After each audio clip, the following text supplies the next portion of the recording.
Sir, you're charged with especially aggravated kidnapping. You're also charged with aggravated assault, and you're charged with theft of a firearm worth less than $2,500. You're talking about stuff that is not relevant.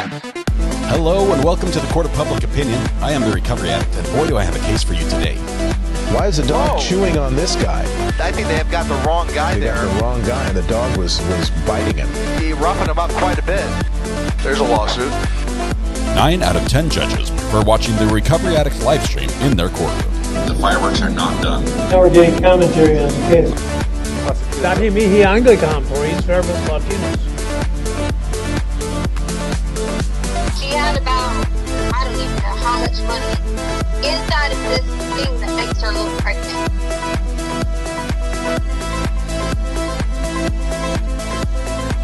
I'm not picking holes in your story. I'm just making sure we're on the blue car, okay? So now back to the pregnant lady that gets in the front seat. So the pregnant lady gets in the front seat, but she's not really pregnant. I don't know that she's not really pregnant, but she says she just needs to ride.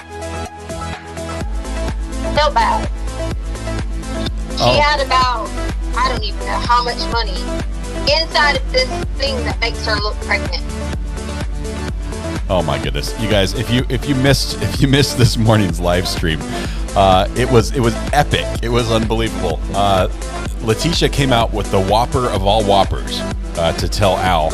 Al was not buying it, but we all got to hear. It was incredible. It was incredible. You might have to go back and watch the morning live stream. It was so amazing. We had so much fun, and the chat absolutely was off the rails. It was great. Congratulations goes out to Ivan Victor, good friend of the channel, personal friend as well. Ivan, thank you very much for being first in chat today with the yo coming in live. Coming in live. Ivan, congratulations. First in chat brings its own penalty or punishment. That means you've won the internet yet again, and you're responsible for all things IP related worldwide. So you're responsible for making it run and go smoothly, and it's all on your shoulders. In addition to everything else, and we expect you to also be participating in chat regularly and do the things you normally do. So Ivan, thank you very much for being first in chat. Congratulations yet again, my friend. I appreciate that. Amy H comes in also with 5 gifted memberships right as we were just kicking off the program. Thank you very much, Amy, for doing that. Super generous way to start the second half of today's live stream. It's going to be awesome. How many different scenarios can she come up with? This has to be a record. All blue roses. She's just trying to find one that she believes, maybe. I don't know.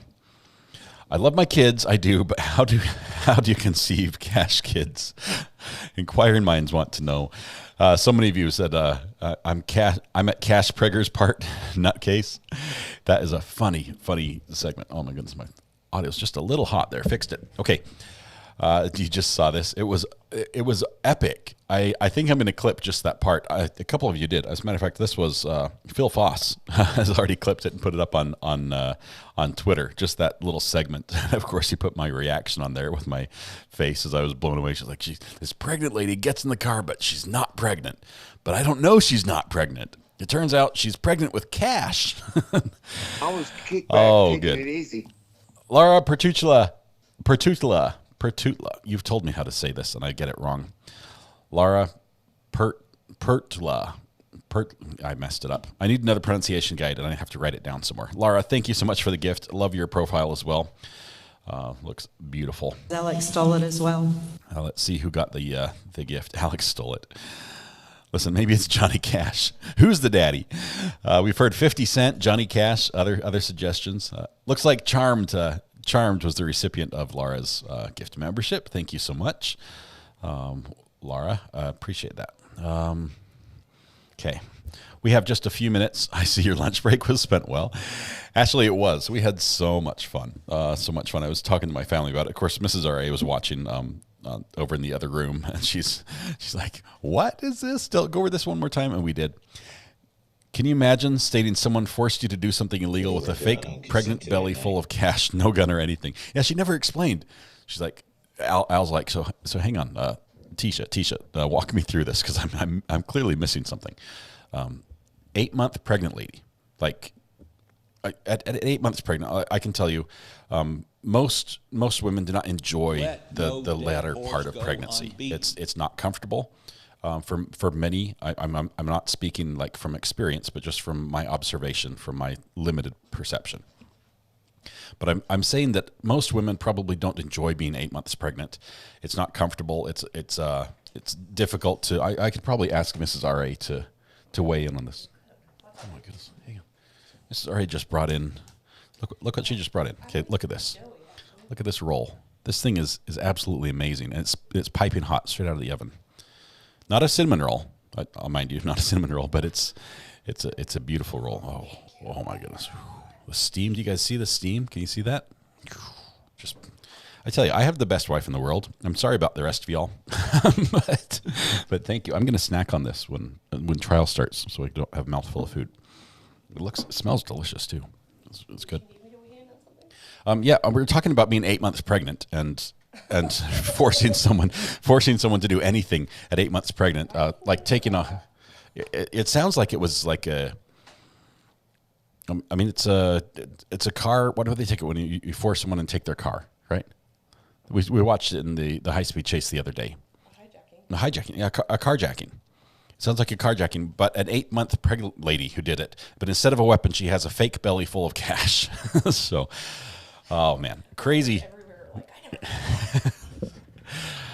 Awesome. And Brandy, if you're here, I've got my daughter working on the tinfoil tiara, so I can participate in the program as soon as that becomes a thing. Look at that; she's done a great job. Fantastic. Unfortunately, I made it for a midget's head, and not my gigantic noggin. So I'm not going to be able to wear this one, I don't think. Ooh, thank you very much. All right, tinfoil tiara, check. We're ready to go. It will sit nicely on the very top of my head. Dancing with Daffodils, welcome. Good to have you here. Anna as well. Sue Magic is here. Ivan's on the hook. Wonderful. She's a mess, Jody. Absolutely. TXS, thank you so much. Texas, good to have you here. CC Reagan, we're back. Looking forward to this afternoon session. I can't wait, Rebecca. I have to say that I'm torn. Okay, part of me is disgusted at the facts of the case, but I can't wait to see her get pinned in a corner when the FBI agent just plays that. She plays her cards, and the FBI says BS. And she's sitting in that corner and she has nowhere to run. I want that to happen today. I want that to happen. I want to see that, and I'm waiting for that. It's going to be awesome. Sigmund Freud is here apparently. Welcome, Sigmund Freud. Take your seat. Let's see, how did the poll turn out? It looks like 31% went with the belly full of Bees combo baby broke money. wants $ plus closing L with preg. Bees combo broke wants money plus closing L with preg. Yep, that's about it. I think that sums up the whole situation. Lindsay says, Mrs. R.A., I'd love to learn how to bake bread, and so many, I'd love a tutorial, maybe. Hey, Lindsay, I've told her this a long time ago. We got our show kitchen, okay? And realize we bought this is a side story, so I apologize. Court hasn't started yet. As soon as court starts, we'll hear it. But we bought this old house. It was built in just after 1900, okay? It's a super old house, which means I'm constantly repairing things and trying to keep nature out and us in. And it's just it's a long battle. Anyone who owns an old house knows this. Our kitchen, when we bought the kitchen, had a 1950s show kitchen from General Electric with matching metal cabinets, floor and ceiling, a refrigerator that hung on the wall like a picture was the advertisement. It was eye-level, cabinet-level refrigerator, a single appliance that had the stove, dishwasher, sink, everything all in this big, long stainless steel appliance. That's what shorted out and broke and flooded our kitchen when my son put a cup upside down in the sink and turned the water on and flooded it all. Anyway, we ended up after that with a little help from insurance and a lot of help from our savings account, and ended up getting a show kitchen so she can make the rolls on a video. I'm going to try to get her to do it. We've tried a little bit. I think actually I'm the weak link because I have to film it. But Leanne M., welcome. Welcome. Thank you for becoming a new member. Make sure you take your seat and help yourself to the emojis. Yes, the aluminum foil tiara from Brandy Churchwell's channel. I'm excited to wear it when I listen to the next episode. Okay, I think I missed somebody donated something and I didn't see it pop up on the screen and it's hidden somewhere. I apologize if I missed that. I don't like let's see, I don't like missing that. It looks like it was Shannon RN. Is this, if it plays right? Did that work? It was supposed to play, but it didn't. Shannon, thank you very much for your super chat. I don't know why the system is broken. It's not liking me very much. But I appreciate your generous donation. Okay, so we'll do I'll try to talk Mrs. Recovery Addict, or as she goes by in her channel, Homeschool Ground Zero, into a baking video. I'm jealous. I want a new kitchen. Heather, it was about 3 months with no kitchen. It was miserable, but finally she got what she wanted, and it was so bad before that. You have to realize I purchased this house without her ever being in it. She never walked in. The first time she walked in, it was already our only house. We had sold the house, so we had just moved out of, flown across the country, and she moved in and she saw the kitchen and was like, oh. And that was the point when I lost my privileges of choosing the house we buy. Right, that day. Does Mrs. Ari have sign language videos on YouTube? Debbie, she does sign language video. Oh, well, she did sign language for the babies. I don't think she talked about that in a video yet. But she taught all of our youngins when they were just wee ones, before they could talk, to do sign language. And it helps so much with communication. Squirrel. How come you haven't tried your dinner roll yet? I feel bad eating it in front of you, but it is so good. It's still hot. It was like, it was not done when I started the live stream. It had just come out of the oven between when I started and when she brought it in. There we go. Oh my goodness, it is good. Subject matter jurisdiction? It's really good. Okay. Chat not showing up. I will fix that. Sorry about that. Chat is showing up now. Thank you, Shannon. Okay, we're going to get ready. Did they actually cover... When did they actually discover that Ellis is not actually pregnant? I don't know, because being pregnant does not get you out of going to jail, right? Unfortunately, it's not like a get out of jail free, I'm pregnant card. But the fact that her pregnancy did not progress is probably a key indicator, and that it still has not progressed is probably also another indicator. I will find out if they actually talk about it when they knew it was fake. They might have had her, be examined when she was arrested, just to see where they were at. Okay, that roll is so good. Can I just roll the intro video again while I devour this roll? Is that all right? I would go 3 months for a stainless steel kitchen. We lost this. It was a stainless steel cabinet. Okay, DSN. The cabinet was made by General Electric. The cabinets, top and bottom, were metal cabinets, all matching in like. I'll post pictures. I promise to do pictures maybe on how about the podcast tonight? Here's the option. The podcast tonight with Weather Watch. If I can talk him into letting me show pictures of my house on the podcast. It starts tonight on this channel at 9 p.m. It's going to be a little later. I'll see if I can show pictures of what my kitchen looked like with this 1950s show kitchen. It was hideous. But at the same time, it was also amazing. Like, it was so bad. Okay, so we'll try to do that tonight. Don't let me forget. I'll watch if it's available on YouTube. It will be on YouTube, on this channel.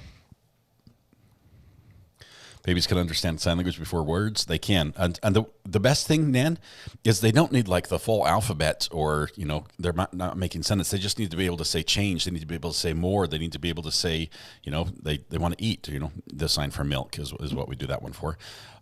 Just a couple signs and they'll do it. They'll pick it up so quickly. Ball was just to play. There were a couple that were good. Can I get the email again for the parrot soundbite? Laura, the email is MD, as in metal detector, recovery addict, @gmail.com. That'll get to me. And if you go to my channel page, you can go to the About page and you click the reveal email. It's on there as well. Heather Collins. My wife is not as big a fan of the house purchase story because I bought it without her ever seeing it. And then she flew across the country and moved into it, and I lost my house buying privileges. Oh, that's fun. Okay, we're going to get set here for part 2. We're supposed to start in about 5 minutes. The feed is ready to go. Talking about stuff that is there not it is. relevant. Letecia cam should be up. Audio's up. I think we're all good here. Okay, so we're about set. I'm going to stay right here until the judge just pops in. And usually it just starts with him saying, bring the jury. But is Mrs. R.A. as invested in this case as we are? What are her thoughts? Just curious. Riley, she's not as invested because she is homeschooling our kids. She does that. That's what her channel's about, is about homeschooling kids. And so when she can, she watches. So if the kids are doing some other things that she's not needed for, she'll try to pop in just to support me a little bit and see what I did during the day. But so she gets little bits here and there. Yeah, let's see. Oh, CBS headline just now. 300 very rare 1,000-year-old Viking coins unearthed by young girl with a metal detector. Shelley, that is awesome. I have a buddy. I took out metal detecting, his first time metal detecting. We went to a little Leanne M. just sent a super sticker with 0.99.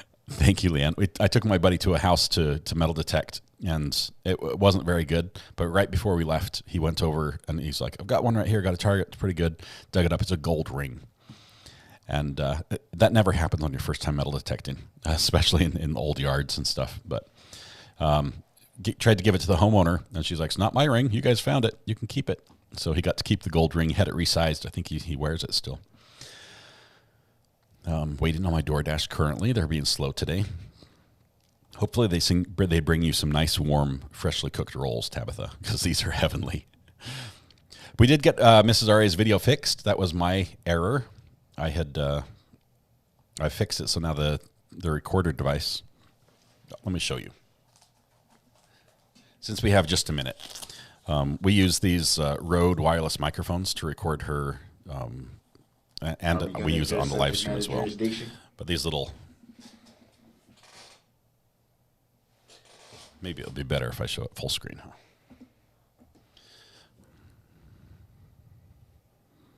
Oh, the focus is turned off. Okay, so that wasn't thought out very well. But we use these, and one of the settings on there allows you to adjust the gain, or how much you turn the gain down by how many decibels. And normally we record with a -9 setting, and I recorded at 0. So it was about 9 decibels too loud. And so she talked the way she normally does, which is she's very animated and excited about things she talks about, and it just blew out the top end of the audio. I'm not a cat. And that was my fault. So I fixed it. And now we've upgraded the device so it won't do that again. All right. There's a lawsuit. Rhonda, congratulations. Okay, I'm sorry. Somebody's calling in on the burner phone. Let's see who it is. Hello? Bring the jury. For the record, I don't It just get hung to up. that name. I am expecting a call from the car shop to see when my car tires are done, but we'll see. Hopefully that'll come any minute now as well. Julie F., welcome to the gallery. Thank you so much for becoming a member. Make sure you take a seat and help yourself to the emojis and the treats they have. Jennifer Cardio just sent a super sticker with 1.99. Jennifer is here. Welcome, Jennifer. We wouldn't start without you, but now that you're here, let's bring the jury, shall we? Alex stole it as get well. The show on the road. Thank you very much. Oh, it's Ivan. It's Ivan. Call from Mr. Ivan. Mr. Ivan, owner of the internet. How are you doing, my friend? Hopefully no bad news. CEO of Mr. World Wide Web. Mr. World Wide Web. How are you doing, my friend? The owner of Netscape. Does that take you back? Netscape. I was going to think like DuckDuckGo or Juno, AOL. Metacrawler. Yeah. One thought I wanted to put out there into the ether or the atmosphere in hopes. Sorry. In hopes that it does happen. One thing that got me thinking when the FBI agent was testifying, when he was talking about jurisdiction, funny enough, as Mr. DB just said, but one thing he was saying about who had custody over the case and how he said the DA in the very beginning there. When he was bringing up the feds? The feds can very much prosecute this case for taking a body across state lines, right? And also kidnapping, taking a child against their will. So guess who does have the death penalty? Super sticker with 1.99. Guess who does have the death penalty? The feds have the death penalty? The federal government, absolutely. And so It is very much within the Fed's playbook and in their repertoire and almost par for the course. The Feds often let the state case play its course because what they will do is they will use the state case conviction and they let the state do the heavy lifting, if that makes sense. Yeah, that does. We're going to see that in Murdaugh's trials because Murdaugh has some federal finance things that are going to happen. They're going to use everything they gained out of his other trials as evidence against him in the federal trial. Right. Well, and so I had a guy that I was in when I was in the state institution. I had a guy who was supposed to get out in 21 days, and then he got a letter from administration, which means you have to go to the administrative building, and it is never good when you have to go to the administrative building.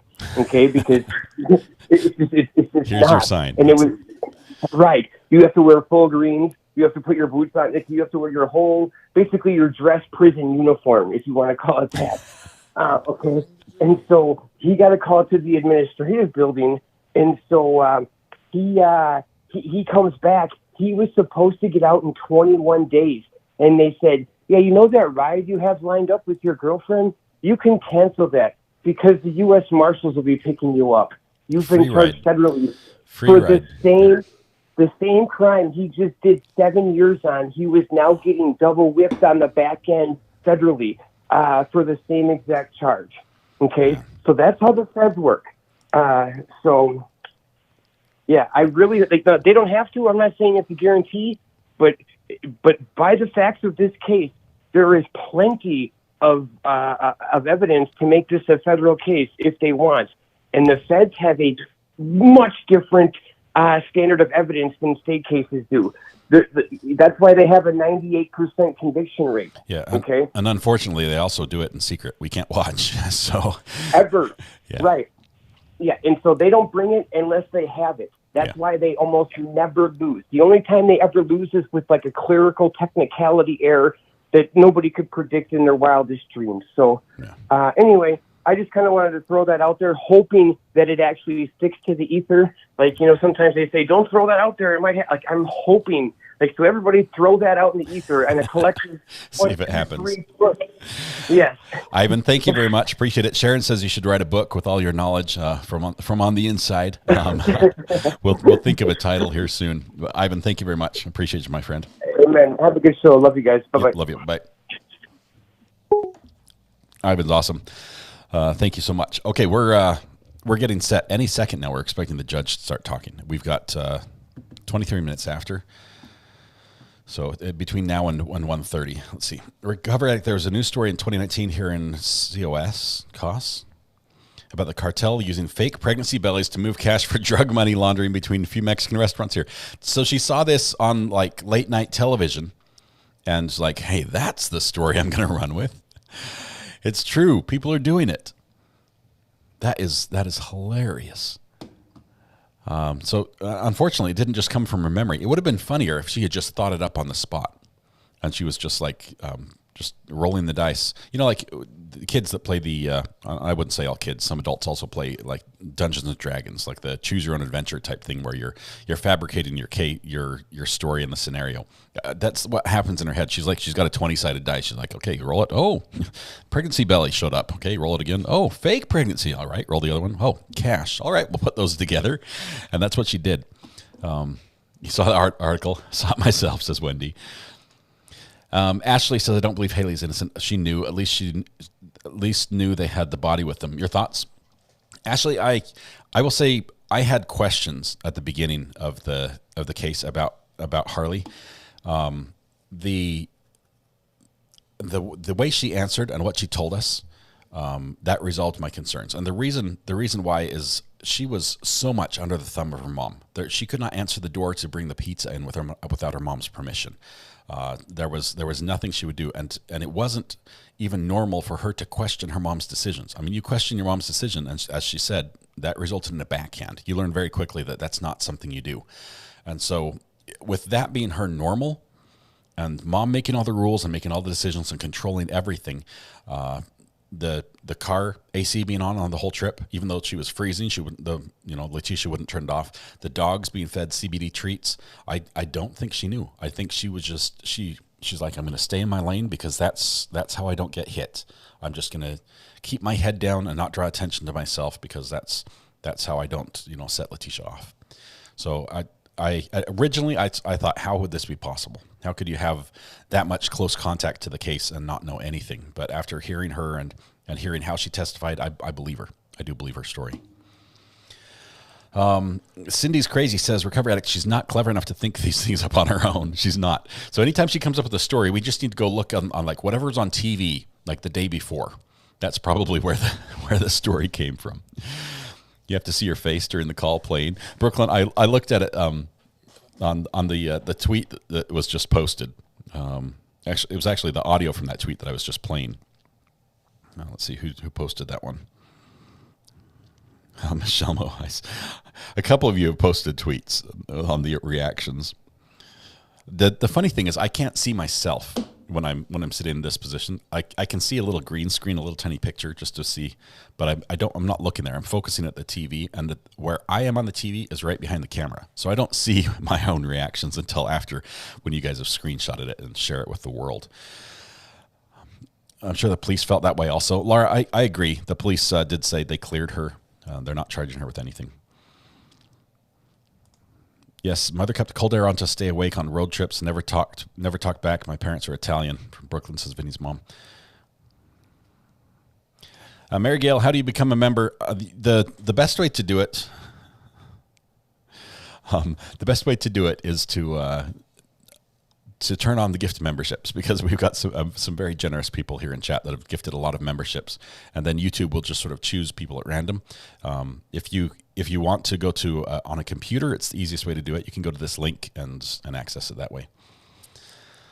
My phone is going nuts with on Twitter. Apparently, a lot of people are seeing that clip you guys are posting. Even the police who found the suitcase said they didn't smell anything until they unzipped it. That backs up Harley stating she smelled nothing.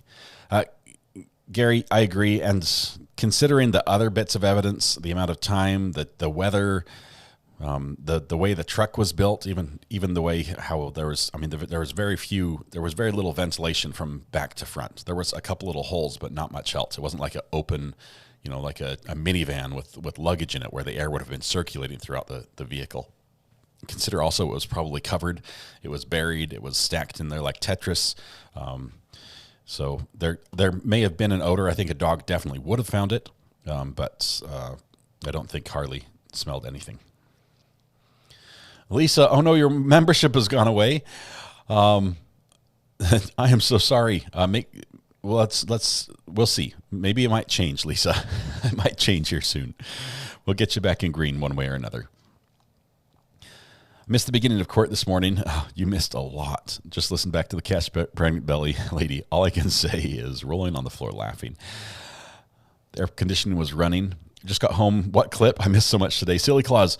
I told you guys that it was going to be awful because we had a phone call first thing this morning, a half-hour phone call to listen to Letecia say yada, yada, yada, whatever, something. No. It was gold. It was pure gold. It was amazing, and you have to go back and listen.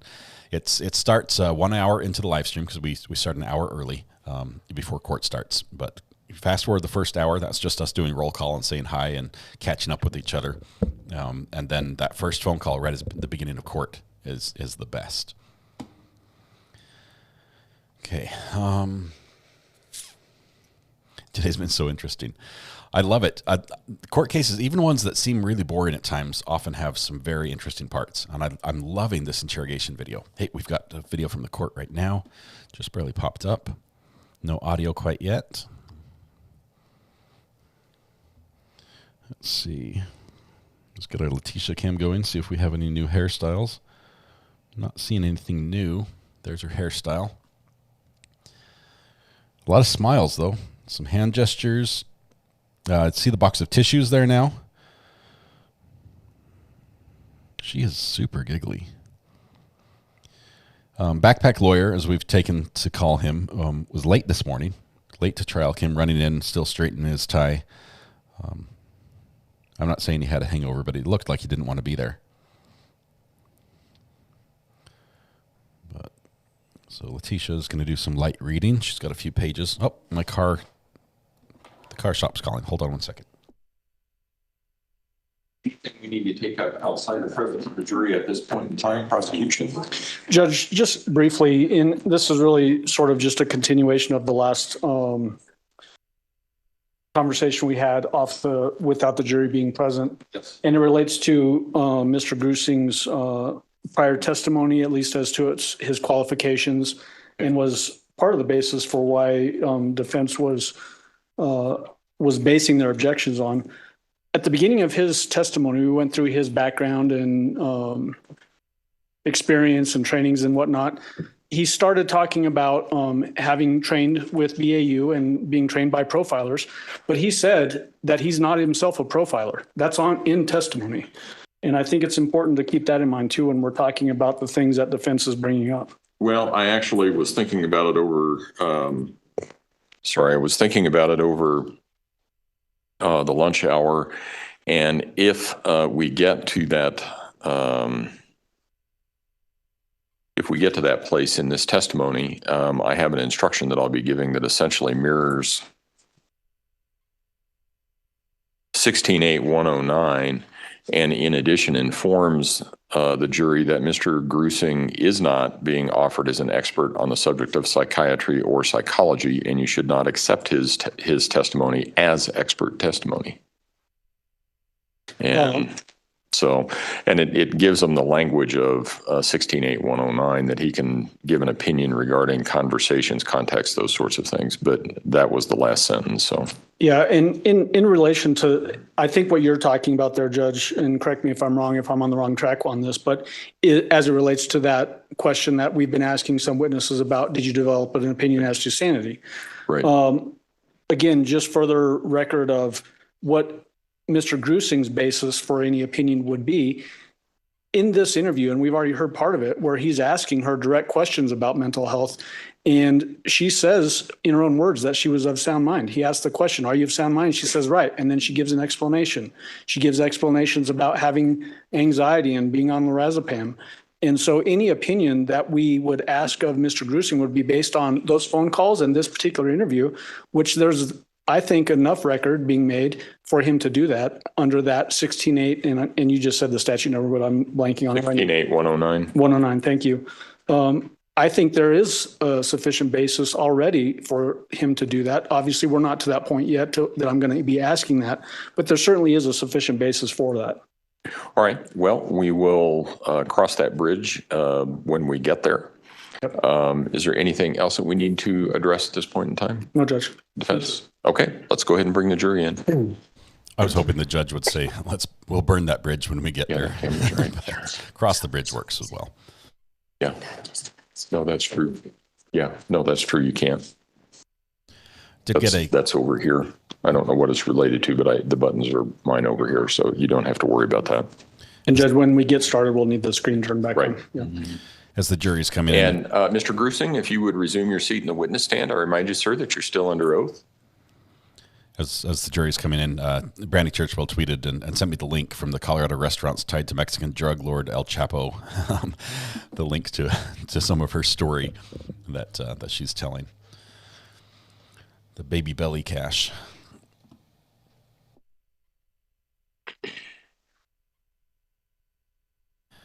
All right. I'm disappointed there's no new hairstyle today. Brittany, I had bet on it. I lost on that one. I guess the day's still young, but we'll see what happens. You need gloves? Oh, that's right. Okay. The court doesn't have blankets to hand out to everybody? No. I was about to suggest that everybody can keep their jackets on. All rise for the jury, please. Lots of people in court today. It's good.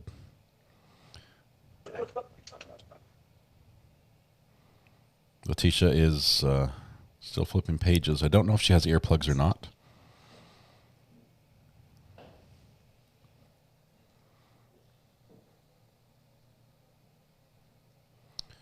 Thank you. You may all be seated.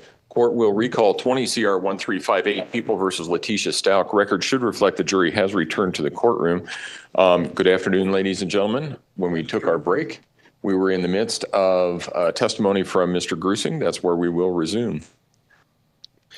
Mr. Allen? Thank you, Your Honor. And just so that we're on the same page as far as the record, we just listened to and watched a portion of the interview from timestamps 1 hour, 1 minute, 20 seconds through 1 hour, 26 minutes and 58 seconds. In the beginning of this portion of the interview, you asked the defendant to describe that fire in the basement. Do you remember that? Yes. She gives you some extraneous information there, specifically like Kobe Bryant. Was it consistent that when you would start getting into particular points of interest as it relates to the alleged crimes here, that she would give these extraneous details? Yes, and that was consistent through the phone calls as well. From your perspective, was that another distraction attempt to sort of create these tangents off of the main path of what you're trying to drive towards? Yes. Cell phones, please. Apparently the cell phone wants me to repeat it, Judge. I don't know. That's the year or whoever. You had asked about details about this fire in this particular portion, in like color of flame, those height of the flames. Why were you asking those questions? Well, as I explained before the video, the candle was a significant incident. She had been talking about that since February 13th that I came on, that Gannon sustained serious burns from that caused him even to bleed. And I wanted to see how she described not only the candle, but the fire itself and how he was injured. What was your perspective of that, either reluctance or unwillingness to share details of the fire, the colors of the flames, the height of the flames? Why is that potentially significant to you in this interview? Well, I tried multiple times to get her to explain to me what she saw. And I tried to give her different prompts on maybe even motioning with her hand how tall it might be or how hot it was or colors. And she was not comfortable doing that. Okay. There was also discussion about the burns on Gannon. She describes on one hand that there were little burns on his arms and then says by Monday they're peeling. Any significance to that for you? That seems to be some divergent statements as to the severity of these burns. Yes, in our phone call on February 13th, she was saying that Gannon was peeling and peeling his burns and that they were very bloody. And that's a lot different from how she was describing those to me in this interview. In that particular, and you're referring back to a different one of these recorded calls that we listened to. Correct. Did that appear to be, from your perspective, a way to explain why there would be blood on his walls and in his bedroom? Yes. So again, to explain away important details in the investigation? Yes. In this particular discussion of the fire in the basement, she gives a long description about opening windows and how people are sleeping upstairs, everybody is, but then Gannon ends up downstairs. Did that appear to be an isolation of Gannon based on the way you're hearing that? Yeah, it didn't make sense to me at the time on why he would be back down there, but I decided not to press it. Does that also, I guess building on that, the fact that she describes all the windows being opened, we're talking about mid to late January, likely very cold in there. Was that significant at all to you? Yeah, I wasn't really taking in all of that, but I didn't think from talking with El Paso, the sheriff's office, that there was such a cause for so much smoke and inhalation and windows being opened. Okay. Next, I want to ask you about, during this interview, did you ask her about whether she went to work on that Monday, January 27th? Yes, I did. Okay. So we're going to jump to 1 hour, 27 minutes flat.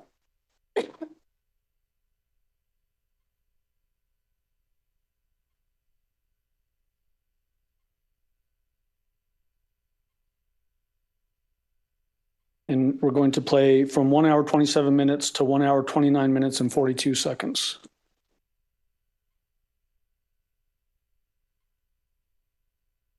What I did was I said, I told Albert, I said, hey, I'll just stay at home. Zach or anyone. But the plan was I wasn't like going to go back. That was like the plan was I was not going back to teach. So starting, when was that a plan? I think it was like December, so I was just going to try to use like days, whatever, because I didn't want to. Right. What did you tell your school as far as why you didn't show up that day? For that day, I didn't talk to them about anything that day. Your school, you didn't? That Did day. you just not show? Wouldn't you have classes waiting on you? Or? No. Okay, so what happened was I transitioned because I was like, okay, I wasn't going to be a teacher anymore. And I was like, okay, I have to do something until this, like, the whole flight attendant thing started. So I had to do something and just not have money or whatever. So I got on DA.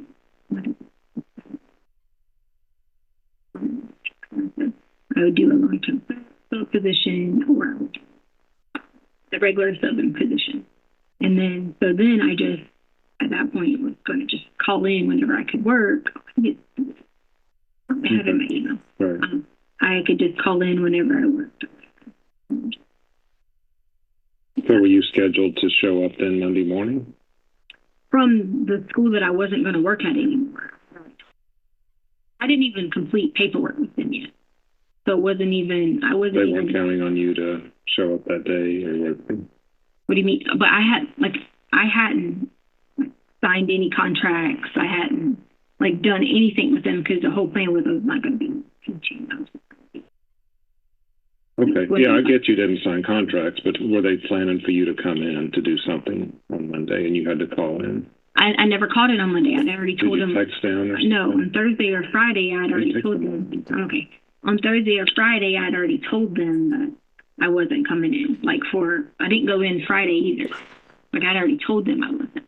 So it was like, you're asking me about if I told them Monday, but I'd already told them prior. That you'd already told them, so you didn't have to tell them you're not coming in on Monday. Right, because I'd already told them because, see, on my dad's side, there was someone who passed away.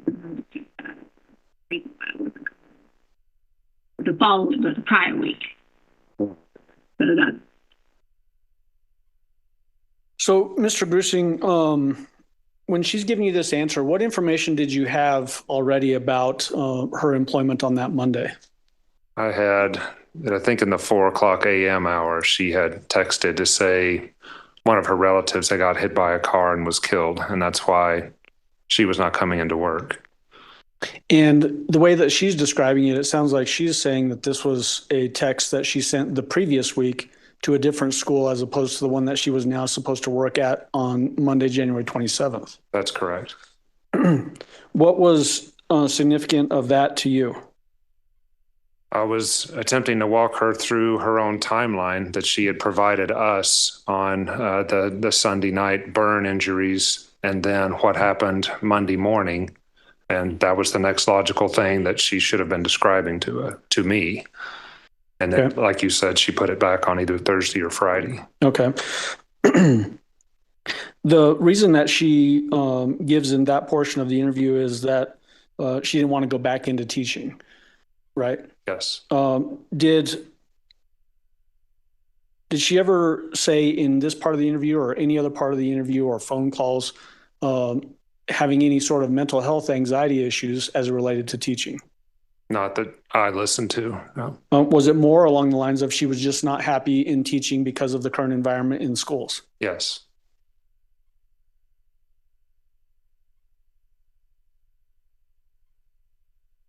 Following that portion of the discussion, did you ask her to give you a statement about what happens on Monday, January 27th? I did. Does she then, in her answer, is this where she asks you, I'm going to need some help from you? Yes. All right, Your Honor, we're going to jump to 1 hour, 32 minutes and 47 seconds and play through 1 hour, 46 minutes and 45 seconds. That's kind of long. Thank you, Your Honor.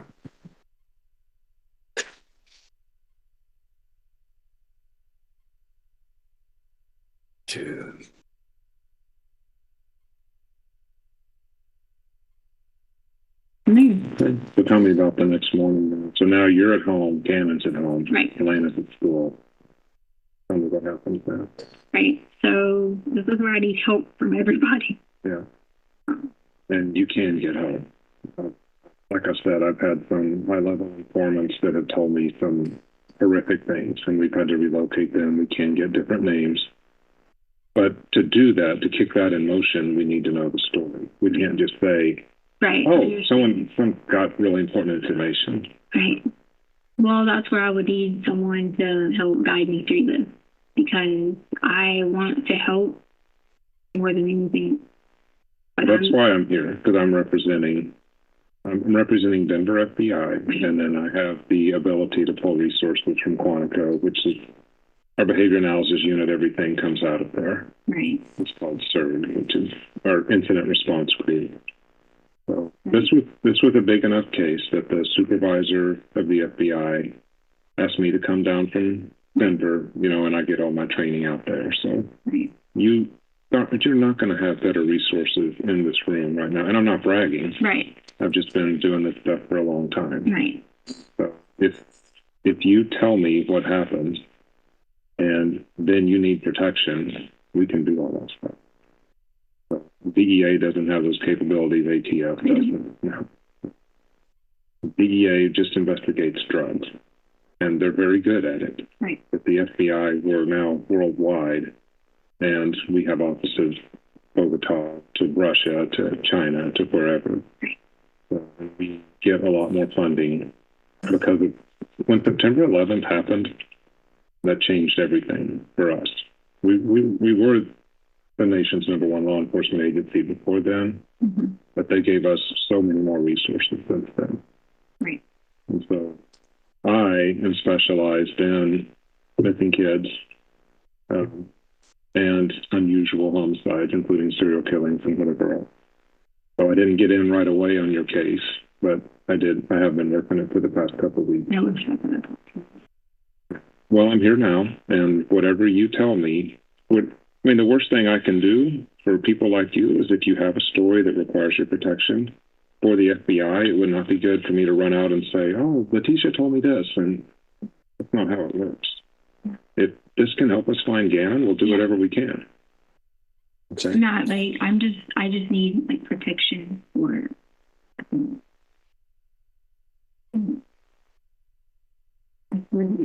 Okay. Well, you can get that, but we have to know the story first.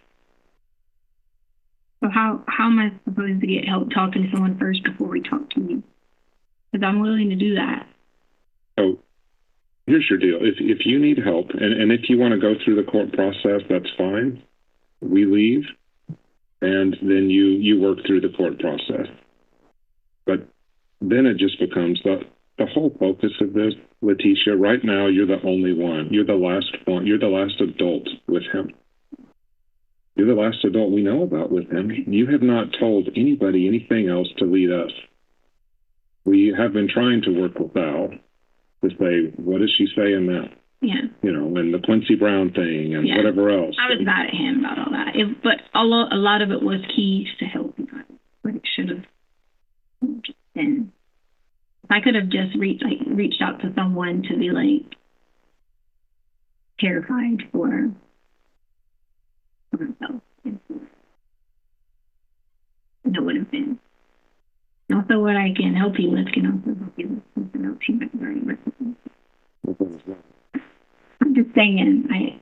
Well, Letecia, you've got to give me something here to work with. If you want to go through the court process, like I said on here, the last question.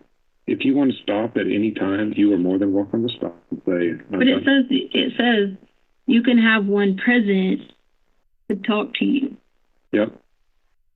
And that will kick in the court process, and then they're done, which is fine. And if that's what you want.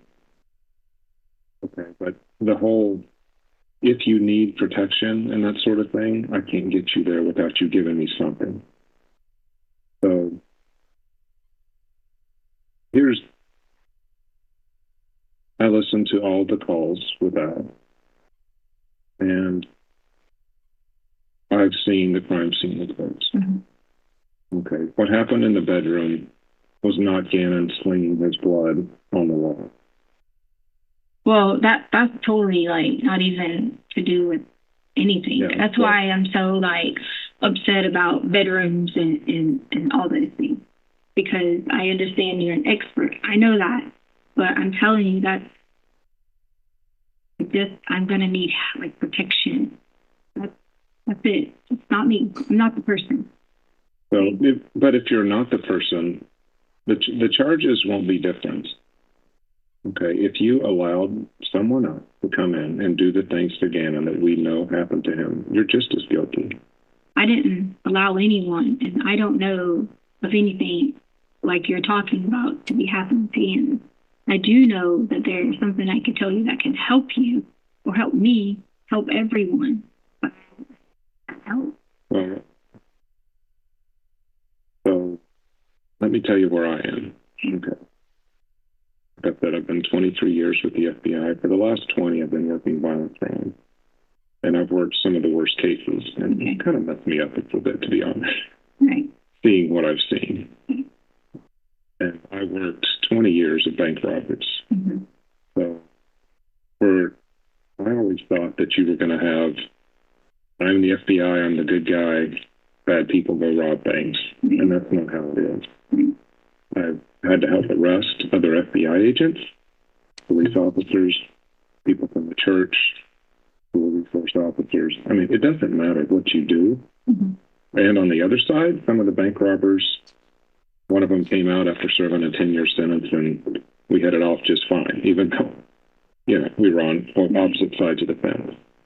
The thing that I have seen, though, throughout is when something very bad happens, people think they can't recover from it. And I do not think you are a bad person. I'm not. That's why I'm here. No, I don't. I've seen bad and I know people. you tell people that to get them to help you, but No, I'm I'm not. I would not have this approach with you if I thought you were a bad person. I think something bad happened. And I think that what I've seen a lot, whether it's you think that you can get out if you do this or this or this, that's where you are now. And you're hoping that one of these things can save you. They're not going to be able. What do you mean? What were you talking about? There was nobody else there. We've looked at the alarms, we've looked at the motions, we've looked at the detectors. The alarms are already covered up. The alarms were already covered up. Okay. But sir, I'm telling you, what you have is not you. I know you say you wouldn't sit here and say this to me if I wasn't, whatever. I'm telling you, it is true. I would not and did not. Would not, did not.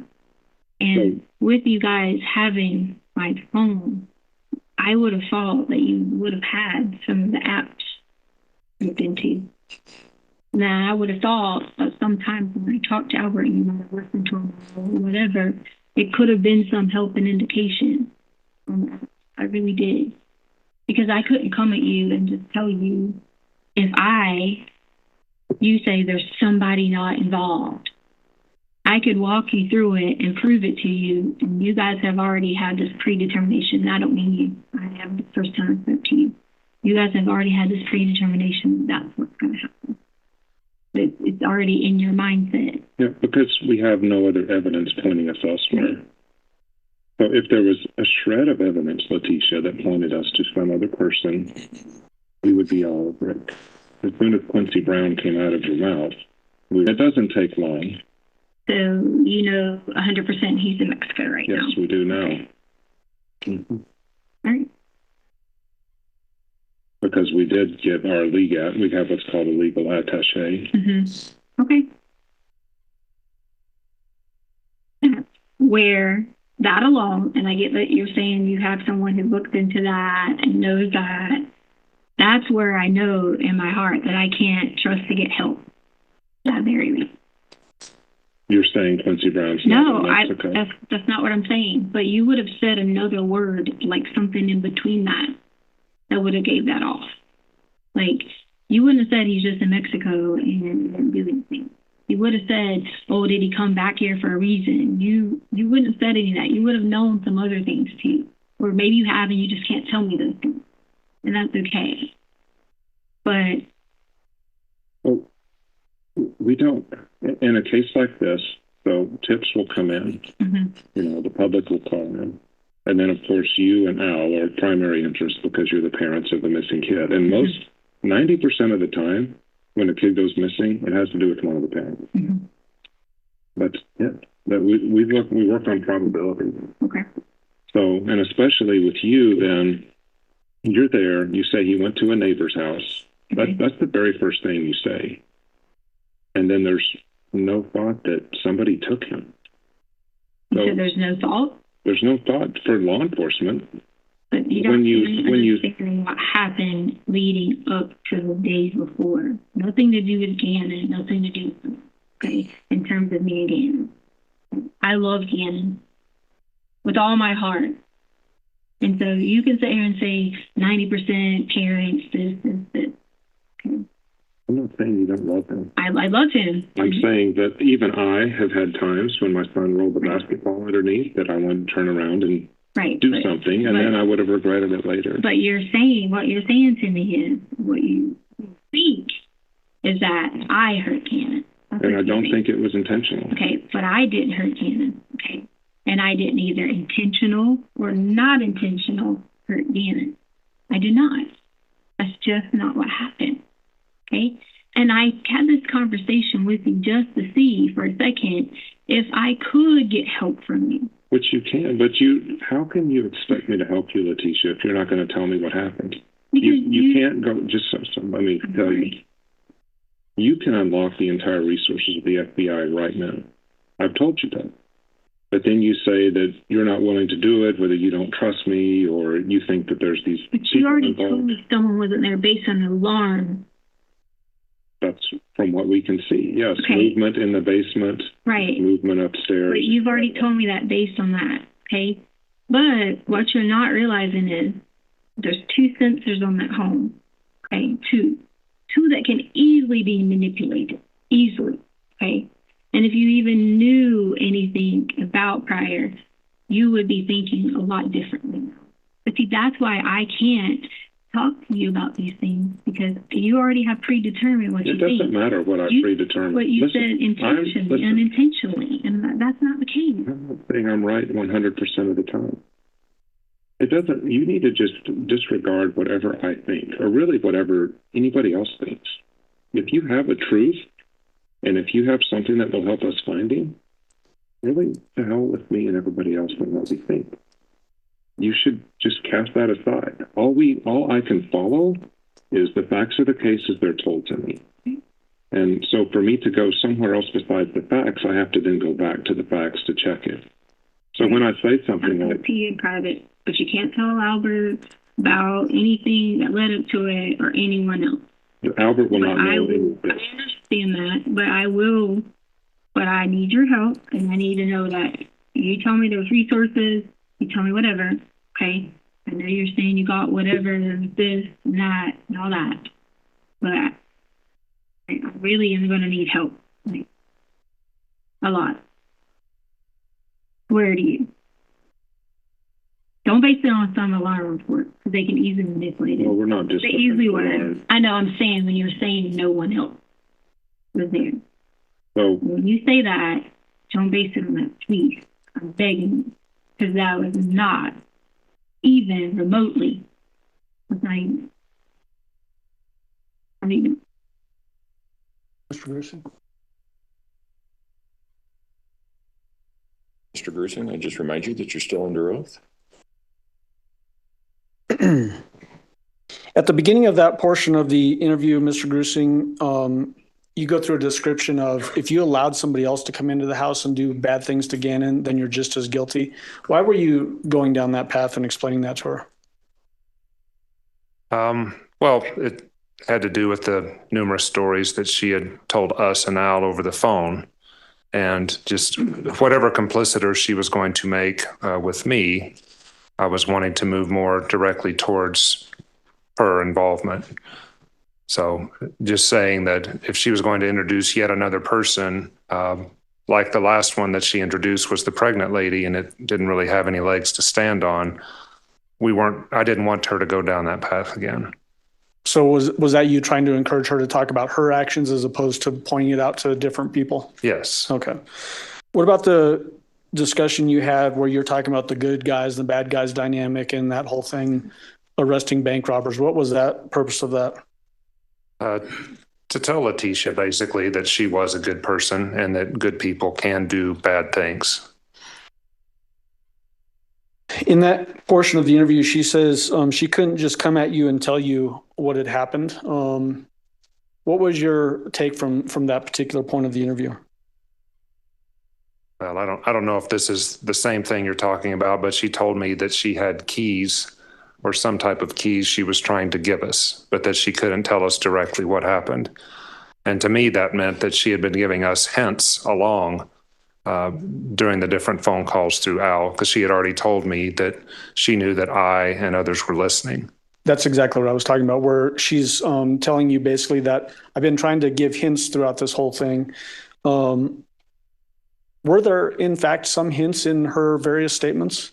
Absolutely. Can you give us examples of that, please? Well, she mentioned that Gannon was not in Colorado in either the phone call on February 19th or 21st. I think it was the 19th. And then she told Al that he's not in the U.S. And we later learned that it's close to being true.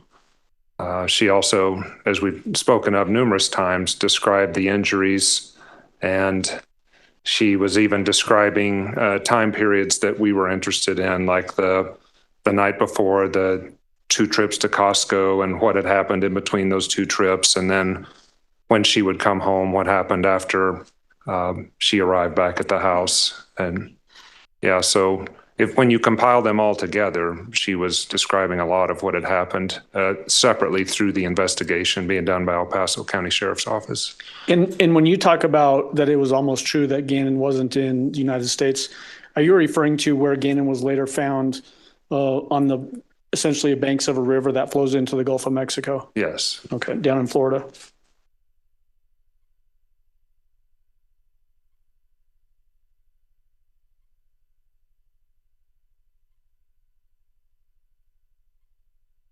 Why did you tell her that you don't think it was intentional? And the way you're implying it in that statement is you don't think what she did to Gannon was intentional. Why'd you say that? Well, in her first statement that I was present for with Al on the 13th of February, she said that Gannon's first injury in her timeline was that he cut his foot on Saturday. And then she went on to other things that had happened. And in my experience with domestic violence, I had seen that an accident might precede something intentional. And I was giving her the opportunity to say that if she wanted to. Was that essentially you building it out for her to feel better about telling you what actually happened to Gannon? Yes, and still just trying to find any factual information from her on injuries to Gannon when they might have occurred, and it's much easier to talk about an accident than something intentional. Okay. The next section that I want to talk about is right after this. Do you remember her talking about she reached out to people to go places? Yes. Let's go ahead and play that. It's at timestamps 1:46:45 through 1:48:30. So going directly from here to 1:48:30. So you care about Gannon? I care about Gannon. I have reached out every day offering for people to go in these certain places to get even insight to see. I every day ask, hey, can you go do this? Can someone meet with you? So you've asked someone to go look for him? Right. Like I reached out and I asked Albert, I said, hey, can you meet me? Let me tell you about this and let's go to this location to look. I've asked all these. What location do you think he's at now, Gannon? No, I'm just saying like no, in general. but I'm asking you. In right general. Now. Where do you think he is right now? I don't know exactly. I don't know. Where do you know him to last? But I am 99% confident Gannon is alive. Okay. Letecia, where do you know him to last be? want to help her, but I'm in a room and you've already talking about all this in the court, and it's me against everybody else. So here's the deal. Once this thing goes through the courts, you talk about that. You're the only one to be with him. You think you're going to be able to tell a story. A story? It might be a true story. God, sir. But listen, I've listened to a lot of your stories, and I don't know what else to tell them. Yeah, okay, but that's because I was mad at him. Had nothing. I already knew. But I've seen what you told the news reporter. I've listened to what you told El Paso about the sex assault that happened in the house. I already knew that you guys were listening to him. Yeah. So I said that because I was angry. But what I think I can offer you today is some help. Okay. So in the beginning of that portion, Mr. Grusing, she's talking about she's been trying to reach out to get people to go places. Do you know of any effort she made to reach out to give information, factual information that could be acted on? I don't.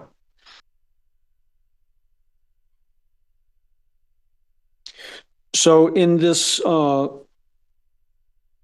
basically in this interview, do you also go through a portion where you're describing that you're looking at her stories and they're just not making sense? Correct. I'm going to jump to 1 hour, 51 minutes and 40 seconds and play 1 hour, 56 through 1 hour, 56, 24.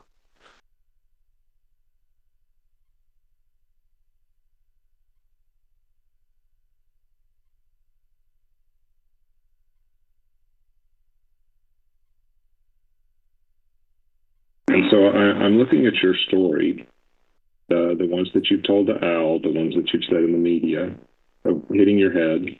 When you hit your head, you didn't see what happened.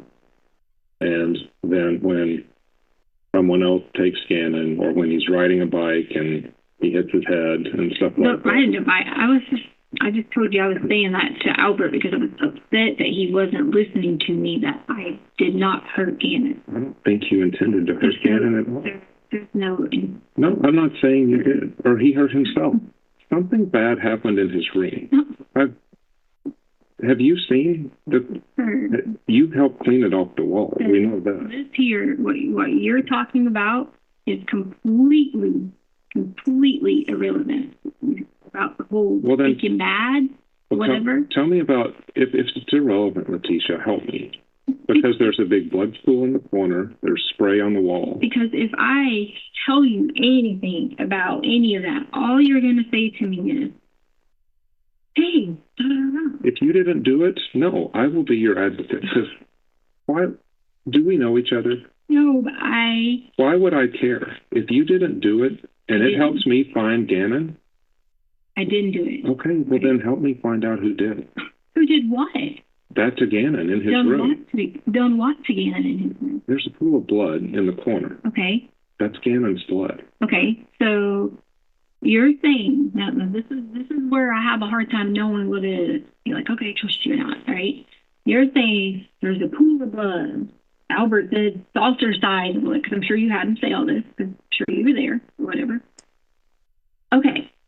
In his room, and you said something about, what'd you say? Then, if that's your whatever, your expert advice or whatever, okay, then where do you think that I had any involvement with Gannon, and where did he go?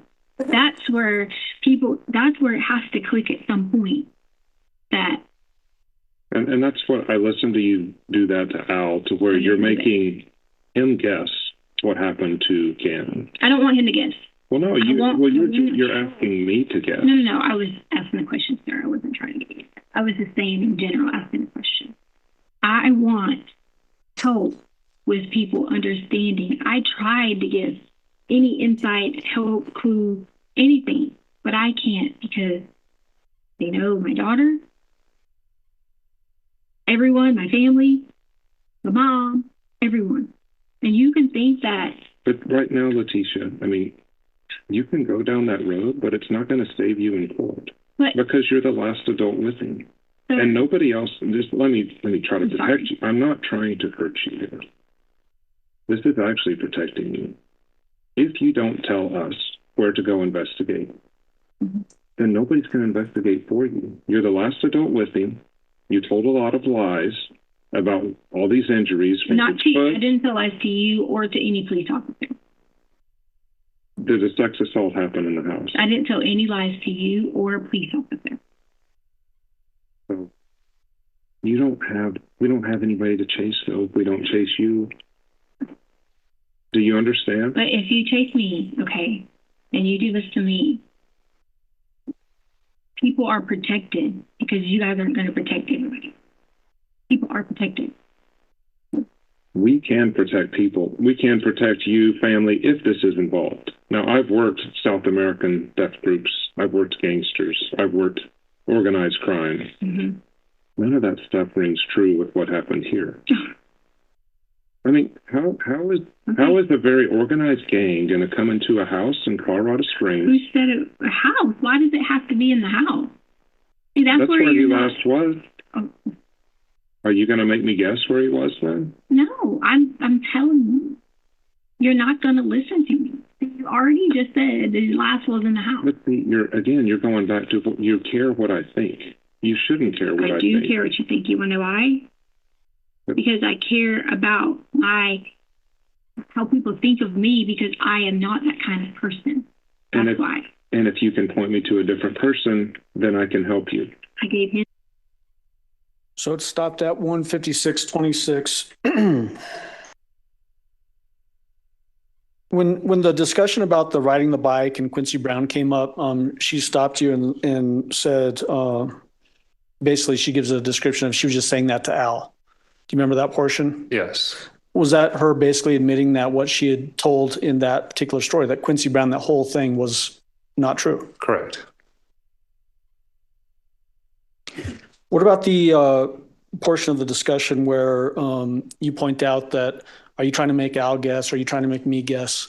What was your intent of making that distinction there, and what were you trying to get to? Well, I had asked her a question about the blood in the bedroom, trying to get her to explain that to me. And instead, she posed the question to me that if she was responsible, where was Gannon? It's an open-ended question that only she knew. And as I told Letecia, I had seen her do this to Al. I'd heard her do it to Al while we were in the room multiple times. When it's a direct question, we need an answer, or I needed one for the blood, and instead she's asking me where Gannon is, and she knows that I don't know the answer. Did it appear from your perspective that was intentionally trying to not give you information as to what happened in the room, or to Gannon? Yes, both. Did you confront her with web searches that were done on her phone? Yes. I'm going to jump to that portion of the interview, and this is 1 hour, 56 minutes and 52 seconds through 2 hours and 10 seconds.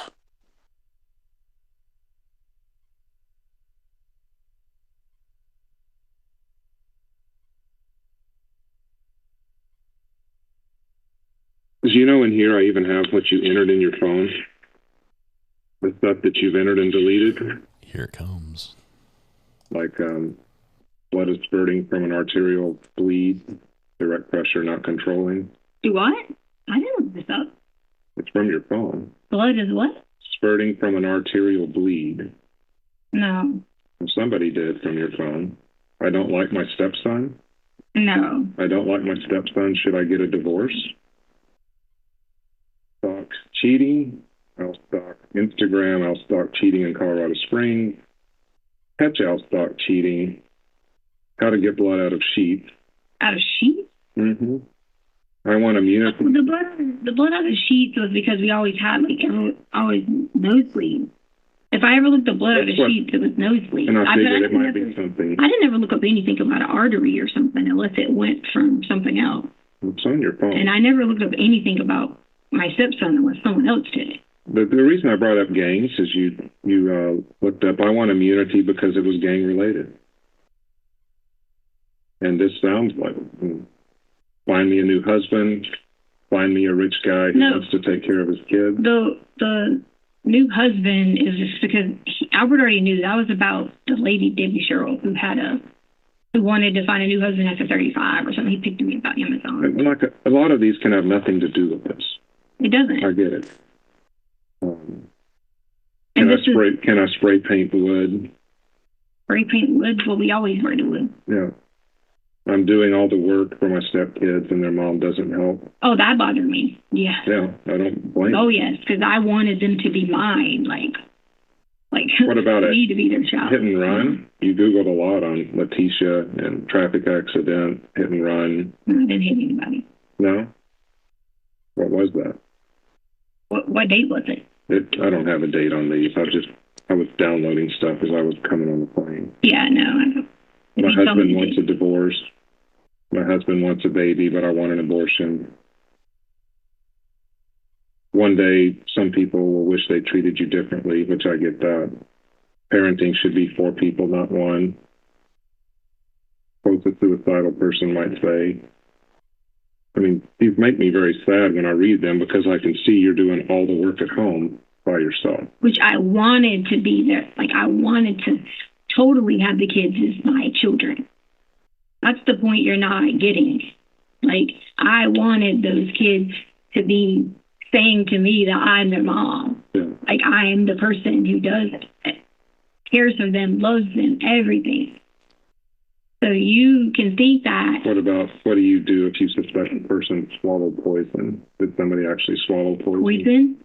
I don't know. I always click things and read them. Did somebody swallow it? No one swallowed any poison. You will never forgive me and treat me like a princess. You'll never know when it's too late. Oh, yeah. I mean, I always search for things when Albert. So in that particular portion, you mentioned the immunity. Was there a particular phone calls during the consensual recorded phone calls process where she was also saying the same thing to Al in those phone calls? Yes, there was. It was one of the earlier phone calls I was involved in. Did you ask her to describe what injuries Gannon suffered a little bit later after this? Yes. I'm going to jump to timestamp 2 hours and 50 seconds.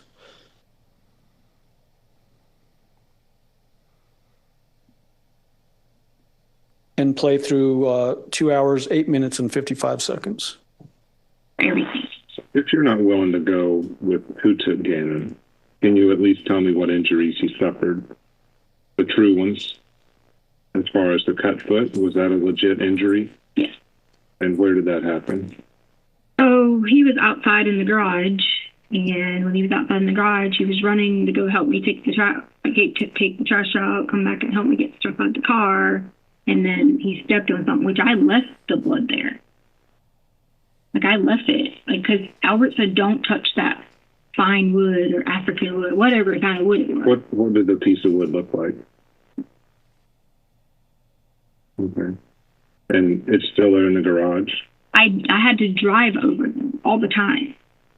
Like, I always had to drive over the pieces of wood. Right. But you didn't take that out of the garage? It's too big. You couldn't fit it in anything. You couldn't have fit the pieces. The long boards that were in the garage, you could not fit. I left. So there was the piece of board that I threw in the back of our truck. And then there was the 2 long boards that were sitting there. So the board that was about like this size and the board that was the long boards that were sitting here. I left the long boards because that was supposed to be the fancy wood, and I didn't want to avoid or trying to get the blood off of it. The other piece of wood was the wood that I threw in the back of Albert's truck. And what was that? There was a bunch of pieces that were laying around that from that night, from us running through there. It was like little pieces. There was a piece about this size, maybe a couple pieces. But that you threw in the back of the truck? That bigger piece? You said bigger like this. It wasn't that big. Okay. Yeah, it was wood. Like, I knew it was not the wood that he would be freaking out over. So from Sunday, he did hurt his foot from Sunday. And how badly was it bleeding? It wasn't. I say Saturday, I'm sorry. From Saturday. Albert had just left, like, to drive to the airport. He wasn't even gone long. Mm-hmm. He had just left to drive to the airport. Okay. So did it require a Band-Aid? Or? Whenever he always does something, he tries to be like, he's not like Lena where he's like, oh, I need a Band-Aid or whatever. Gannon would literally walk around with toilet paper in the middle of his toe, and it would have blood or whatever and just run everywhere to his room or whatever. So what did you do on this occasion? We literally took the paper towel, that's why I just told you about the toe, and put in between. So it was in between his toes is where the injury No, was? it was like wrapped here. Okay. Like we had it wrapped. And I don't remember if we got a Band-Aid, to be honest. This is what. So that doesn't sound like a big injury. Well, it wasn't, I mean, there was a big injury. I left it on the wood because I said, I'm not going to clean his fine African wood. What did it look like on the wood? Drops, streaks? Well, what I did originally was I was trying to take water to do it, but then I realized if I put cleaner, then that wouldn't do anything but cause the wood to damage, because Albert always wanted to build things with all the wood that we bought. And if I use those pieces of wood and all that stuff, Did you ever use that shop vac to clean up anything out there? No, I never used the shop vac. The shop vac was never, I couldn't even move anything with the shop. Anything that would have been used with the shop vac would have been Albert, other than the times that we brought it, which would have been weeks ago, and we did spring cleaning or fall cleaning around the house, in the corners. So that would have been the shop vac. There was nothing I ever did and vacuumed up something with a shop vac. Right, that helps me. I'm You just know, asking. like any of that. Right. None of that ever happened. So the burns on the arms weren't that bad. The cut on the toe or the bottom of the foot wasn't that So bad. we still were able to go hiking. He was able to still go hiking. It was bleeding on the board. But we not didn't after that, not over the house, that sort of thing. Well, he had the piece of paper and went down to his room, Yeah. like wrapped around his foot. So, I mean, if anything, there could have been drops of blood or something. No. What about the wound to the head that you talked to Al about? So Albert was like trying to get me to say whatever, because I'm sure you guys are having to do that. I knew that's what he was doing. So Albert was trying to get me to say that, like talk to him about, or whatever. So I threw out some stories to Albert because he was making me so upset. Just like everyone not understanding that intervention flips from here. And there's someone intervening in this. And that's where people didn't understand and want to say anything. So I just started rambling stuff to Albert. And I even said to you guys, hey, I know you're listening. And it was just to be whatever. But do you know what that sounds like, though, to a dad who's whipping a kid? And then you say, and a previous head wound happened where it was blood running down his face and that sort of thing. And it, had to bandage it up. And well, I don't remember saying anything about bandaging up. I think you said Quincy Brown tried to bandage it up. Oh, because he was making me mad about something, yeah. I was going to say, I don't remember me saying I did that. So he did suffer a head wound. Head? Yes. Head or neck. Okay. And that is what caused the blood there. And so even if you choose not to tell us where Gannon is today because you're too nervous or whatever else, we would like to know where that was on him. So if we find him on our own, if you've given me the clues to go find him, that sort of thing. Mm-hmm. Where was that wound? Gannon is alive. He's alive, fine, but where was that wound? Was it his neck or his head? I don't know anything about a neck or head. Well, you had to clean up the wall. You went ahead. That was not. That is not even from what you're talking about. There had nothing to do with anything from Saturday, Sunday, and whatever. That had nothing to do with any of it. How could it not? It did there not. There was a lot of blood. It did not. You're going to have to explain that. Sir, it did not. Well, just tell me how. It did not. I promise But you. you're not going to tell me how. So where we can help you with You're not going to help me, though. How could I not help you? How are you going to get up, Letecia, on the stand after telling all these stories, which we're going to ask you about, and then say, I can explain all that, and it's some party that I never told law enforcement to go chase? If Gannon is alive, we have an 11-year-old kid somewhere being held against his will, and you're not telling us. You might as well have done this yourself. That's why I'm saying... Let me hold you again. I'm right there.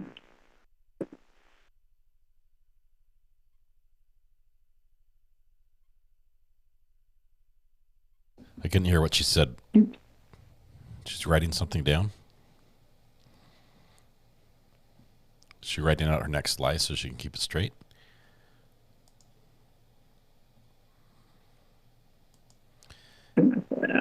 It's fine. Looks like a right hand.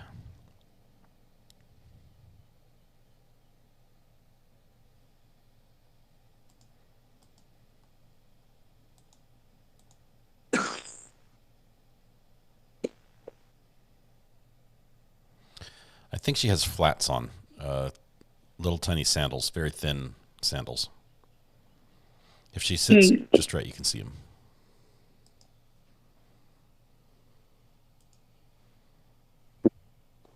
So I've paused it at 2 hours, 8 minutes, and 55 seconds. What did she write down in your notebook? I just remembered the first part, that the head wound was on Saturday. You remember it saying, and had nothing to do with this? Words to that effect, yes. What was your take on that? That instead of saying it on the camera, she wanted to write it down in your notebook?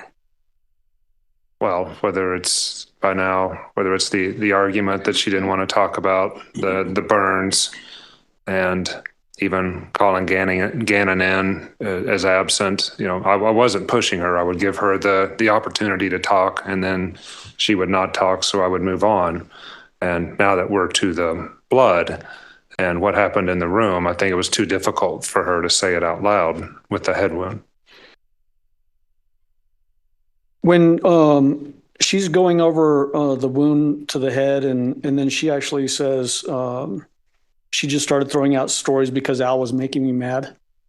You remember that portion? What were your thoughts on that particular part of the interview?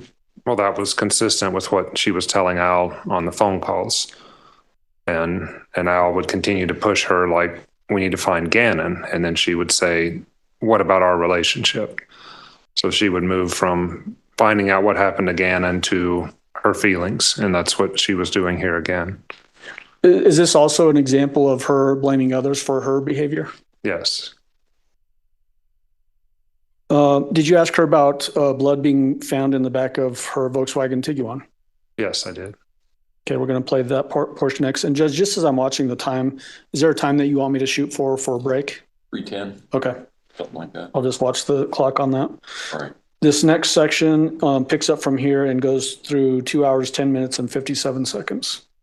About the blood on the back of the Tiguan. Tiguan? Mm-hmm. The only blood would have been in the back of Tiguan when we opened the car up.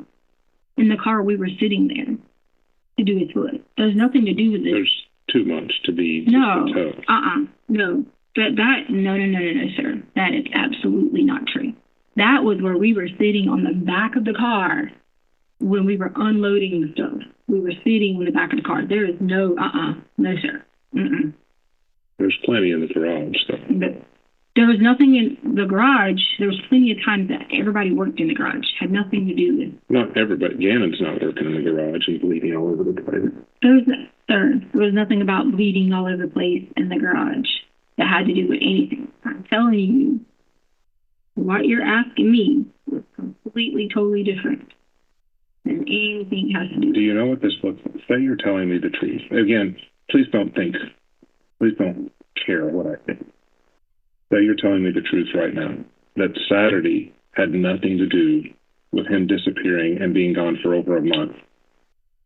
Do you know what that looks like for you? It looks like I am in the middle of a situation and I need help getting out. But you're not willing to tell me how to help you. So now you're saying that Gannon had a really bad head wound on Saturday. No, I didn't say that. That's not what I said. The head thing was Saturday, right. And the amount of blood there? No, that's not what I'm saying. I'm saying what you're talking about completely different than what you're saying. Correct. Yeah, but this doesn't look any better for you because now you haven't told Al that he has a head wound. You haven't called the hospital. It wasn't like that. It was not. Well, then you have to tell me. I mean, you don't have to do anything, but it's not what it was like, sir. It had nothing to do with me. It's not what it was like. Okay. So in that particular portion where you're asking about the blood on the Tiguan, had you been made aware of when she showed up to the El Paso County Sheriff's Office for an interview and the condition of her car? Yes. What information did you know about that? But the car had been washed.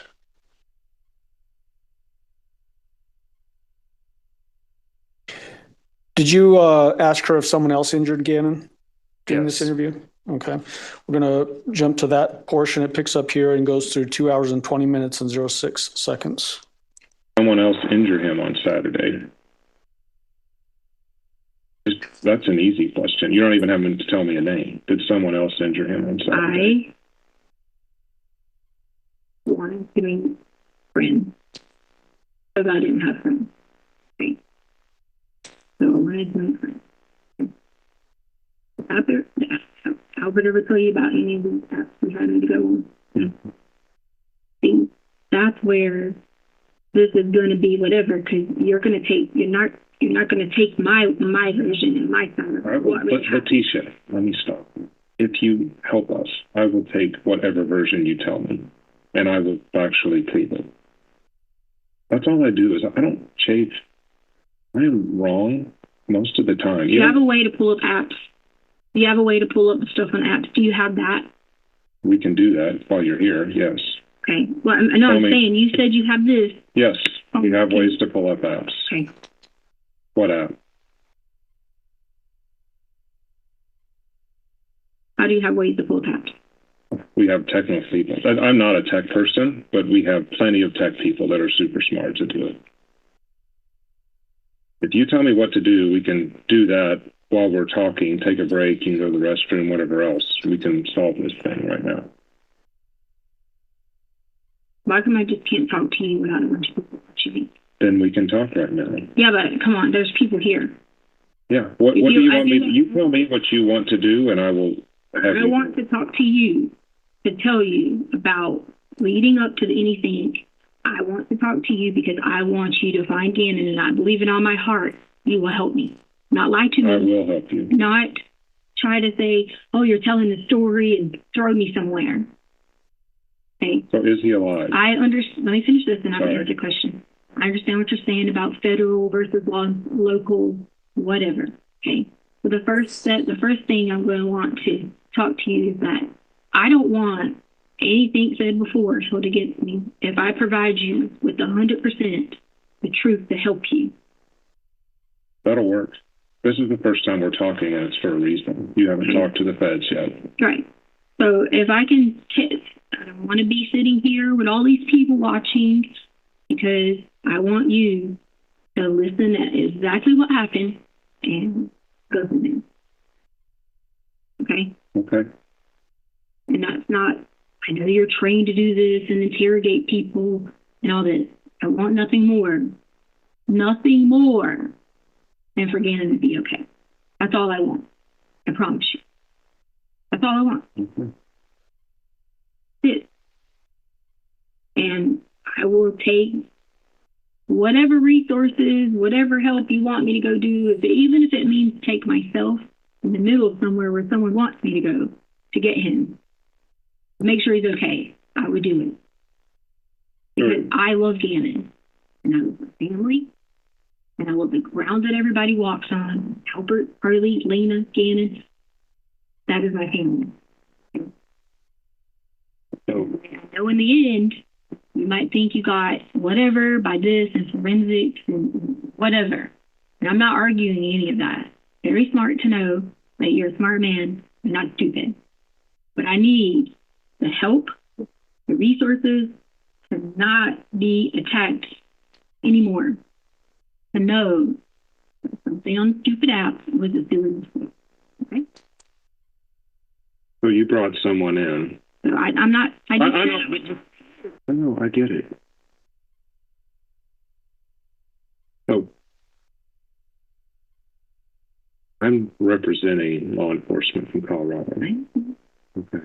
And if you tell me something, even though, we started a recording now or whatever else, and if you say we won't talk unless we turn off the recording, that can happen, but I'm going to pull in all those resources. No, I want you to pull in resources. I'm not denying you to say pull in the resources. I'm looking at you from mother to a father. I have been scared because I don't know what's going to happen, not with because I did something. I wouldn't have told you that there was people, random people, intervention, or all these things if there wouldn't have been. Okay? I wouldn't have done that. I wouldn't have done that. Mm-hmm. Could have easily just been like, hey, if there was truly what you guys had thought about, I don't think you intentionally done it. There was an accident. Common sense, well enough to know, to pick up the phone and say an accident happened. I'm not stupid, okay? Might be freaking out because I don't know how to get this help, but I'm not stupid, okay? And that's looking you dead in the eye to tell you, I did not hurt Gannon at all, okay? Where are you? So if you're willing to give me the opportunity to talk to you, I don't want to be like watched by people. I don't want to be, whatever. This is a separate recorder. This is mine. Right. And so does the Myrtle Beach house. Yeah, they do. Right. Right. But I need the help. You'll get the help. Okay. All we're focusing on is finding the help. Okay. And that's what I want. I don't want to look at you look at me like I'm just a bad person who doesn't want to find our child. That's not it. I just don't, when it came at me as an attack, okay, because that's what originally happened, okay, and I get it. Damn, this is their job. And guess what? They're probably parents too, right? So they have to do their job, right? Mm-hmm. Okay, I get that part. Okay. You can ask me about any of these, whatever. I'm sure it was something I saw somewhere, and I don't never looked up anything about some stepchild. I've looked up how I haven't got help, and how I wanted help, and how I wanted to be the person that they always were. Well, I didn't even want them to go home. I didn't even want them to have to go to their mother at all, because I had to see the pain and agony out of it, worry. So you're going to take my character based upon no, I'm not. Whatever. This is part. Listen, when a kid goes missing, we don't only look at the person, we look at the entire neighborhood, we go through people. Well, we go, everybody's lives is turned upside down. And I'll tell you right now, if any of this is since then, of course I've looked at what people said. If people said something about the FBI, I Googled FBI. Again, you worry too much about what we think. If you will get us there, we can protect you. Okay, so then I talk to you. And I don't talk to Myrtle Beach Police Department and all these other people. I talk to you and I explain to you. Okay? Because you already saying you are charging me with something. It's already been charged. Okay, that's what I'm saying. You're already saying that. Okay? So how do I know that when I give you this here information? But that's what this recording does. It protects you because I've already told you we will do this. We used to not record things, but we do now. And the only people sitting in there is the district attorney and some of the El Paso people. Myrtle Beach has nothing to do with this. They helped us find you. Right. So they have to be involved in this. I understand it. There's nothing against Myrtle Beach. Myrtle Beach is not in on it. Okay, well. If someone else took Gannon, we can find him. Here. I don't like that. I want to be able to have an emotional, raw conversation. Let's do it now. I can't. I mean, we can't go anywhere. Where do you want to go? Because I know people are sitting there. Nobody's sitting there. Okay, someone's watching from there. They are in the other room. It's the district attorney. Do you want me to tell them they can't watch? No, I want to talk to someone in a raw, real conversation that you can see truly in my heart the situation. That's what I want. That's what this is. No, it's not that. But how can I make Who is it it? The district attorney from Colorado? Yes. Yeah, see? Come on. I can ask him to leave the room. No, it's not about leaving the room. It's about I'm asking for, instead of going through all, this, whatever, sitting here wasting our time or whatever, I'm asking. Because I'm taking your word that you're going to help me and you're going to provide the resources from wherever you said you have them. Before I do that. So in this portion of the interview, starts out with you asking her about, did somebody else injure Gannon? And then she went on the discussion about apps. Do you remember that portion? Yes. And you asked her to give the name of the app. And then it led to that long tangent. Was that another distraction attempt away from potentially things that may help? Misdirection, yes.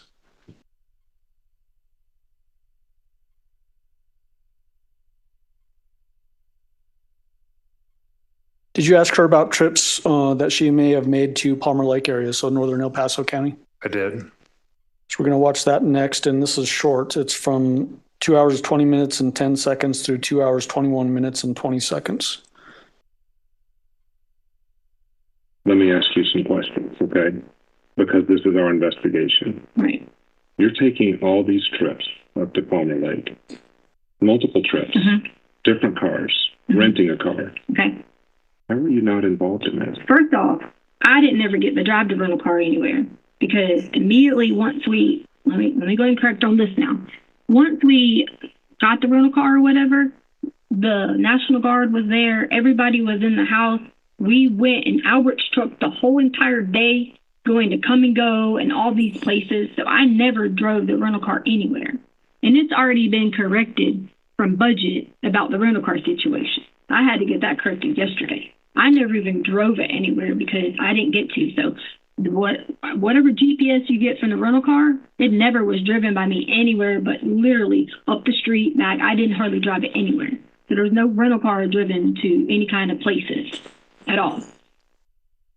The only time I went anywhere in the rental car might have been maybe 40, 50 miles. I don't know, no more than 100 miles, counting there and back. And that was just driving it through the day because I went back to get my car. But what information did you have about rental cars when you were asking that question? We had that on the day Al returned back in town, which I believe was Tuesday. The Tiguan had been parked at the airport, and Letecia had rented a car for that day leading into the next day. But then she'd actually came back and picked up the Tiguan Tuesday night. I don't remember or not if I had the mileage. She is correct here, and she drove it between 50 and 100 miles. I think it was about 70 miles. It came back that the rental car was driven. And like she said correctly, you could see the level of detail here. I believe she's being honest. And it probably was not driven up to Palmer Lake. So, yeah, it was factually correct what she was saying. Were you aware of her having access to any other rental cars during the early days of this investigation? Yes. Like the Nissan Altima? Yes, I believe her Tiguan was seized, and then after that, she rented the Nissan. A relative rented the Nissan? We've got that in evidence. That's came from a different witness. But also, did you later learn that she also had access to 2 different types of rental vans? Yes, I learned that later. Okay. Yeah. Did you have a discussion about PetSmart/Petco that leads into a discussion about blood on the walls and on her shoes and that kind of thing? Yes. All right, we're going to jump to 2 hours, 24 minutes and 51 seconds and play through 2 hours and 28 minutes and 5 seconds.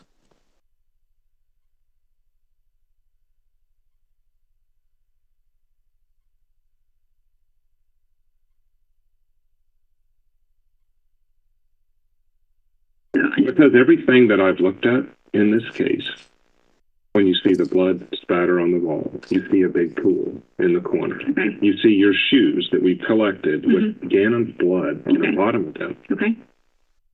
And then you point to Eduardo, who doesn't exist, or maybe he did exist, and we don't have a last name. Okay. Then you point to Quincy Brown, and then you say Uncle Matt, these names and stuff, and it's like, I've seen it before, and that was Harold. That was. But I'm not Harold. I'm not saying you are, but I'm saying this is my experience. Right, I got you. I'm not saying you are, but it didn't go well for him because his attorney got up. He's one of the best attorneys in Colorado. He cost $600,000. Craig Truman, and he started paid $600,000. Okay. With his dead wife's money, and Craig got up and said, Harold is not a murderer, but he is a liar. Right. And that's what I was worried about when I first got the case, because they asked me to come in and work that case because I had worked other cases like it. And Harold's just sitting there all confident and whatever else. Please don't say this is you. I'm just saying this is my experience, because Harold told all these different stories. But when you start out with your defense attorney saying, my client is a liar, he's just making up crap. That's to the victim's family on how Tony died. That's to his friends at church. and all of them got up and testified. These are the different ways Tony died. Again, it's not good. But he might be today. You don't know that if someone is willing, if this, whether it's related or not, the head thing, if someone's willing to hold a kid for 30 days, how are they not willing to kill him? Can I ask you something, or can I say something? Yes.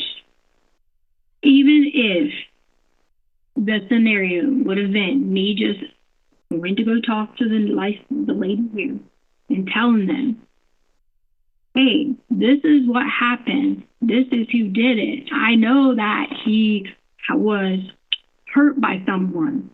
You know what the next question you're going to say to me? Who was this person? And all I'd say to you was, well, can you help me figure it out from this app? Or can you help me figure it out from this? And you know what you would say to me? Oh, yeah, sure. Right? That's exactly what you would say to me.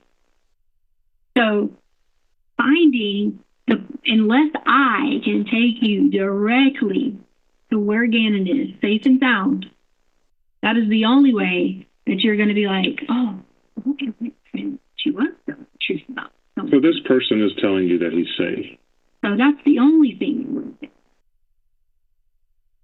I've even asked y'all, or I say y'all again, I mean, you're I get it. Okay, hey, please help. Why isn't there a reward? Please, please, please. You're not understanding. Like, I have begged that completely. Like, day in and day out. Begged it. Begged it to let me. I still don't understand.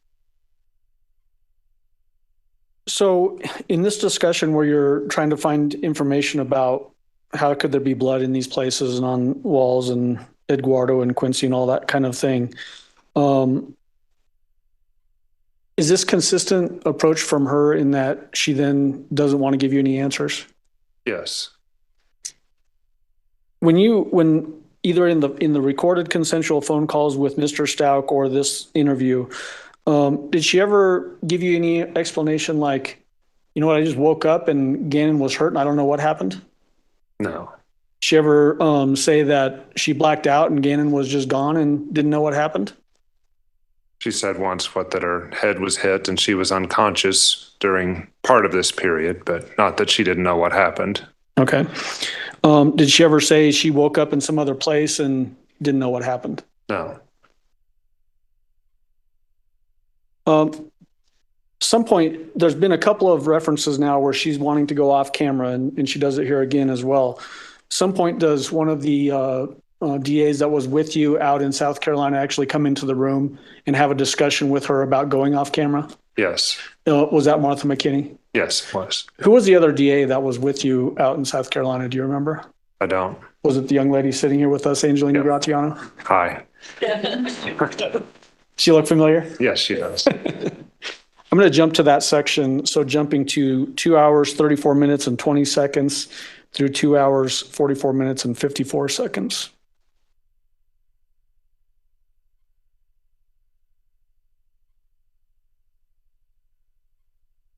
And before I jump, as I'm typing in that timestamp to get to that exact point, is it shortly after this where you actually leave the room for a little while and have a discussion about, can we do this off-camera thing? Yes. And when you did that, was that leaving her in the room, the defendant in that same room by herself for some period of time? Correct. Did she do anything unusual inside the room during that time? I recall. Starts talking in Spanish or anything like that? No. Okay. So we're at 2:34:20, and I'm going to play through 2:44:54.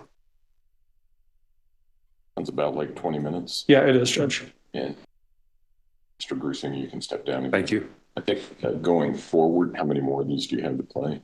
Well, the whole thing, like I've told you before, Judge, is... Well, let me rephrase let me give you some guidance. I think if it's going to be longer than about 10 minutes, Mr. Grusing can step down. Oh, I see what you're saying. Yeah. I can just make notes of when they're going to be longer like that. And then this should get us to about 3:10, Judge. So okay. Maybe we can take the break right after this one.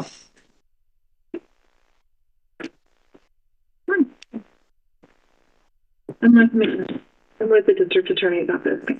Just so you know, I looked behind there. This place is under construction. There's no one back. I can walk you back there if you want to look. Oh, no, I believe you. I was just talking about all these people watching. Yeah, and Martha's been watching. Yeah, I have. Yeah. John said you wanted to talk to me? About protection? So I don't have any trust in anyone. Obviously, I know I've told him that I said things to Albert because I was not or whatever. But how do I know that I'm going to get help? Like, because I didn't hurt you at all. But I need the help to figure out how we're going to get through. Let me read you what she wrote. Okay. Or I'll just show it to you. And I know it's Saturday. I probably I had things Saturday and had nothing to do with this. Checking the phone. So we do have your phone, and we have gone through, like, these are keystrokes. Right. I'm talking about, like, it's when you download it. Did you have a different phone beside the one that was in your van? Did you have another phone? Like a second phone? Yeah. No. It's the same phone. It's the same phone? Yeah. No, not the same phone. You guys have the phone. That was just the real phone. Okay. Yeah. But at this time... Yeah, I'm saying that's the same, the 843 is the 655 number. But you didn't have a second one that this app might be on? No. I only had this phone. So, and let me explain, Martha. My understanding of what Letecia is asking is, how does she know, since I've said, if there's a bad guy or guys out there that did this to Gannon, that she can tell us where these guys are, and she's concerned for not only her safety, but the safety of her family. Right. And how can she asked me would I trade my life for Gannon? And I said yes, but I said it's also other people. Like, how do I know that everyone else is not going to be in this? And how do I know that you guys aren't just trying to be like, whatever, if I walk you through anything or can help you with anything, I don't want to be just thrown somewhere, like being like, okay, well, you didn't tell me this, and I want to be able to help you and work together because I'm sure you have kids or grandkids or whatever. I do. I don't want to sound like I'm cold-hearted, and I'm just tired of being like the person chased instead of being able to have someone to actually have compassion to help me. Well, I was a little bit confused when I was watching it because John talked about how they're the FBI and they're the premier law enforcement agency that could protect you, could protect your entire family. And they, again, is alive. Okay. I can't make you any promises. Right. Because obviously there's a lot of information that you have that we don't. Okay. So there aren't any promises. I can't come in here and promise you anything regarding the court case or the arrest warrant or your involvement. Okay. But I can tell you what the number one priority is. Right. And it's to find Gannon. Right. And so if you were talking to some small law enforcement agency and they said, sure, we'll protect you, I mean, I can see how you would be suspicious of that. Well, you guys are the lead agency. That's why I was asking. Yeah, I mean, they're the most elite agency there is. Oh, okay. And so if there was a time for you to feel like that you could protect that reporter, we can. Because I know you have yours. That's what I'm saying. As a backup. So if you want the recording turned off, you need to tell us really explicitly that that's your choice. Because the recording have been put into law so that there's not a debate where he says you said one thing and you said I didn't, right? So it's to protect the person being interviewed. Right. But if it's something that you... It's not that I'm trying to, I just don't, it's just I wanted to have like a conversation with him, just him, and try to explain to him in complete detail about everything because I do want this, I want the help to the next level to find out where he is. I really do. You guys have looked, you went to GPSs and all this, but you haven't found Gannon because you're coming after me. And I understand you're going to say, well, this is what we have to go on, and I respect that totally. But it was the first time I ever get to sit down with people to actually to say, okay, this is what happened. This is what I know. Please help me. Because then I feel like if I don't, because see, I easily would be like, hey, just give me an attorney and call it a day. I really want. So do you think I want to waste time if I got resources? when that's all I've asked for. I don't want to waste time. And if there's a chance it can be saved, everybody wants that information. But the only people who can save them are the FBI. I don't want you to think that this is being broadcast to the whole world. Right. You know, there's another DA with me. There's no Alpha County person. Right. And they're the ones. What the reason that we do that also is, I might miss something, and I probably do, and so then I can go talk to them and say, "What am I missing?" And then also it protects you, because if I make a promise that I can't deliver on with the FBI, then Martha gets to hear it, and then she would knock on the door. But as soon as I give you information, what's going to happen is someone's going to say, well, you were involved with this person. You were cheating with this person. You were doing this. I'm just giving you scenarios. But that's a lot better situation than you're in right now. But what if I wasn't? That's my thing. And that's where the burden of proof, I can't depend my life on the burden of proof to be involved with just someone thinking that I'm just a bad person. I did not hurt Gannon. Okay. There aren't any promises I can make you right now. I can tell you that we're looking for the truth. And it seemed to me from listening to it that you had information, but I can't make you any promises. But what I'm saying is, if you're saying to me, I have information, you're going to come and say, well, you should have given this information when I did nothing but attack. That's what I'm saying. You see what I'm saying? You can't armchair quarterback yourself, though. You know what I'm saying? You can't look into the future and say, well, we're going to say this because you said that. If what Martha and I are saying are true, and that our only focus is Gannon, we don't care who leads us there, we just need Gannon, then you are protecting yourself by telling us this. If you never give us this information, then you don't protect yourself. And then we have one person to prosecute for Gannon. Well, our focus is who took him and who hurt him, not with when people came forward with information. How do I know that? Because that's my biggest thing. I know you're saying that, but like whatever I can do to help, I can help you. But I'm saying, how do I know that if, let's just say it's whatever, I tell you a specific person, okay? Let's just say that, okay?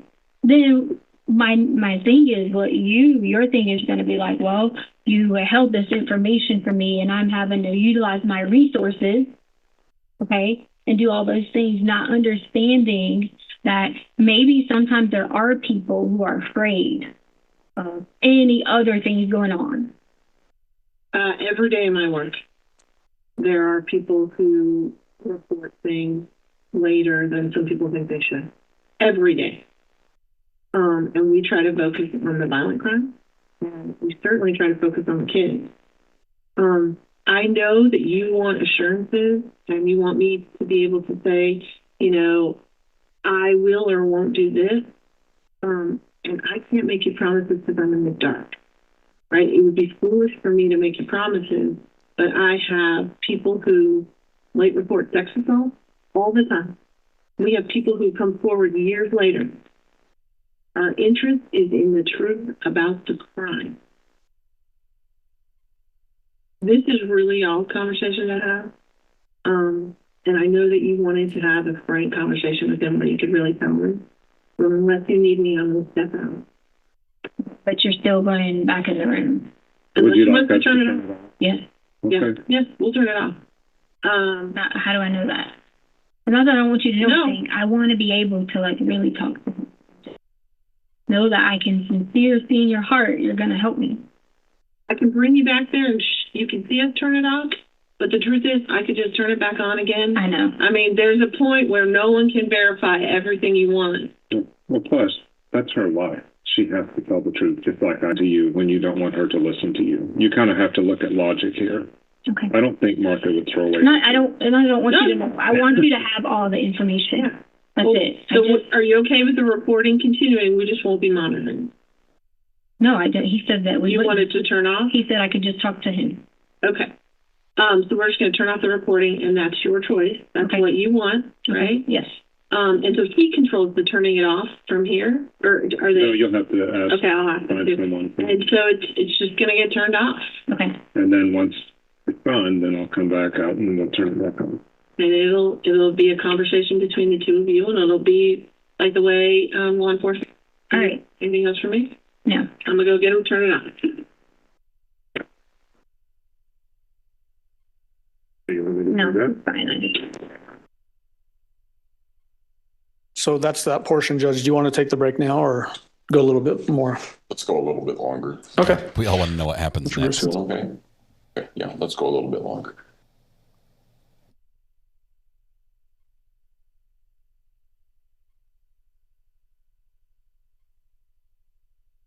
Some point, did you have a discussion with the defendant during this interview where you're talking about ransom? Yes. Why was that part of the discussion? She had brought that up. I think it was on February 15th that Quincy Brown was demanding a ransom. And also, since we were talking about a group possibly having Gannon, I couldn't see another reason why someone would have him. He would still be alive without them asking for something in demand. But why bring it up in that particular interview? Why confront her with that? Just to change tactics a little bit and see if she will move somewhere else, really. Okay. In that portion of the discussion, were you also talking to her about in ransom cases, kids don't actually turn out to be okay? Yeah, and maybe I'd worked one ransom case, if that. We don't see that very often. Normally our rule is that the 24-hour rule, the 48-hour rule, the further away you get from an abduction, the less likely the child is going to survive. And so now we were at over a month.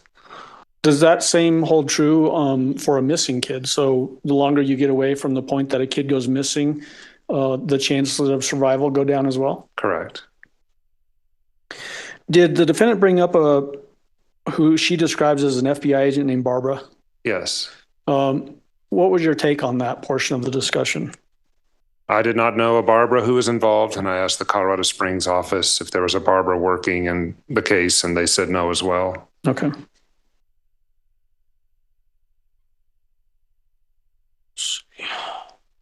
The next section, Judge, that I want to get into is about a 10-minute video. Do you want me to go into that, play it, and then? Let's do that. And then Okay. for a break. So preceding that, she's already sort of challenged you on, because you asked the question a particular way, that shows that she couldn't trust you as it relates to Quincy being in Mexico. Do you remember that part? Yes. Does she bring that up again about that's why I have a problem with trust? Yes. All right. And so I'm going to jump to 2 hours and 49 minutes and 1 second.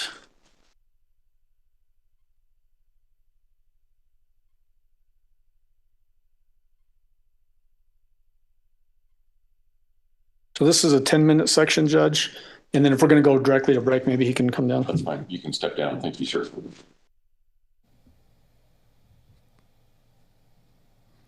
Letecia is keeping her head down on the floor, almost on the And then table. it happened February 5th, I think. So what happened was I got all the messages when I logged back in for my iCloud. I got all the messages that were like just sitting there. And so I took that message and I forwarded it to I sent it before and I sent it to Albert. And I said, hey, I said, can you get someone to like look into this? I said it could be just people, you know, sending random messages, or it could be creepers, you know, like people, whatever, being stupid, or it could be just in general, you know, the actual person. And so no one ever said anything to me about it. Then I get the Snapchat. Okay, so that's Let me interrupt you for a second. Letecia, there's an 11-year-old kid. Again, we have to go back there. 11-year-old kid, injuries in the house. Now we know that. Taken. And you don't come to law enforcement? this was a law enforcement person. No, there's no Barbara. I mean, how did you get him except through your friend? You had Amber from the FBI. Right, but she said that she worked with the FBI and she was going to send information. She said that she worked with Amber. I swear to you, if you call 80, you can get the number from her to find out what Barbara. who the barber lady was. And she was actually emailing her today. But if you told them back then and you trusted them with that information, this is why why are you not today? Because no one has helped. I tried since February 5th. What's this? Today's March. That's why you see I had such a problem with trust. Is because I was there when you were talking to Amber, though. That was your chance. And Amber. Yeah, that's a legit FBI. So then, is that what happened when I was talking to Amber? I got a message back from the attorney who said not to talk to you guys because you guys, A, weren't the lead agency or something like that. And then B, not to say anything else unless he was present. That was when I was trying to talk to Amber. But why wasn't that with Barbara then? Because I gave it to my friend Amy, who had this relationship with Barbara, like trying to check on her. See, and this sounds like a lot of your calls. Mm-hmm. To where you're pointing fingers in different directions, but never giving specific things. Right. I did. Right now, I mean, if Gannon is somewhere and you can get us there, and he sent proof of life or a picture of Gannon or whatever else, it makes no sense for some man to have an 11-year-old child. It wasn't that. It was because we thought it was someone playing games.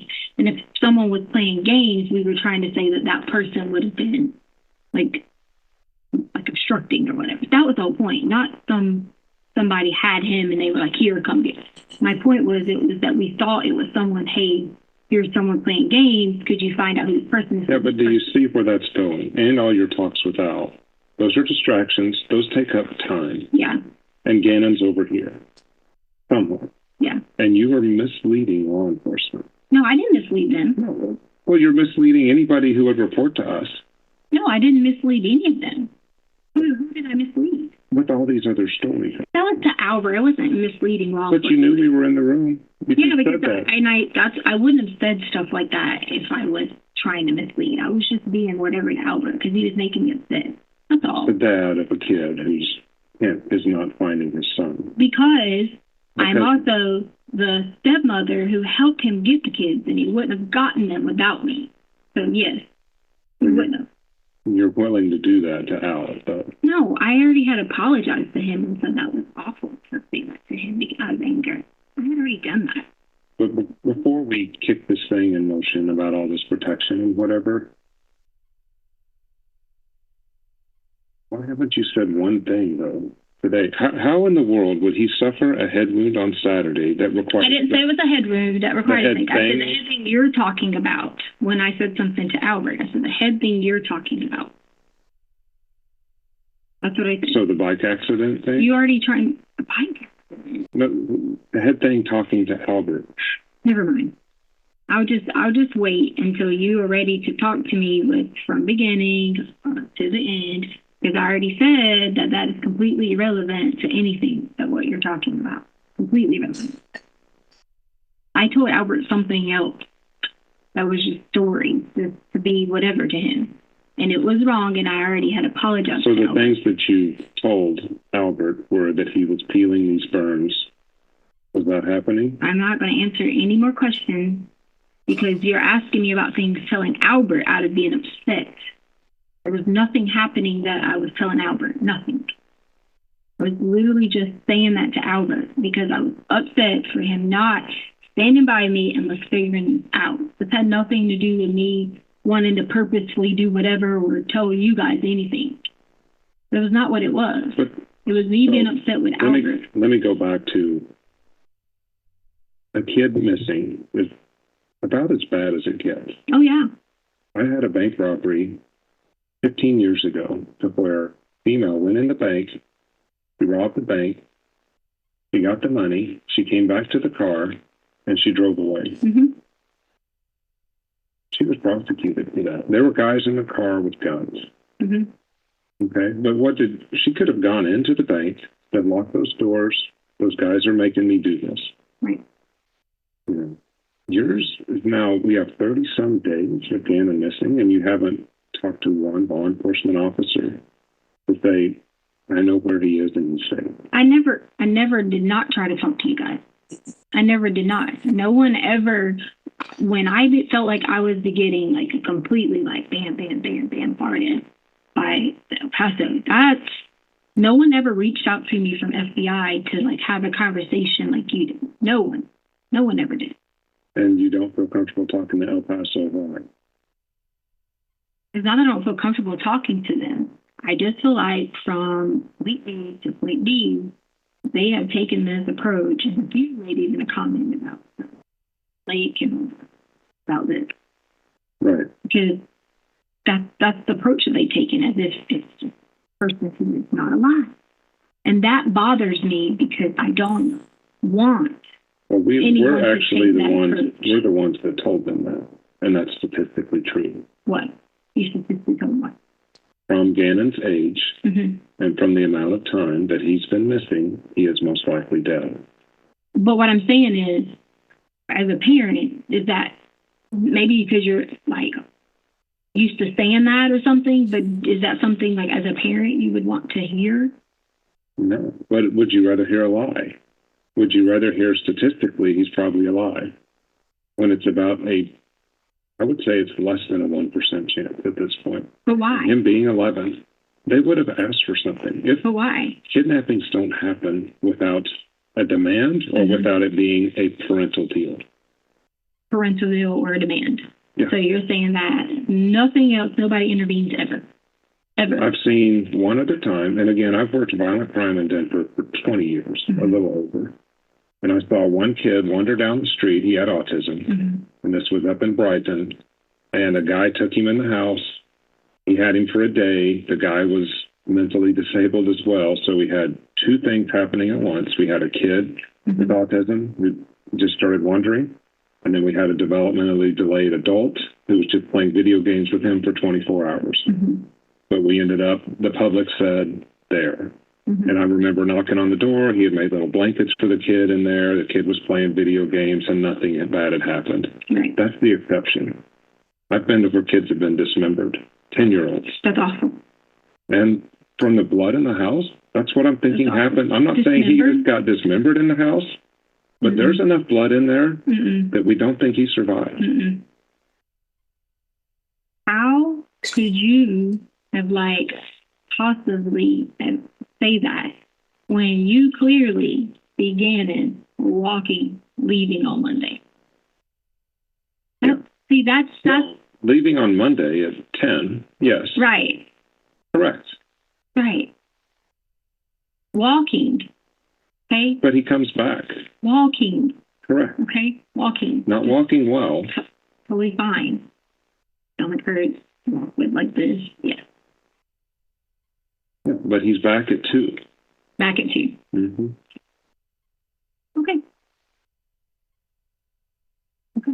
If that's what you say, then then this whole thing is like even pointless to even say anything, because if you're saying back at 2, but then you're also saying something about going legs and here and there and whatever, and it's like none of it is even making sense. It doesn't even make sense.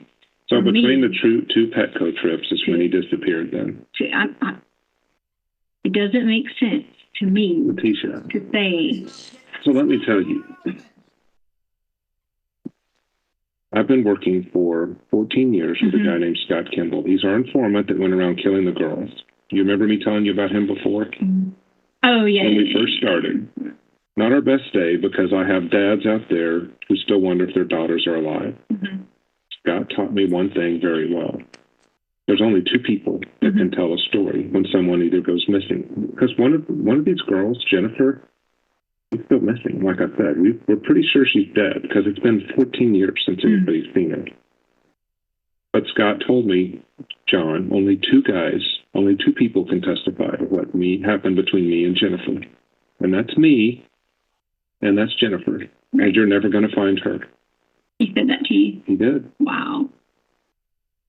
So I've got to answer to his dad for the rest of my life. And I'll probably be answering to his dad after I retire, because Dad has my cell phone. Dad calls me on her birthday, on the day she went missing, on Father's Day. How was he able to say that to you? Because he's like, there's no other witnesses.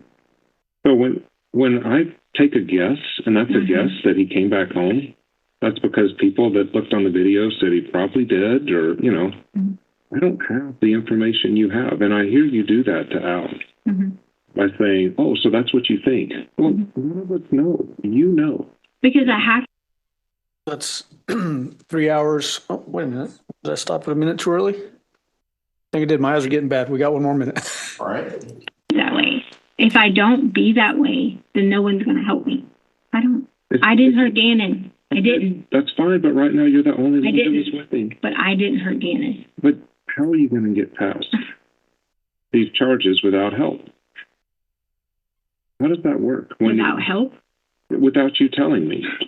Like, again, it'd be like someone, I told you the story about Jennifer. If somebody knew where Jennifer was, and they're not telling me or Bob Markham, I didn't say I knew where Gannon was. You said you know he's okay. No, I said as a parent, I'm never going to sit here and say, look at you and say, he's not okay. That's not what I'm going to do, because I didn't do this. So why would I look at you and say that? Like, I'm dead looking at you in the eye saying, I would never as a parent say that. No way could I ever say that, because I love Gannon. I did not hurt Gannon. I told. All right, now it's really 3 hours, 1 minute, and 35 seconds. All right, ladies and gentlemen, we won't take our afternoon break until 3:35. If I can have, hold on just a minute. Okay, we're good. We're going to take our afternoon break. If I can have everyone back in the jury room and say 3:35, we should be able to start right on time at that point. Again, don't discuss the case among yourselves. Don't discuss the case with anyone else. All rise for the jury, please.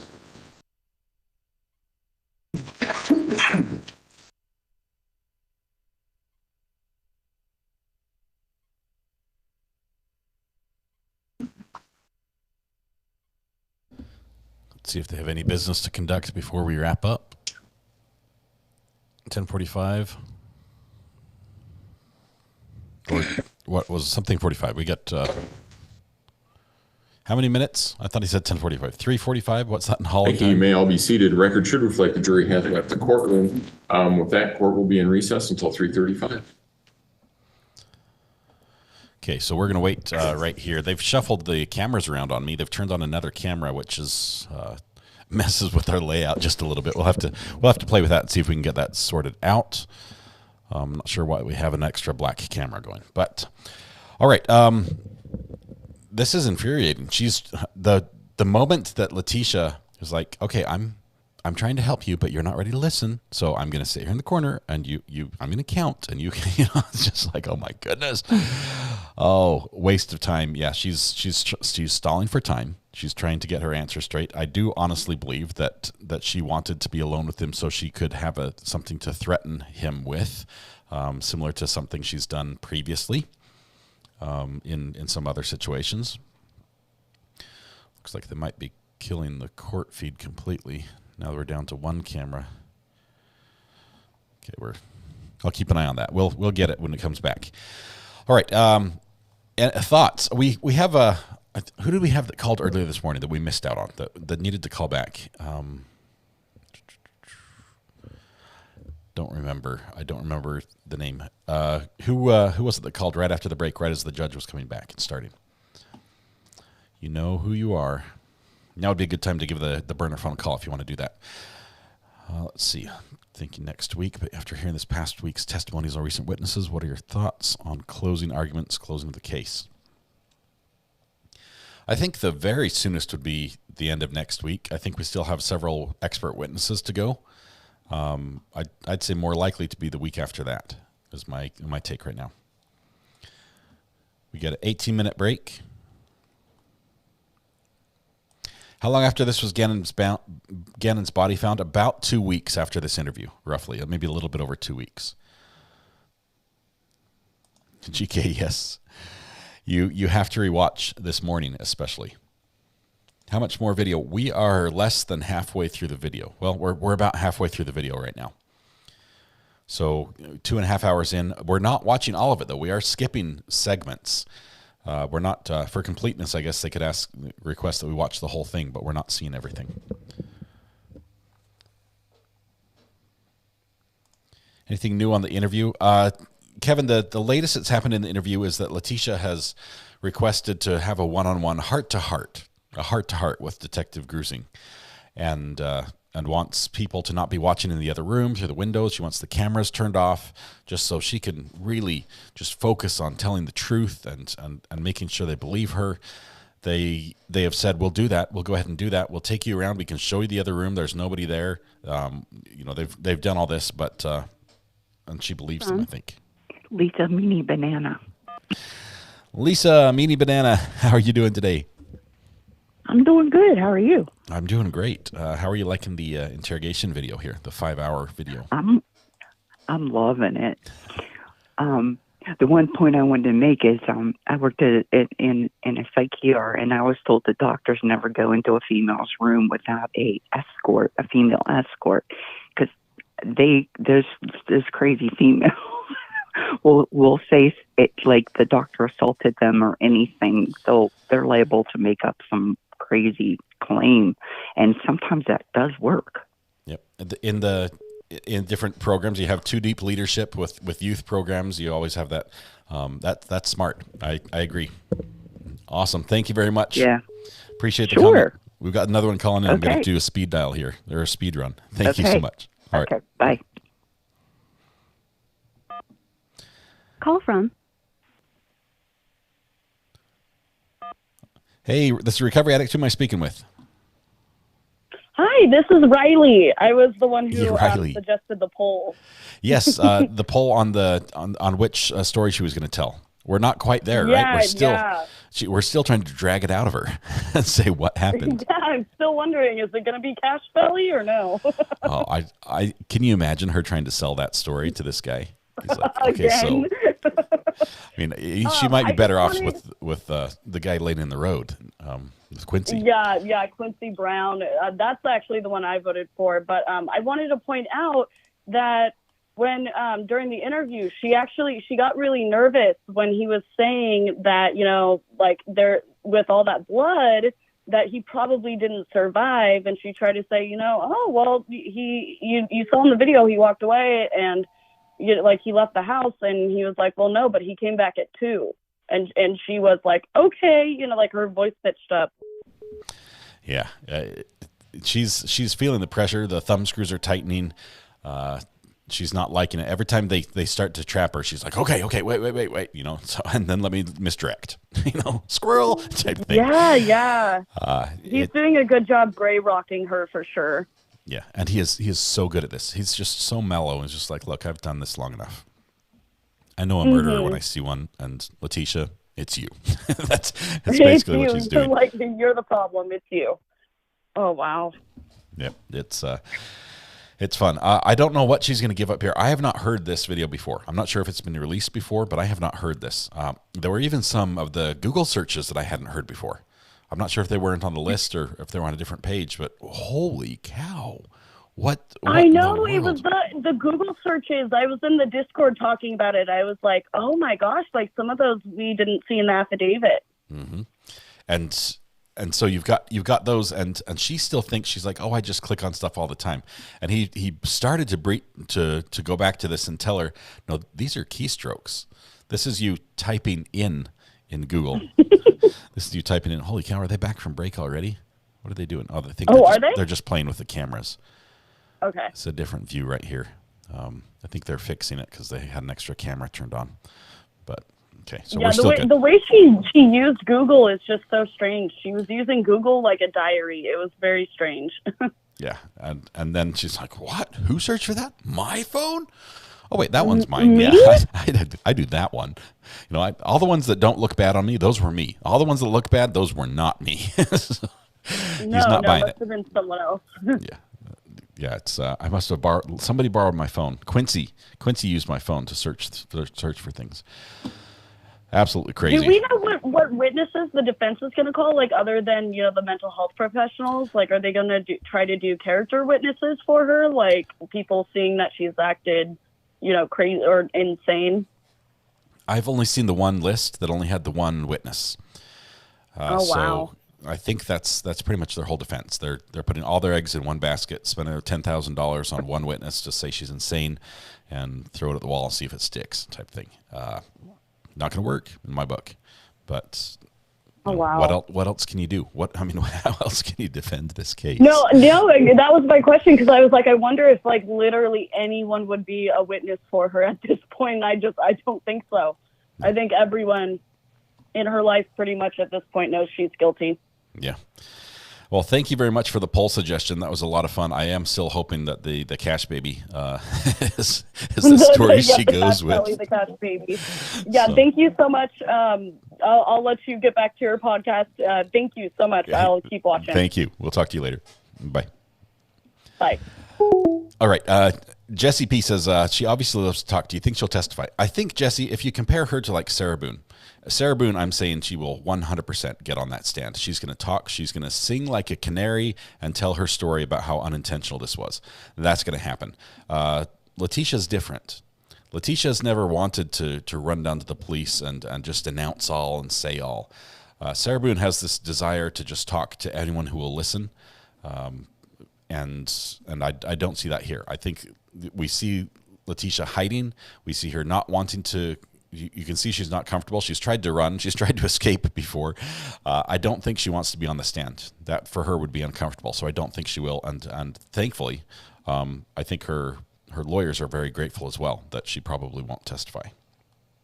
But having said that, it is her decision, and stranger things have happened.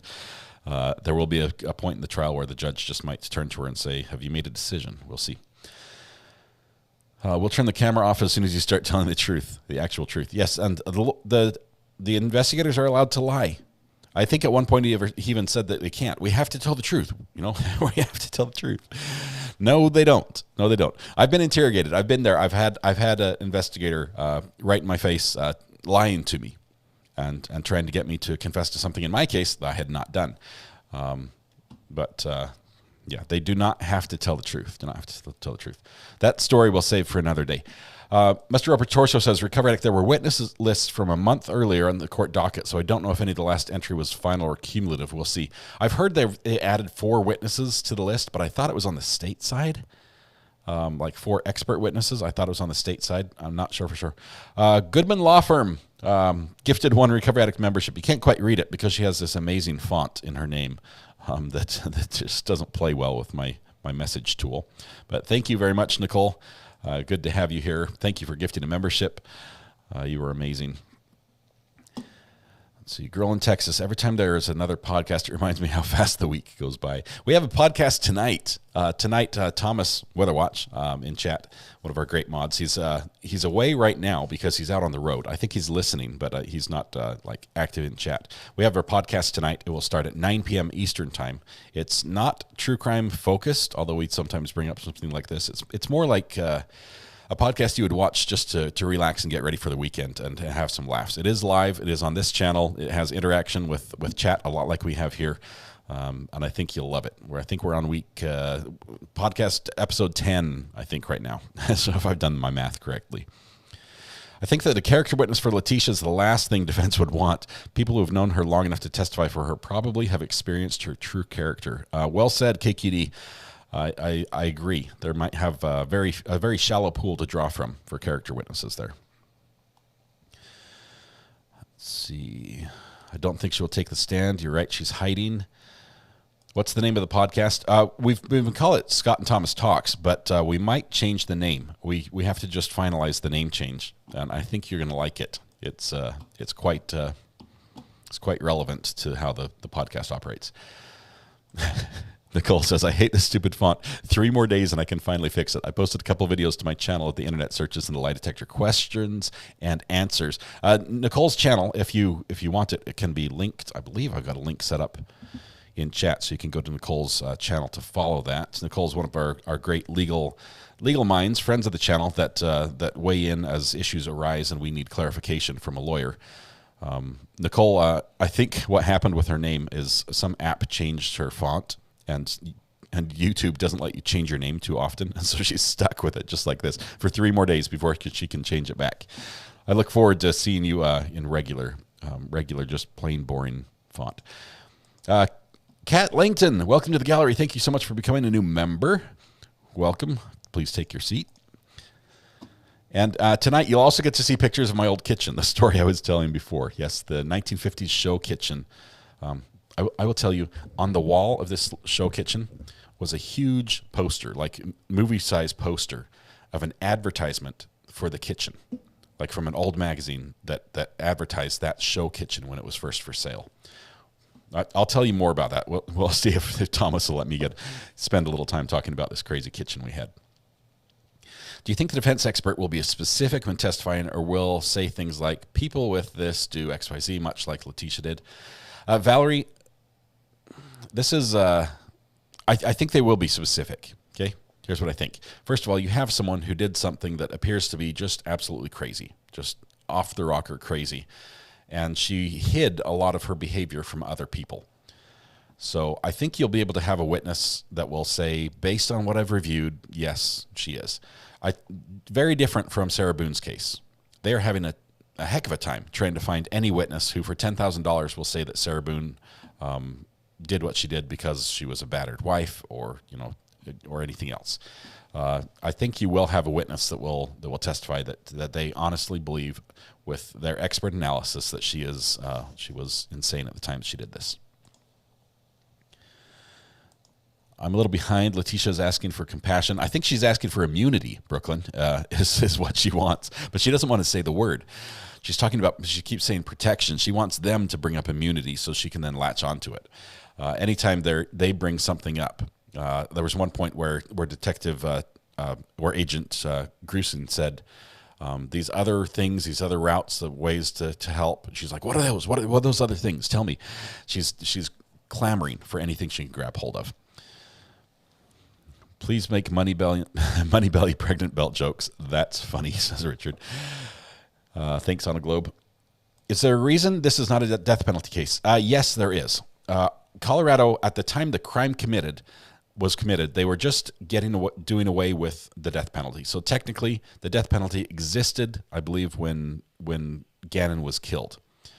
By the time she was charged, I believe the death penalty had been abolished.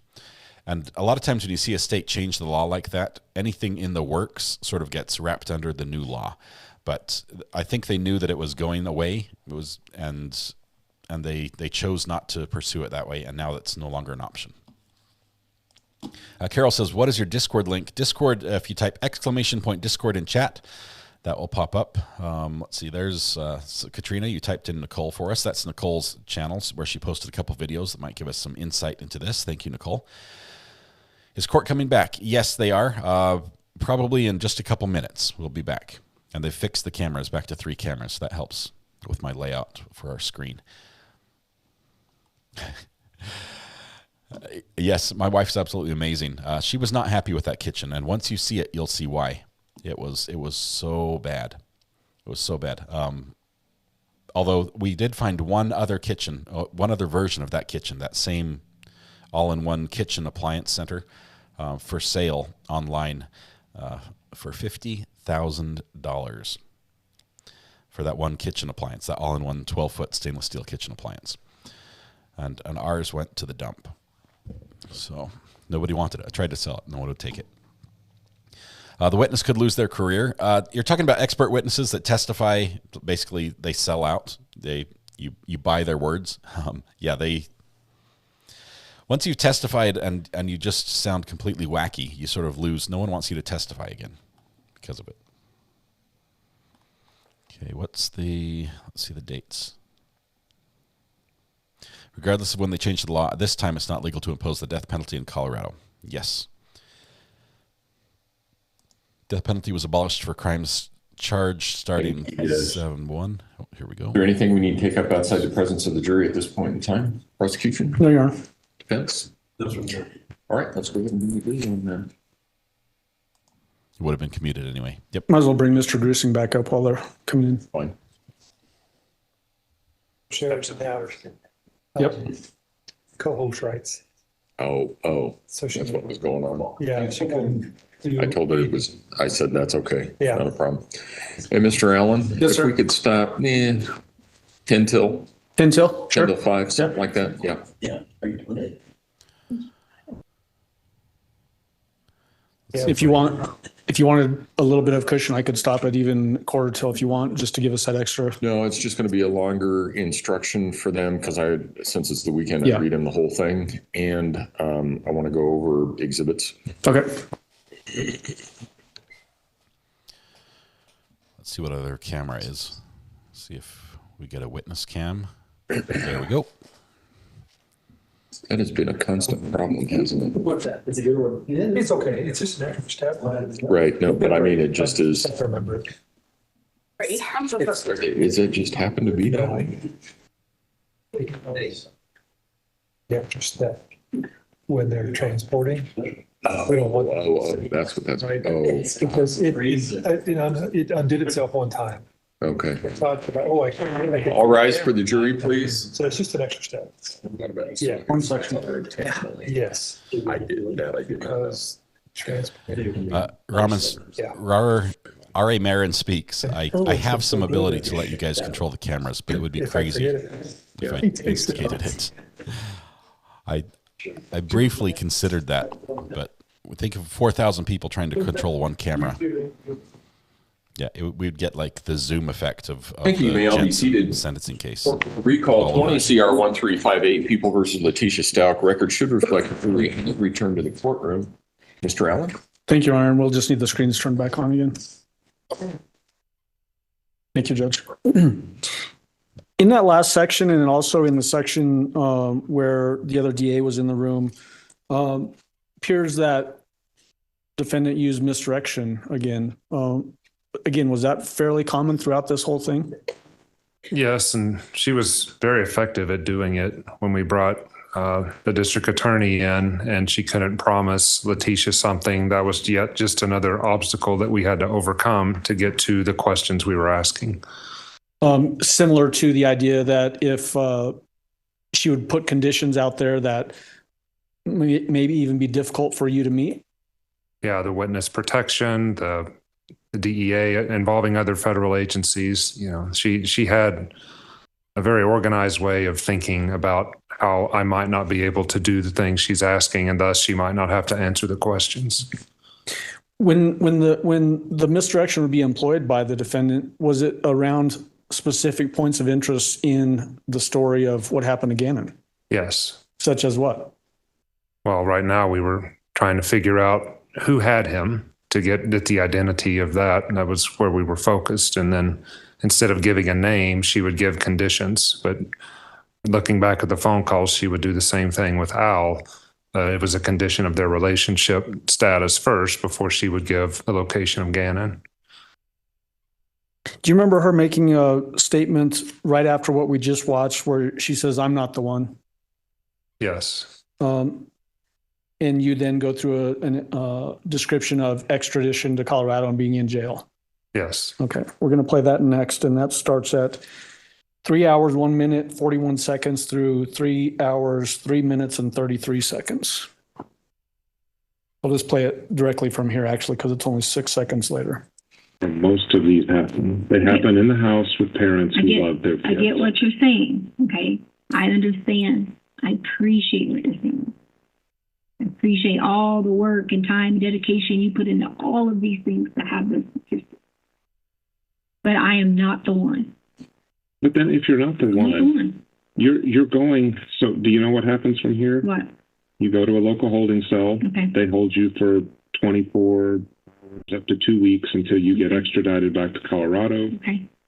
You're in jail, Letecia. And unless you tell me that somebody else did this, you're the only one that did it. No, I didn't do it. But I'm telling you. But I didn't.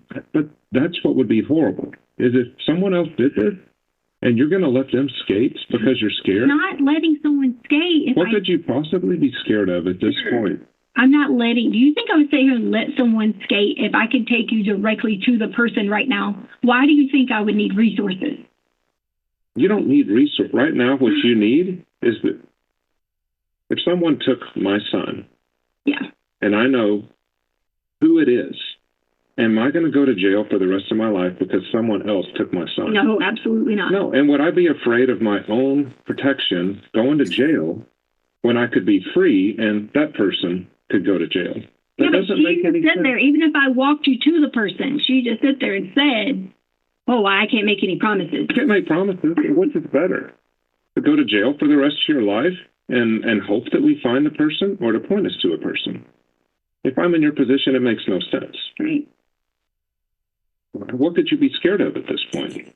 Reprisals? No, the fact that you don't have. Apparently, you would have found some of this already if you would have had the resources. That's what scares me. So stopping it at 3 hours, 3 minutes, and 33 seconds. After you explained the extradition, you said you're the only one that did this. Does she then use misdirection again to get you off topic and move you away from trying to press her? Yes. What's your impression of that very end where what scares me from her perspective is you would have found this if you had the resources. What's your take on that? It's what I explained to her earlier, that she's expecting me to know answers to the questions that only she has the answers to.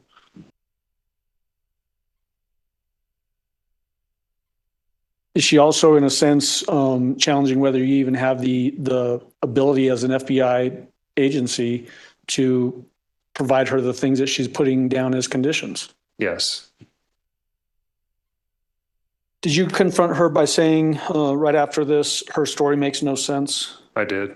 So I'm going to jump to that section. It's 3 hours, 3 minutes, and 49 seconds. And it goes through 3 hours, 4 minutes, and 59 seconds. So your story makes no sense. And what it goes back to now is that you can't take responsibility for what happened to Gannon. I didn't do anything to Gannon, sir. You can't insert someone else in here unless you're going to tell me who it is. Okay, I didn't do anything to Gannon. That's fine. But then you would tell me who it is if I it's didn't someone do else. anything to Gannon. Did he do it to himself? Okay. I didn't do anything to I'm Gannon. not asking you if you did. I I'm didn't do anything to asking Gannon. did Gannon do it to himself? Do what to himself? The head injury, the neck injury, whatever that was that caused that pool of blood down by the bottom of its bed. You know that the sheets and all that stuff, the blood seeped down in. And what now? The blood seeped down In that through that corner. Through the sheets into the mattress. I have no idea what you're even talking about. You cleaned it up off the wall. So wait. There's, you know where the head of his bed was. I don't know anything about blood and sheets, okay? I did not take any sheets and clean them. You told Al on the phone you cleaned up the wall.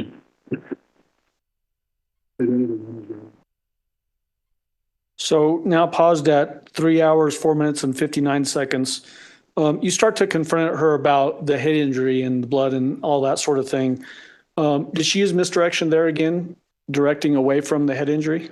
Yes. What was significant about that to you?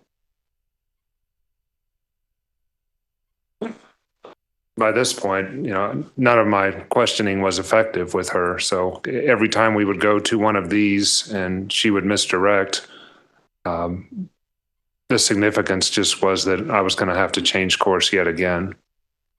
Again, was this happening as you're trying to dive into what actually happened to Gannon, but then she diverts over to the sheets? Yes. What's happening here where someone's come in and said something to you and then you're getting up to leave? So Letecia had requested to talk to me off camera, and the police department could not turn the camera off. So they had decided to get us a separate room, and myself and Special Agent Cohen were going to speak with Letecia off camera in this other room.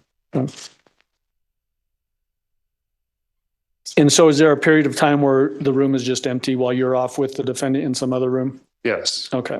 So we're going to talk about that. And so I'm going to play it until both of you are out of the room, and then we'll pause it again. Okay.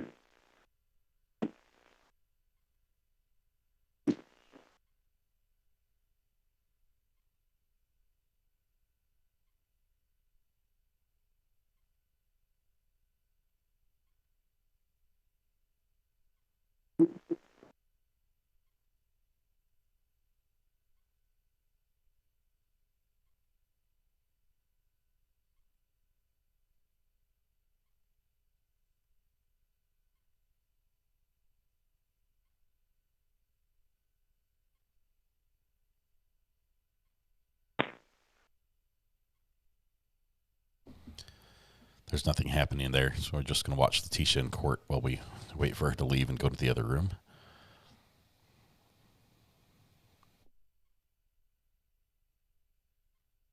She's starting to play with her hair again. She somehow is able to wrap it around like a balaclava. I mean, I think at one point we'll just have the eyes. That's all that'll be left.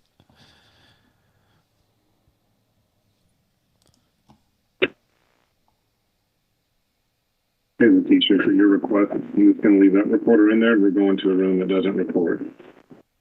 Are you sure you don't need to go to the restroom? Campaign.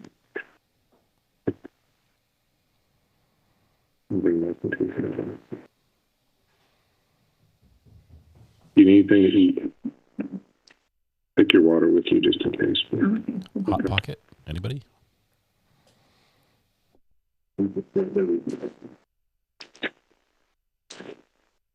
Great.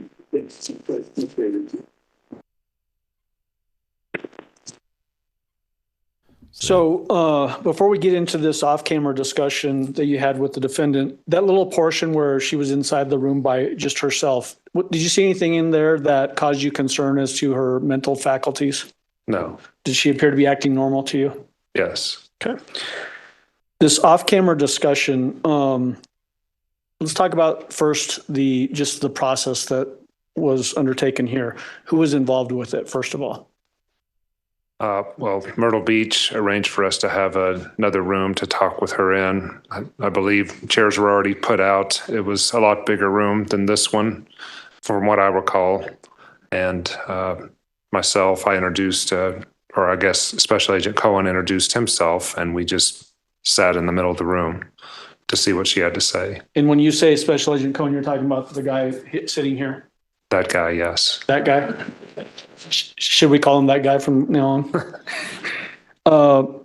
How long would you say that portion of your interaction with the defendant lasted?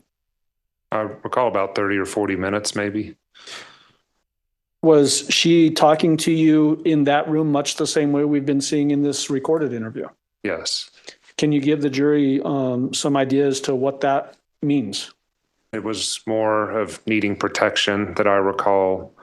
The primary things I remember from this was that this person or people that she was saying was responsible for Gannon might have been associated with an app that was on her phone, and that Al had wanted Letecia to participate in a threesome, and this person that was part of the threesome might be the person responsible for Gannon's disappearance. When you say these people, is she pointing her finger away from herself saying these people, or is she saying these people that are inside of herself? No, it's another person, and why I say people is when she's talking to me, it sounded like a group.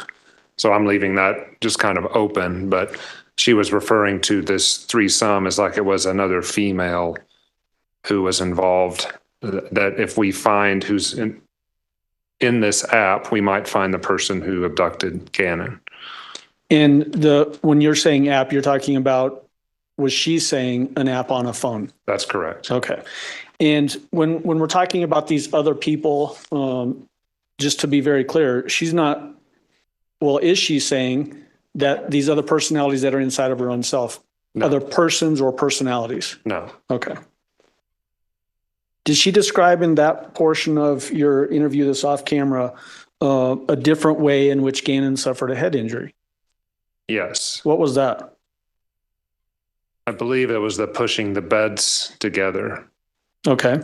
Did she describe that as occurring on Saturday night? So that would be January 25th. Yes. Do you remember her giving you any description as to her looking at and assessing that injury? Yes. Letecia said she looked at the injury, assessed it, and said it wasn't very egregious. Did she include specifically that it didn't even need stitches? Yes. Did she give a description as to where on the head that injury occurred?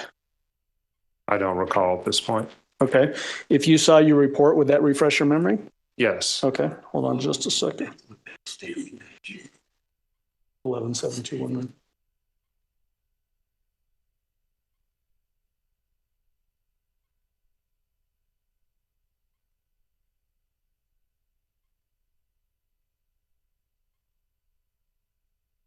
You guys are so bad.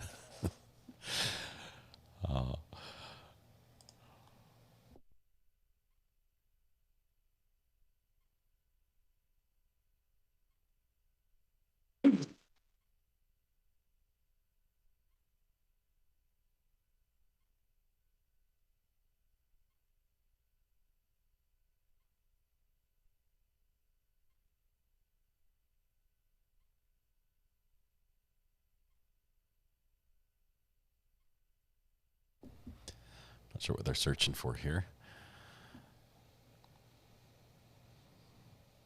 Yes, this is where the 8-week cash money baby came from. No, I'm not seeing it in this particular report, so let me come back to that in just a moment. Did she talk to you about taking a SIM card from her phone? Yes. What did she say about that? Yeah, I don't remember that either. Sorry. Okay. Well, that one is definitely in this report that I've got in my hand right now. Before I get to that, though, were you aware from the investigation that her cell phone was seized by El Paso County Sheriff's Office on January 29th when she tried to leave the sheriff's office during her interview? Yes. Do you know, or are you aware of cell phones having SIM cards that are in them? Correct. And so her indication that she still had a SIM card from that phone, would that be factually possible? It should not be. Okay.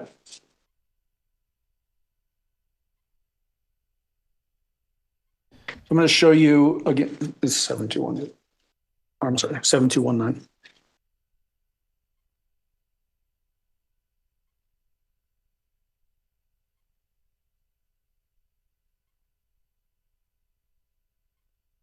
SIM card sections here. This is pagination 11-7220, page 3 of 4. Look at that when you're done. Okay. Did that refresh your memory? Yes. What did she say about the SIM card?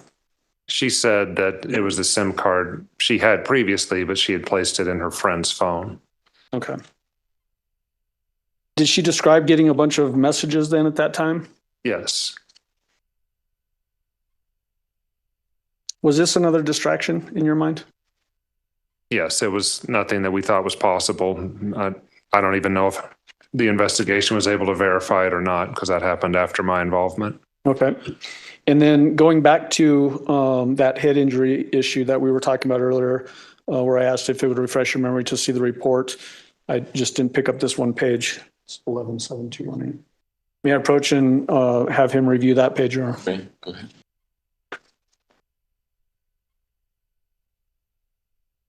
It's this last paragraph on this page. Thanks. I think this day we've heard from the judge is going to end with just going over exhibits, making sure everything's been entered properly. Usually that's done towards the end of a presentation. So I don't think they're done. I'm expecting more expert witnesses. Did that refresh your memory? It did. Where did she describe that head injury that was caused by pushing the beds together occurring on Gannon's head? She said it was a gash in his left temple. Did she also give a full assessment of other injuries during this portion? No. Okay. Was there some discussion here about Angel and Petco? Yes. What do you remember her saying about that? Well, we discussed Angel later, back on camera, but I remember Angel coming up as a result of this app and the threesome that happened. Is Angel was a female who may have been involved in Gannon's disappearance. And this Angel is potentially the one that the defendant was suggesting might have been contacted for the threesome issue? Correct.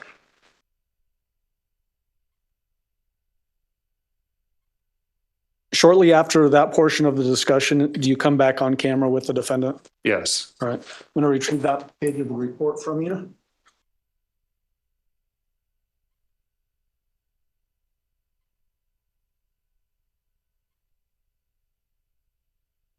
And jump to the next time that you're in the room, which is 3 hours, 13 minutes, and 25 seconds.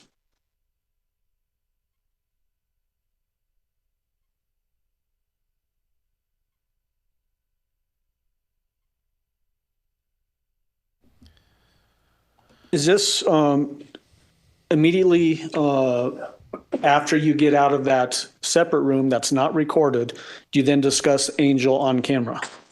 Yes. Is that what we're about to watch here? Yes. Okay. So I'm going to play 3 hours, 13 minutes, and 25 seconds through 3 hours, 25 minutes, and 41 seconds. Judge, this is about a 12-minute gap of time. So maybe you want Mr. Grusing to step down? Step down. Okay. You all right? With the district attorneys and stuff, for this protection thing with Angel, we have to know last name, all that stuff, how you met her. I mean, I know you say that at and whenever, but how else do we identify Angel? I would say just reach out, maybe. Can you describe her? Yeah. What does she look like? She actually got help. Yeah. Like, you know, she's definitely. But where all have you met her? When did she come to your house? Were you saying September?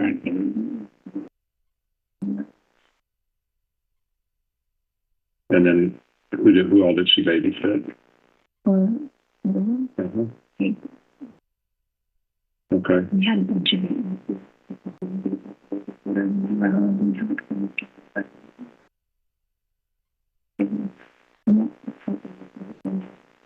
quite a few people that were here.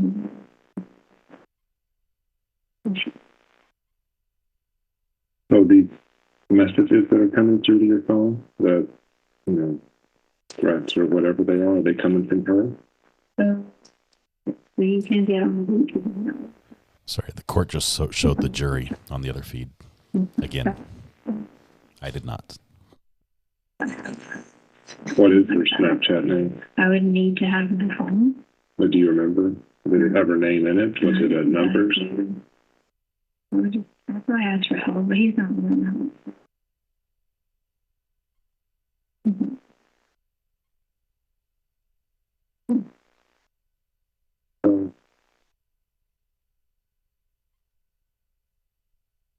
She's mumbling. To tell you back what we talked about. But I don't if I'm not going to get any help, I would have to get help. I trusted you. Well, we went in there. I know. And I don't know, Letecia, if it's just the way you're used to communicating over a long period of time, but when you're asked a question, you don't really answer. You kind of go in a little circle. So if I said like, where did you last see Gannon? And then you say, well, it's supposed to drop off, you know. Yeah. So we're just used to asking you a question and then you tell us an answer. It's just, you know. I just don't. I don't, as always, like,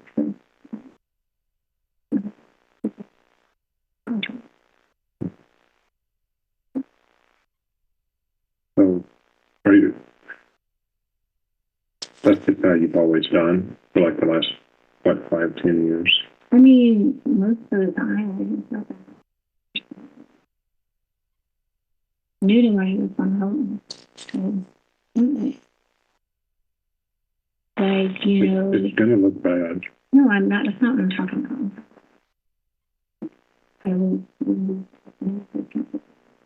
It's not even going to look like that.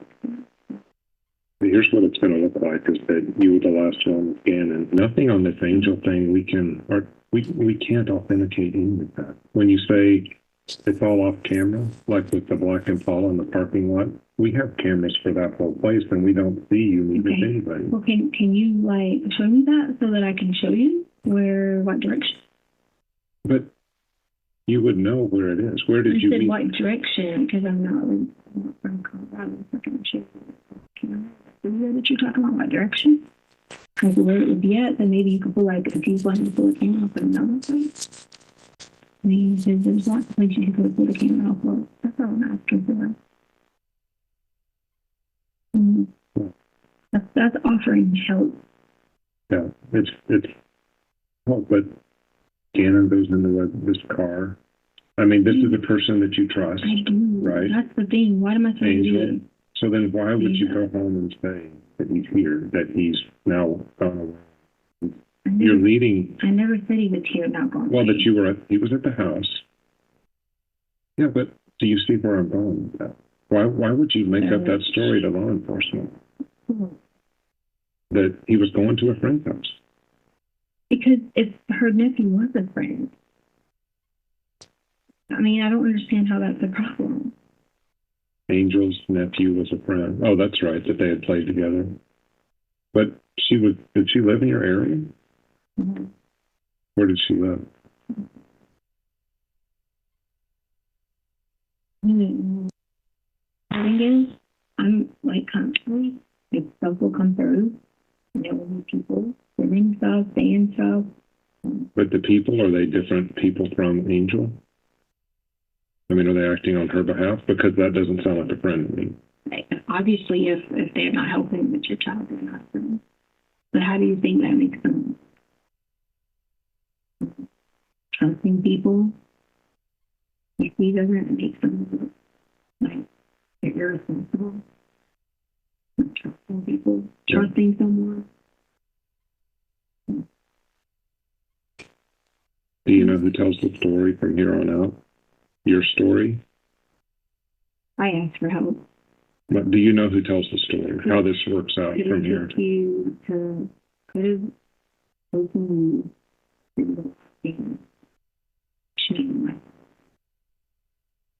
There is an Angel. Well, just like we found Quincy Brown right away, we can find Angel. But if there's not an Angel, that's the last story you're going to tell law enforcement about Gannon. Sure. Well, but I mean, we'll get your warrants for the 3s thing, whatever else. We'll go interview this Angel, and if it's like what I think Quincy Brown is, then Angel's just going to. I will help you. Okay. I tried to get your help. When I gave you the wrong information, I tried to get you. But I think I can help you. How is that?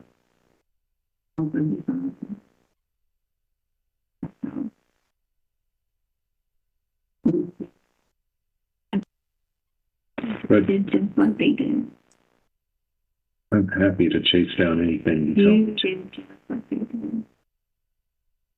Letecia, and I can. Is that I think that Al left you alone because he's gone to Alaska for so long, and then he's on this trip, and you're left raising Gannon, and something bad happens. I don't know if it's your fault or Gannon's, it doesn't really matter. And you panic, and you ask, was I the person talking for Al? Yes, I was. But I think the closest you came was talking about his head injury. And then, because you asked Al, I would have, like... No. If someone took your son, you would have called. I did call. You did not call the police. Yes, I did. I called the police. Petco, right when he was taken. No, that's not taken. He was supposed to be playing. Like, as soon as he wasn't home, I did. But you were supposed to meet her, what, the next morning? No, I called immediately. When it's 6 o'clock at the time he was supposed to be home, I called the police. I did. And then what did you tell him? You already know what I told them. Yeah, but that doesn't make any sense. Why doesn't? Yes. Because I told you, I have talked to a lot of people that are sitting in the same chair you are right now.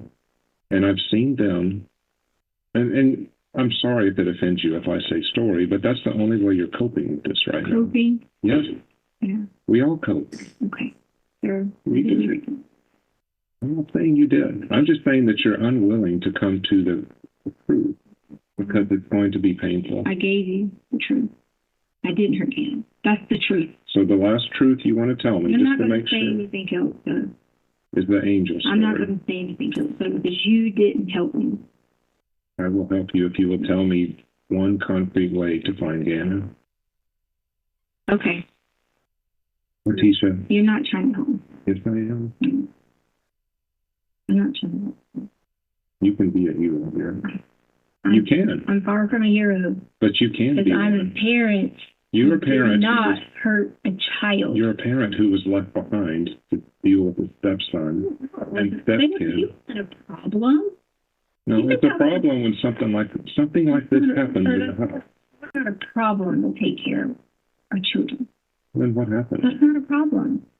That's not a problem at all. Like, for you to say that to someone, it's hurtful. That's what's hurtful. It's not a problem to take care of children. It's not a problem to take care of children, but bad things happen in the house all the time. And how?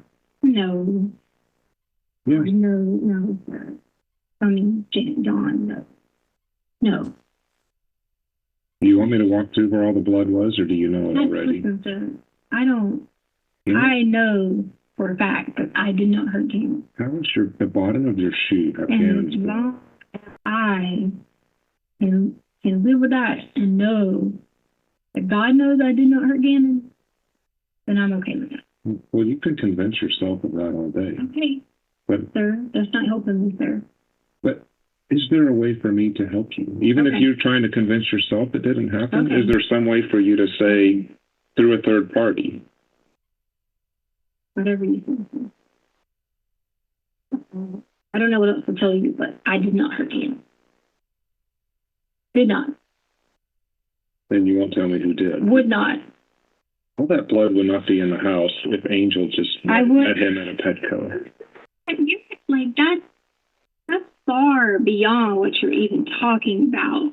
What is far beyond? There's like many of times we've had blood in our house. Do you remember the spray that was on the wall? I mean, goodness gracious. I've seen the markers from the spray. The spray went from the bed all the way up here. Well, you had to clean it up. Smear? No, it's not a smear. Whatever. It's a spray. All right, sir. I don't know what you're talking about. Spray. I don't know what that means. It's called spatter. I don't know anything about that. So it comes from aspirated. You're going to hear all this anyway, so I'll tell you. It comes from aspirated blood. Okay. You know what that means? No. It means that he didn't accidentally do it. Okay. Okay. Whatever. So that's what we were waiting on for the warrants, because somebody struck Gannon in the bed. No. If someone struck Gannon in the bed, thank God we were all drugged then. If that's what you're saying happened. That's what the blood. God, we were all drugged. Well, then can you tell me how that blood got on the wall? Sir. That's Gannon's blood on the wall. Okay, well, I guess, sir, if you think you have all the answers, then You're making me guess. I'm not. You've got the answers. I'm not making you guess, sir. I'm going to be respectful to you because you offered to help me. You didn't help me, so I'm just going to sit here. Mr. Grusin. So we've got it paused at 3 hours, 25 minutes, and 41 seconds. Mr. Grusing, this continuation of the discussion about Angel, was there any indication in the investigation that somebody by the name of Angel was involved in Gannon's disappearance? No. At the beginning, when you asked her, for her being the defendant, for a description of Angel, what did she say? She said that Angel looks a lot like herself. Do you remember the defendant saying that she had no motive to do this? Yes. We're going to play that next. It's 3 hours, 26 minutes through 3 hours, 34 minutes.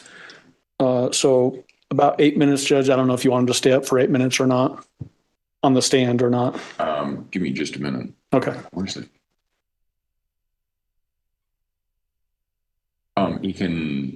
It's up to you, Mr. Grusing, if you want to stay there for the 8 minutes or. I'll go.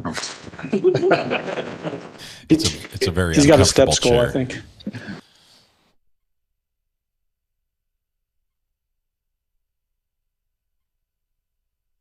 I think she's making sure she's got her earplugs in. I've got it at 3 hours, 26 minutes and 0 seconds. So having skipped roughly 19 seconds, and then we're going to play through 3 hours, 34 minutes. If someone presents us with evidence, then we just follow the evidence. Okay. Right now, you're the last person with Gannon. And I don't do bad things to people. I don't. I don't think you do bad things to people. I don't do bad things to anyone, and I didn't do anything bad to Gannon. I think something bad happened to Gannon, and I don't know of a way to get you to tell me about it. Okay. I tried through Al to get you to tell me about it. We've tried here. Okay. You came, and I think you have a defense mechanism. And I think your defense mechanism was, you need to go into another room, you tell us. No, that was not no defense mechanism. I trusted you to talk to you because I thought you would If you help. trusted me to talk to me, you would tell me where Gannon is right now. I don't know. Do you know where he last was, and it wasn't at the pet code. Okay. then. But Whatever see, you can't make me guess. That's not I'm fair to me. Why would I It's not keep fair to talking Gannon. if you're not going to help me? You tell me how to help you. I already did. I already did tell you. I told you how you could help. And Nobody holds a kid like that. okay, if that's what you think. No, I'm just saying. Okay. If the sun comes up in the morning, it goes down at night every day. We have Sir. worked hundreds of these things. That's what you think. Okay. Me talking to you is not going to do anything else because all you're going to do is go think that you're going to get me to say something that I did that I didn't do. That is not what I want. Because I did not do anything to Gannon. Why would I hurt our child? I had everything in the world. Why? I have no motive. None. Don't have the first motive. Everything I wanted in my life, I had it. Why? Doesn't make any sense. It doesn't make sense a lot of the time what happens inside of a house. Sir, I don't even know what you're talking about. All I can tell you is, I don't know. No reason to.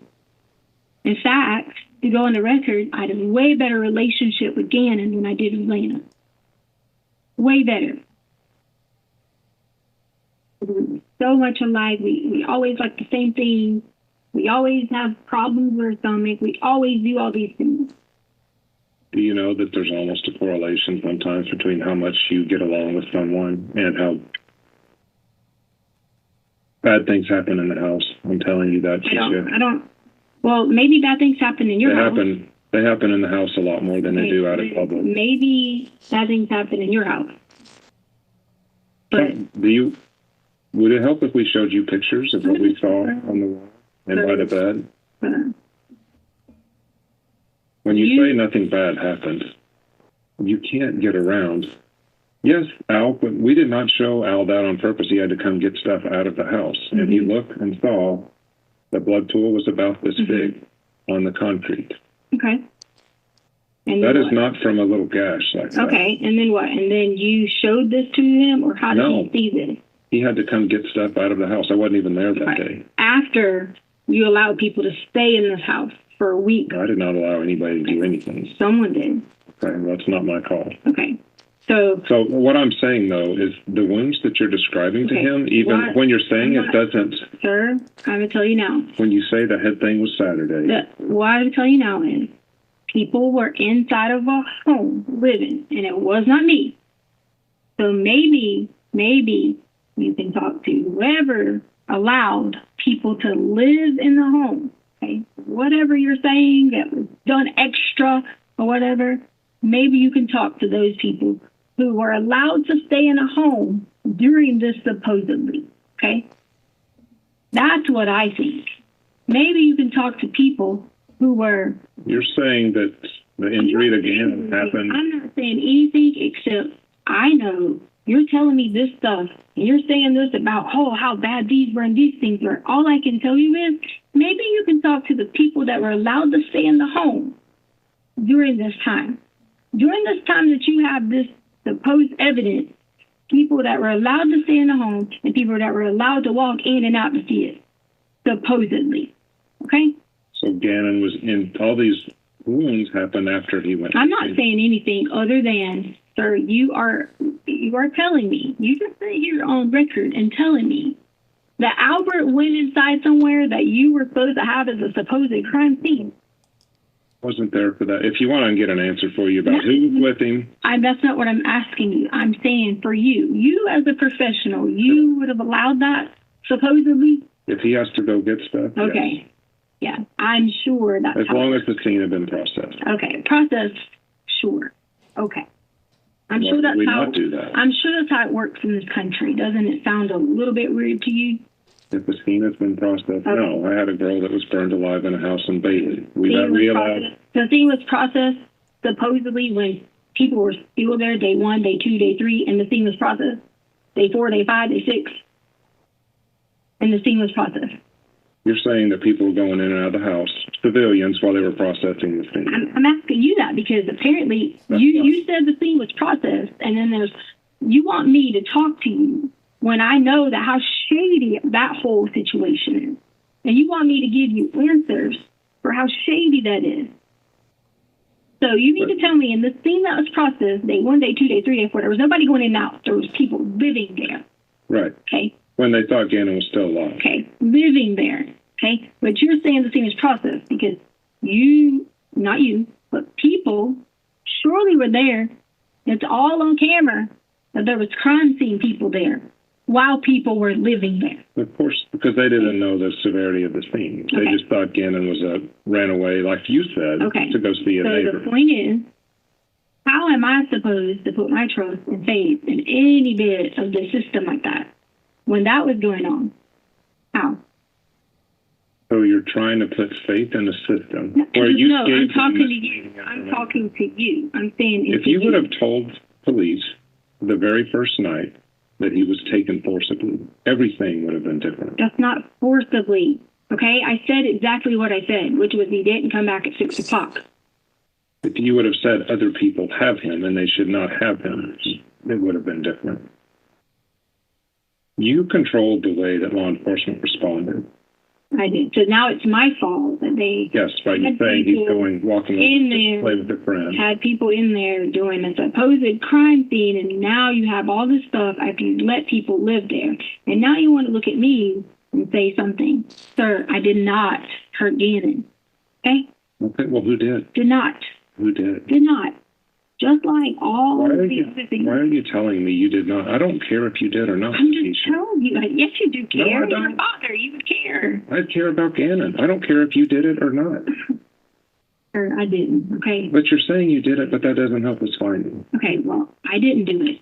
I didn't do anything.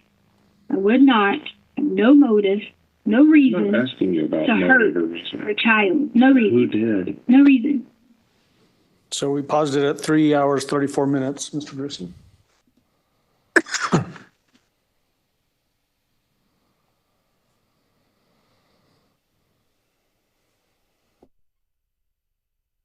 Mr. Grusing, at the beginning you talked to or made a statement about a defense mechanism going into the other room. What was the purpose of you saying that? Well, defense mechanism or misdirection. I was trying to, hone in on what happened that day. And neither I nor Special Agent Cohen found her story about Angel to be credible.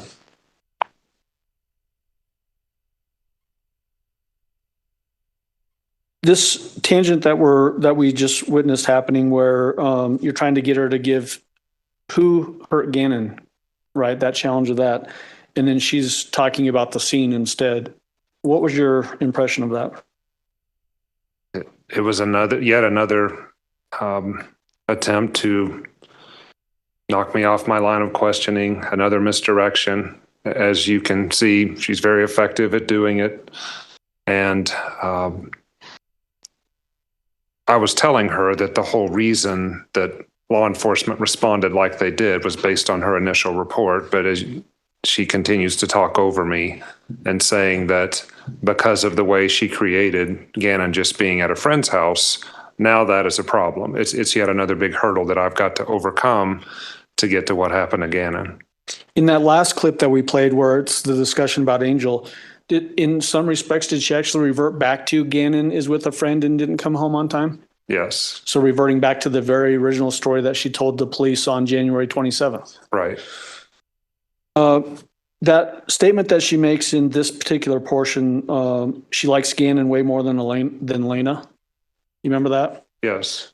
When you went through those searches with her earlier in the interview, did you find any, or did you recount any searches, I should say, to the defendant about involving stepdaughters or Lena specifically? No. In fact, you read to her some of those searches. One of them, I don't like my stepson. Correct. I don't like my stepson. Should I get a divorce? Yes.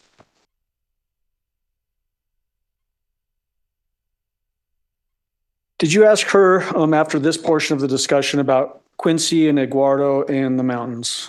I did. What were you trying to get to there? Well, as you could see with this story, it didn't take her long to get off of Angel and then divert to other people being in the house. And I wanted to just address the other stories yet again. And again, where we are at this point is we're still trying to find clues about where Gannon is. And I had already explained to her that I think the closest she came to describing Gannon's injuries was when she spoke about Quincy Brown. So I decided to go back there and give that a try. What do you mean by that? That the closest she was to describing Gannon's true injuries was when she was talking about Quincy Brown. Tell me what you're talking about. Well, I never saw the full autopsy of what happened to Gannon. I only heard about it secondhand. But when she was describing the head, the hands, the knees, and the blood pouring, that's the most descriptive. She had come with us meaning investigative team, even including here.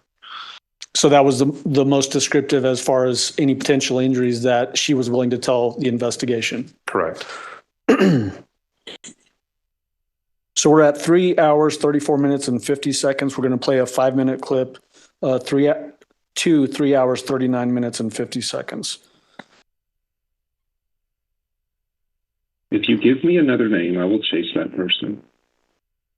You've tried Eduardo in the house. You've tried Quincy Brown up in the mountains. Now you've tried Angel. I never say that about a mountain. Yes, you did. You were supposed to ride a bike up there in the mountains with Quincy Brown. But I never told you that. You said you knew I was in the room. I didn't say I knew you. I don't even know who you were. FBI. Never know who you were. I didn't never say FBI either. Not what I said. Law enforcement. No, I said I know someone is listening. That's got to be us. No, it could have been anybody. Exactly. There's no point of arguing that. You're not going to help me. I think you could control this story by. Well, you are concerned about what other people think. I've been completely respectful to you. I have talked to you. I've been respectful to you. Been kind to you. I did all these things to you because that's who I am. So I was wasn't raised to be bad to people. I don't think you're a bad person, but I think bad things happen all the time. I've seen it. Why bad things have to happen? Because an 11-year-old boy is not home and he's not hanging out with somebody. Okay, sir. Okay. I'm glad that you think something so bad happens all the time. I'm sorry that you have to have this filled up of nothing but no compassion and all that. I'm sorry for that. I really am. But I have no reason, none, to hurt anyone in my family. None. Can you tell me why there's blood on the bottom of your shoes? Yeah, the shoes they were covered in the garage. In the garage? Or in the top of the washer or something. Did you think I didn't walk around in shoes? With Gannon's blood on the bottom? That's got to do with anything. I've already told you. We were outside unloading stuff. What has that got to do with anything? We were outside unloading my car. I mean, come on. That doesn't mean somebody's a bad person and done something wrong. Yeah, sir. No. Thing like that. To hurt Gannon, innocent, loving, help me out more than any person in the household. More than Albert. More than anyone. Help me. I think Gannon's a bad kid. No, help me. You know how much you'd be helping me? With everything, pulling everybody else's slack. Who did it? Gannon. I think that's why this is so hard. You're right. It's hard, you're right. It's hard because I didn't hurt you. To not have him helping me, that is hard. Very hard. Knowing that right now, sitting at home, Gannon knowing the situation, you know what Gannon would do? He would wait on me anything I would ask him just to make sure I was okay. anything. I wouldn't doubt that. Oh, he would. Before even Albert would even do it. He would. If he was sitting here right now and needed anything from him, me to ask him to do anything, he would do it. So there's no intention, motive, reasoning, nothing for Gannon. Nothing to hurt him in any kind of way. None. Nada. You did say on the phone calls there was no premeditation involved. Yeah. You said I mean, I was saying to Albert, like he was, if you're talking about when Albert was asking me that, I was simply saying, because you were trying to get him, or whoever was trying to get him to walk me down some pathway of whatever it may be, whatever that may be. Come on, sir. I don't even wake up and be like, oh, my life changed today. That's not how it works in life. Bad people, whether you say do this or do that or do that or do this, they just do bad things to people. Not necessarily true. Okay, well, I told you good people do bad things. I've seen it. Are you a good person? Yes. And you do bad things? Mm-hmm. Okay. Yeah. But if you had any key to telling us where Gannon is, you would tell it to us if you were a good person. Would you not? And So pausing it now at 3 hours, 39 minutes, and 50 seconds.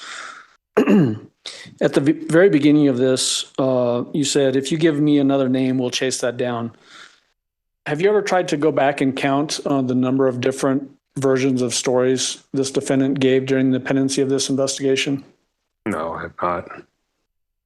Is it too many to count? I just haven't sat down and done it. It's quite a few. Yeah. And then variations of maybe like the Quincy Brown story has different branches of that story. Correct. The Eduardo story has different branches on that story. Yes. The Gannon was playing with a friend and didn't come home. Are there different branches to that story? Yes. And then we get the pregnant woman with a money in her belly story. Different story. Right. Why did you tell her you don't think you're a bad person? What was the purpose of that? It's hard to get someone to talk about something bad if they think the person talking to them already thinks they're bad. Were you hoping that that would maybe loosen her up and she would give you some information? Well, and yeah, I think she did not intend for this, whatever the awful thing was that happened to Gannon, to happen. That's what you were trying to get her to believe you were thinking? Yes. Okay. Were you actually thinking that? Yeah, I didn't know how all this started as far as I was only taking my role in this investigation. I was not the case agent. My role was just to speak with Letecia, take in as many facts as I could for these interviews. And so I was taking in what she was saying, and she was putting it back again to me with a foot injury on Saturday and now a head injury on Saturday. So we've got a progression of things happening. And I was just gathering from her what I can and passing it on to the investigative team.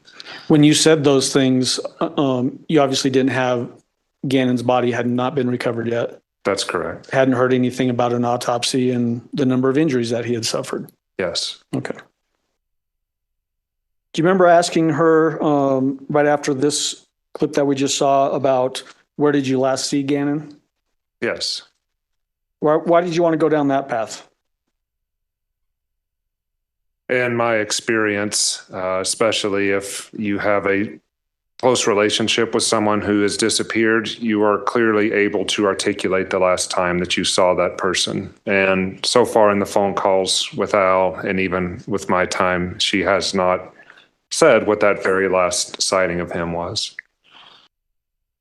Okay, and we're going to jump to that section now.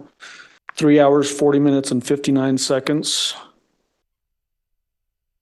And we're going to play it through 3 hours, 45 minutes, and 5 seconds. Yes. Your argument isn't going to work, Letecia. Argument about what? Your argument that somebody took him. You're not going to be able to tell that story. Okay. If you help us today find out where Gannon is, if you can, because I have 100% confidence that you can tell me exactly where you last left Gannon. Okay. Now you're accusing me. I'm just telling you what the research shows, what our investigation shows. I'm Then glad listen. that you have research that. It will look much better than you. I didn't do anything. So what do you want me to look better at? I didn't do anything. Are you going to tell me right now that the last place you saw Gannon was really him getting into an Impala? Sir, I'm not going to say anything because you're not trying to help me. Finding Gannon would help you. Oh, yeah, I know. Don't you think that? Then tell me. Don't you think that? Don't you? I know it. Really don't think that? So tell me where he is and let me help you. I don't know where he is. Where did you last see him? I'm not, sir. I'm not. You proved that you were not going to help me. Okay, you did. You proved you were not going to help me. If you tell me where you last saw him, I can help you. I promise you that, Letecia. I don't get it. Then her Gannon. I mean, I don't know how to write that out, say it in 10 different languages. So what do you want me to say? You didn't hurt Gannon? Did you kill Gannon? No. No. Did you put Gannon somewhere? No. You didn't put him in a dumpster. Dumpster? What? These bad, horrible things. Because we've been tracking your car. We've been tracking, even when your phone is off, it can be tracked. Good, sir. I'm glad. And so we've been going through dumpsters all through. Is Gannon in a dumpster? Sir, you can go through just please. whatever you want to go through. That would save us. Sir, that would save us hundreds of days. Just tell me if he's in a dumpster. Okay. That's fine. But will you tell me if he's in a dumpster? If I didn't do anything to him, how am I answering that question for you? Whether it's Angel or whoever else. How am I answering that question for you? Really? You sit here and ask them that? Because we want to find him. I would not ask you that question if it wouldn't help us do find anything to him. Nothing. Didn't hurt, harm, kill, nothing. Again. Did not. Would not. Where's the last place you saw him? Sir, you've already asked me all these questions. I know, but that's an easy question. The last place you saw Gannon, which can really help us find him. Sir, why would you not say that? If you had nothing because I've already tried to help you. No, but if you had nothing to do, if you did not hurt, harm, anything, why would you not tell me the last place you saw him? Okay. Because it's a memory you don't want to look at. Memory? Yes. Really? I would think it's a memory. Okay. Gannon's been missing now for how many days? You know when you last saw him, but you won't tell the one agency that can find him.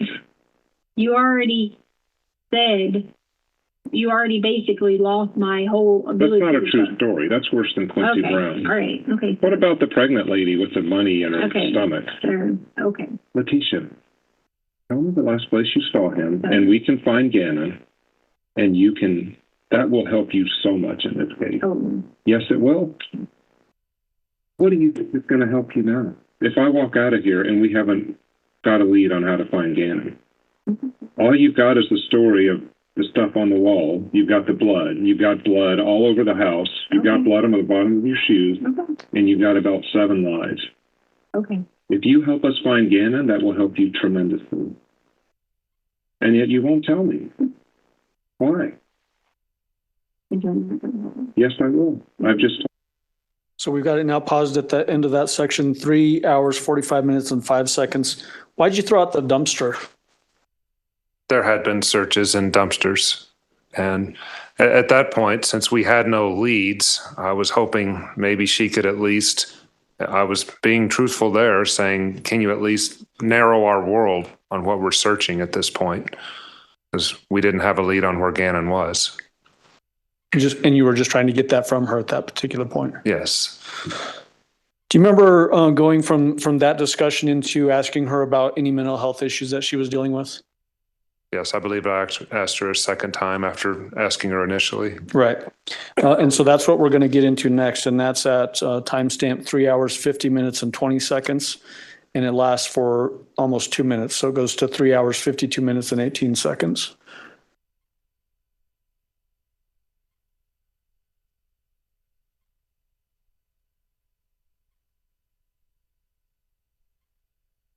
So I'm starting it at 3 hours, 50 minutes, and 20 seconds. The one, not the one. You know why I asked you ahead of time if you're having anxiety or depression or stuff like that? Anxiety, depression, any of those things. Because to be honest with you, that's it. So have you been? You said Gannon's been seeing counselors. Have you been seeing counselors? Right, about teaching. One time. Maybe she did it too because she was going to give the emotional support animal. That's it. Yeah, it was the 2 times on base. And we talked about not wanting to be in teaching anymore and all that route. Stress on the job. That was what we talked about. You had searched a little bit on the suicide stuff. What suicide stuff? Or was that you, or was that just random heat stroke? Suicide? I don't even Have you ever thought about suicide? Who? You. I'm not thinking about suicide. What's that? What's a suicidal person might say? That's what I was. Yeah, because I have someone in my family before that had said that to me, and I've looked up information. That's not you. Wow. Take People have things in their family go on too, that you maybe want to look up and be like, oh, this is going on. How they're dealing with this.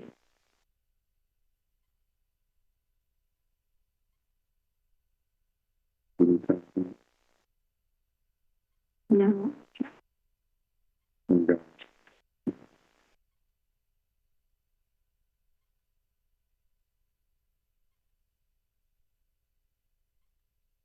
So when you're asking her about any mental health issues, did she indicate basically only 2 times? Yes. And what was the reason that she was seeing this counselor? Counseling on the base regarding her teaching, I believe. Okay.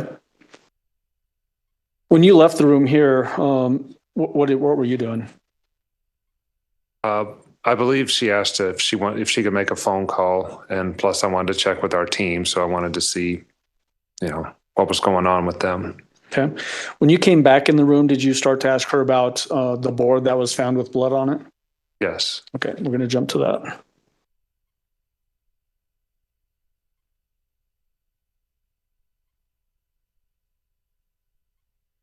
So we're at 3:55 and 0 seconds. That period of time in between, so when we stopped at 3:52:18 until when you're about to come back in the room at 3:55 and 0 seconds, was she just in the room by herself?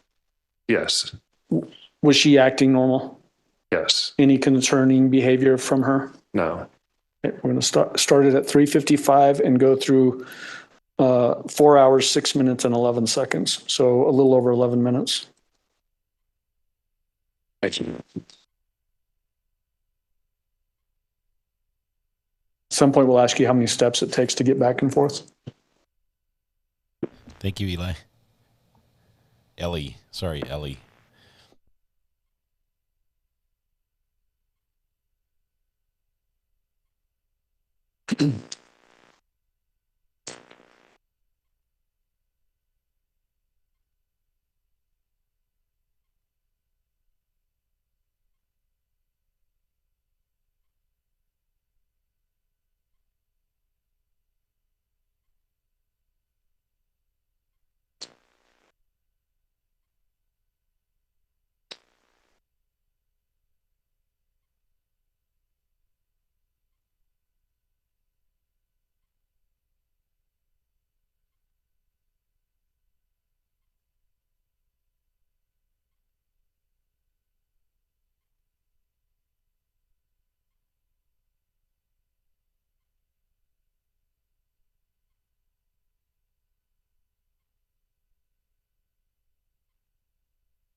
She's not barefoot. She has little flats on. You can barely see them. The resolution of the camera is poor, but she does have flats on.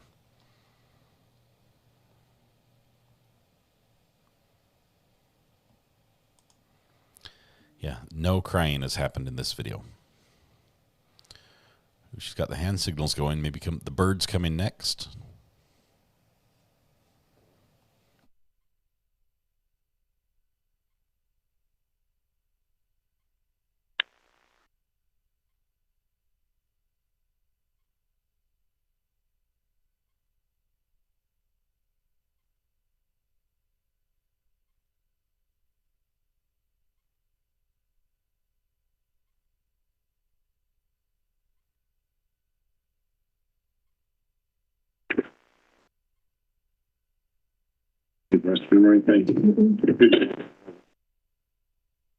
I just wanted to call to see that Harley got home. She did. Yeah, they talked with Harley. They talked with Dee Dee. They talked with Laura. There were search warrants at Laura's house, Dee Dee's house, your van. I think that's it. So yeah, they got Harley back home.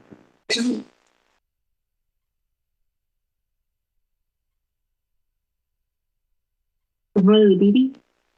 Yeah, because I told them that I met you out of the car and you said you'd like Dee Dee to be the guardian in between times. Okay. Why are you shipping to their house?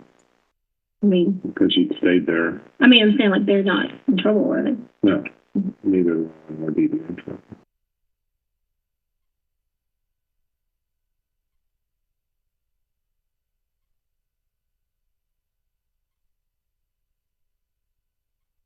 I'm asking you for the teacher. I do look down, and whether you did this or not, it doesn't matter. The reason they asked me is to come find what happened again. And if I can't get past, if I can't prove a story, whether you tell it to me, Al tells it to me, whether it's El Paso Sheriff's Office, again, I don't take anything as true until I can prove it. With all the evidence that they have, the reason why it took so long is the district attorney wanted to wait and wait and wait till they made sure they could win in the courtroom. And I've done no body homicides before. They have more on this case than we do on most of them. I don't want you to be the way you can help yourself out of this thing is to give us something, even though it's very You just said you have what you need, so why do you need to keep asking me? Because you were the last one. But if you have what you need, why do you keep asking me? Because our goal is to find Gannon. Our goal is not to prosecute you. That is the district attorney's job. We're investigators.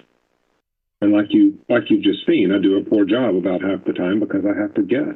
Because as much as we tried to track you with your cars and your phones and whatever else, there are gaps. We do have, like I told you, the blood in the house. We do have the blood on. Do you know about the board that was thrown in the forest? Letecia? What? I'm sorry, sir, what? The board that had Gannon's blood on it that was thrown in the forest. So, all right, so what? You got your DNA on it. Okay. But then how do you explain stuff like that and then turn around and say, but then turn around and say, I don't know. I lived in the house with Gannon. I was Gannon's main caretaker. I wouldn't be surprised if everything I done didn't involve Gannon. Whatever. But that board was from the house, and then it's up all by Highway 105. Board from the house. I've already explained to you about any kind of stuff that would have been from the foot. I've already told you that, and I don't know what you. But Gannon didn't go throw it up there. Okay, so now someone threw it up there. So now someone threw it up there. Or dropped or whatever. How did that board get up there? Sir, now you're going on about the board. Letecia, and Albert already called about this board. Because you were there, right? Yes. And the sock and all this stuff, right? Sock had nothing to do with it. Okay. But yeah, he said a sock. But he did say a sock. Right. But the board is true. Sir. The board was right where your T1 was. Sir. Tiguan. Yeah. Yeah, because we tracked it. You could have gotten all that from me easily. You just logged into the app. It's not a difficult thing. Like. Right. But if you track from where your T1 went and you look at where that board went. Now, okay, so this is why it's so, like, backwards. So now my Tiguan, but I was driving a truck, and then now my Tiguan, and now, you tried on the rental car, but then. No, you had 3 different cars. There's proof on the rental car I didn't even get to drive it. So, right, there's low mileage on it. But we don't know where you went because you had your phone. My phone? Watch on. Yeah, but you had your phone. But the watch is up in the forest somewhere, isn't it? No, the watch is in the forest. You guys have my watch. It's at El Paso Detention Center. That's the watch there. I thought you had an iWatch. That is. That's where the watch was at. My watch says it's clearly sitting in El Paso County. Okay. But your phone was off those couple of days. A couple of days. The 27th, it was off when you were between the Petcos. But I had my watch on. Right. But what I'm saying... The watch tells you where you go. It's mirrored. Yeah. But I'm telling you, we have holes in our investigation, and you can help us with that. Sure. I didn't even drive my car anywhere, really, other than just going to meet friends. You drove the Tiguan up there. Yeah, other than to meet friends, yes. So who you meet? What friends? That can be a lead we can help find Gannon with. You guys already know all my friends, so maybe... No, we don't know those up there. That should be the ones that you really know. We don't know the ones up there, I guarantee you. And like the guy said, tire pressure and all this, then you would have saw where if I stopped anywhere or done whatever. Can't you tell me though? Sure. Instead of making me... Like, I've already had to tell you everything personal about her life. You have everything personal. I don't have what friends you saw up there on 105 where that board is. Look, I'm not going to admit to any kind of board. I'm not saying you need to. I'm just saying tell me who your friends are up there and we can go talk to them. And my Tiguan wasn't even driven that way until so maybe it was later. How much later? I don't even know. Before they took it. Okay, so was the truck up there? Truck up where? Up that 105 area. Oh, cool. How's I dismissive? I was going to Castle where he said this. But is that where the board was? It was in the back of the truck? I don't know where the board was at because I don't know. I really don't know. You're asking me a question that I really don't know. But we have a board up there where you were driving with Gannon's blood on it with your DNA on it. Okay. So my DNA, which would be what? Skin cells. Okay. My skin cells, which I lived in the home, if that's what you're telling me. Yeah. And I've already told you that there was all this wood in the garage. Yeah, but you never told me that you took a piece out of the truck and flung it up there. Put it or flung it. And again, Letecia, I think you get mad when I say a verb or something, whether you placed it, flung it, dropped it, hit it, I don't know. But all I know is that our FBI evidence response team recovered it. Okay. Did you check everybody else in the house? As far as for their DNA? No, not the DNA, to see if they put it there. Because you remember, these are the people that were in the house when I wasn't there. Did you check all them? The people in the house. Yeah, did you check the people in the house? You mean the crime scene people? No, I mean the people that I'm sorry to phrase that, because you don't like that was allowed to stay there when all this stuff you're talking about would have been there. Okay? Correct. Did you check all these people? As far as their DNA? No. Did you check to see if any of them did this? Drove and threw that wood up there? Did you check them? Their GPS, their phone. No. Did you check them? Because that is doesn't matter. So you mean to tell me you checked Veronica's GPS and her phone? Okay. Judge, that's now paused at 4 hours, 6 minutes, and 11 seconds, and it's 4:49. Is this a good place for a break? It is, Judge. Okay. All right, ladies and gentlemen, we will have our weekend break. Sorry. We will have our weekend. Easy for me to say. We will have our weekend break. Again, you must not communicate with others or among yourselves about the trial as it is going on. You must not do any independent investigation or research about the case. You must not discuss the case among yourselves in any way during the course of the trial. You may not discuss the case among yourselves until after you have heard all of the evidence and you begin to deliberate on a verdict. That'll be after the closing and instructions and all of that. In fairness, you must keep an open mind throughout the trial, and you should reach your decision only during your deliberations at the end of the trial. Do not permit anyone else to discuss the case with you or near you. If anyone, including one of your fellow jurors, attempts to do so, report that fact immediately.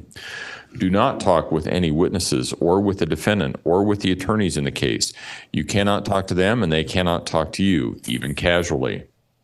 You are permitted, however, to explain to family, friends, and employers that you are on a jury and inform them of how long the trial will last.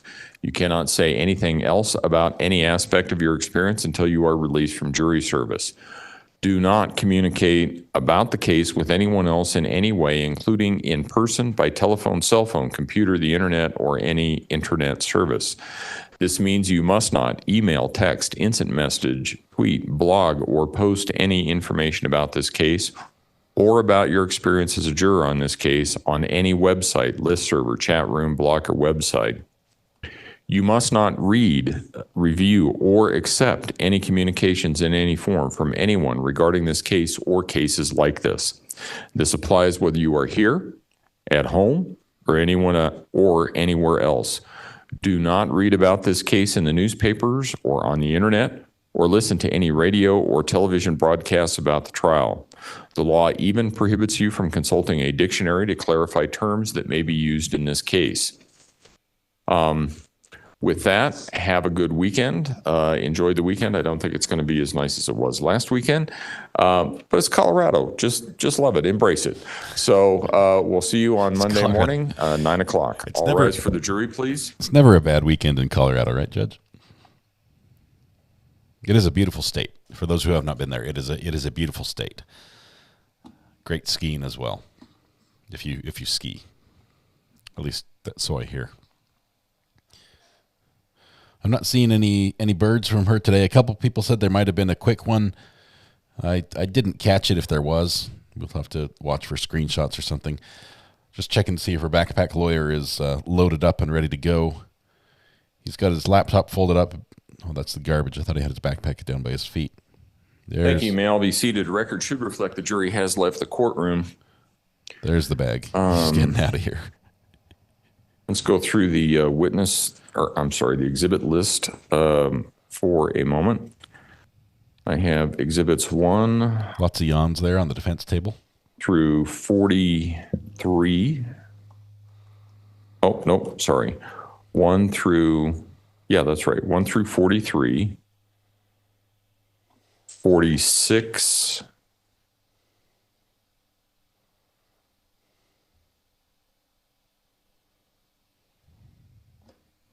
Through 103. 105.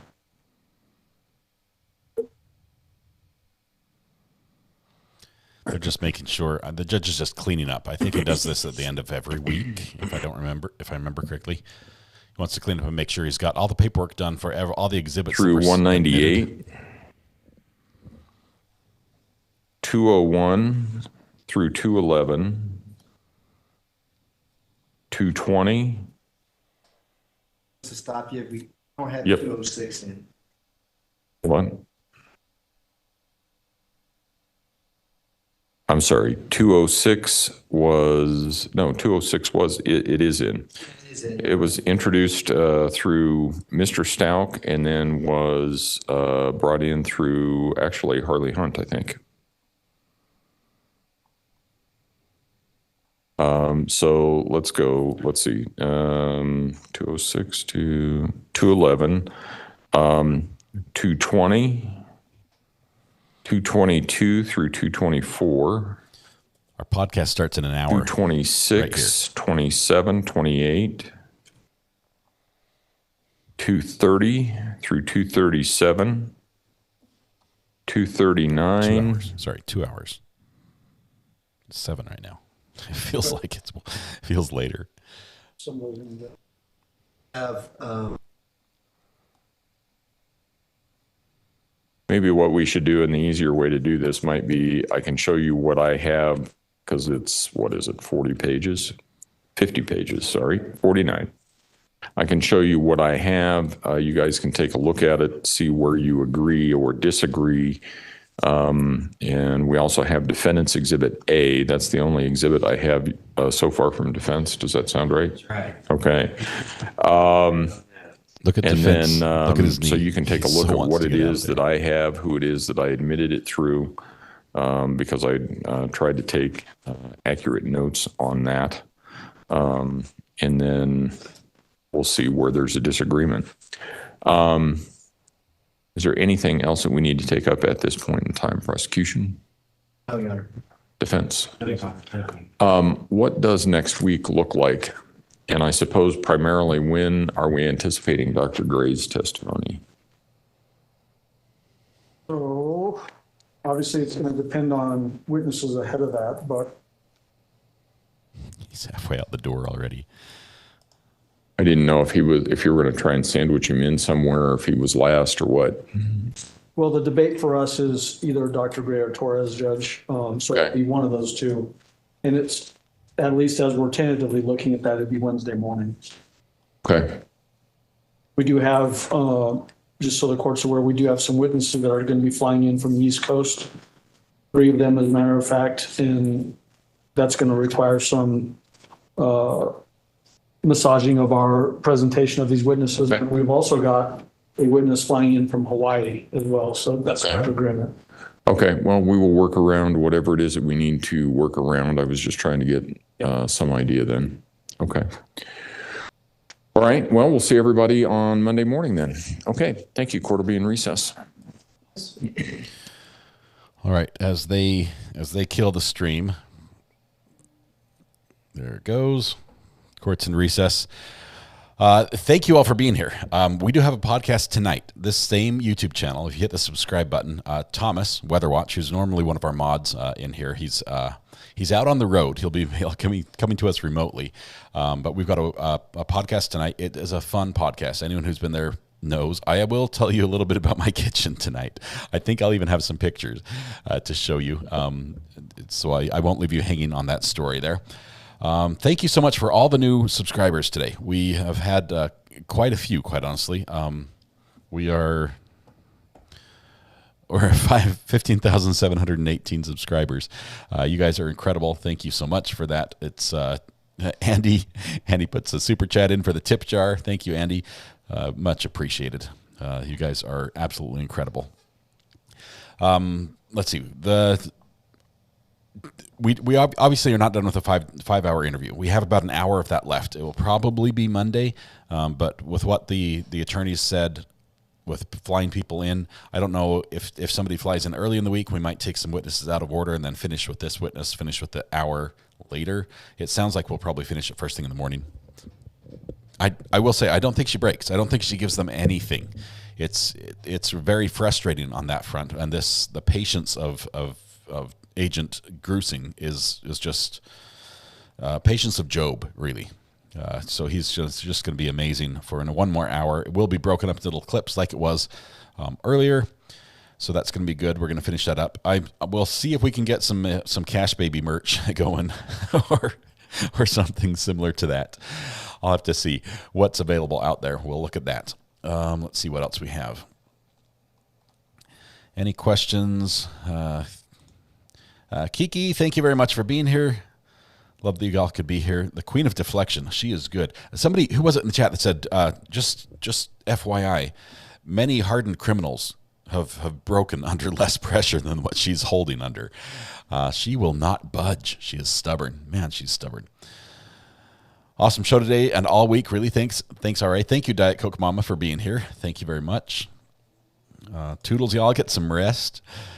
I feel bad for those across the pond who are up early in the morning. Let's see. Denise Feldman Ursula says, Recover Addict reminder, I'll be on a sidebar chat in 1 hour for chat about Lori Vallow and my day in court watching. Denise was in court in Idaho in the Lori Vallow trial yesterday, and she's been talking about that for an hour of Q&A right up until when we start our podcast. So hit exclamation point Discord if you want to go in and talk to somebody who's been in court and get some analysis on that one. Remember, that's the trial. The judge does not allow cameras in, which is super, super frustrating.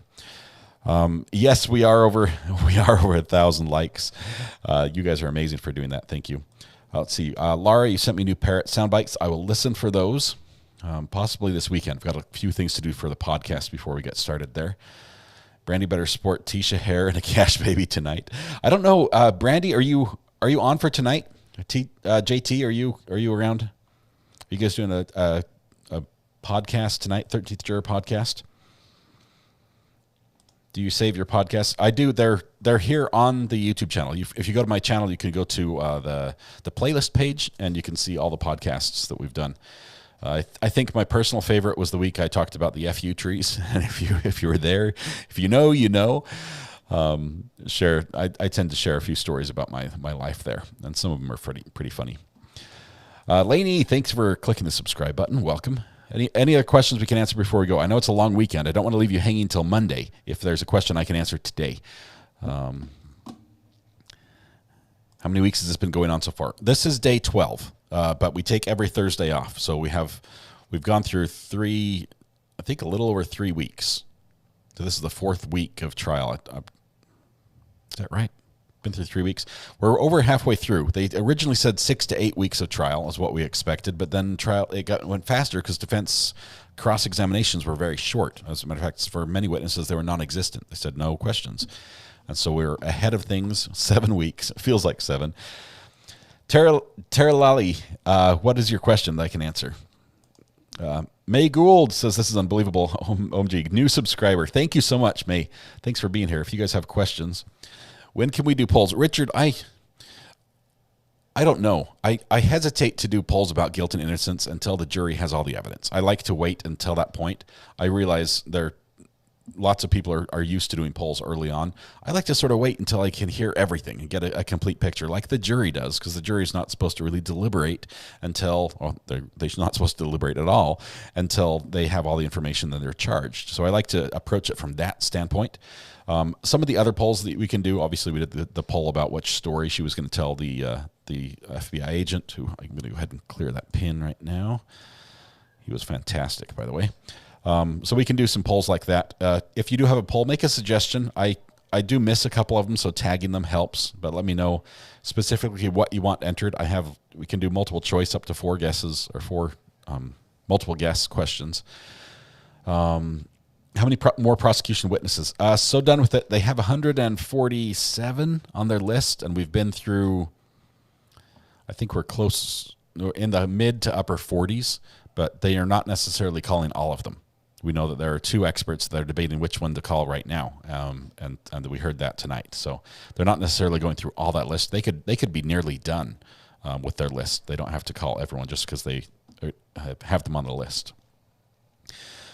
Thanks for another day. Ashley, thanks for being here. Justice for Gannon, thank you very much. Hope, wonderful to have you here. 1 hour till podcast music now. It's going to start at 9, 2 hours. 2 hours, Samantha, because we have to delay a little bit. It works with Weather Watch's schedule. I realize it's late for some of you, and I understand if you're not able to make it, we'll have it available for the Rewatch crew. Let's see. JT says, the Recovery Addict will be live on Sunday. We're taking Friday and Saturday off, kind of.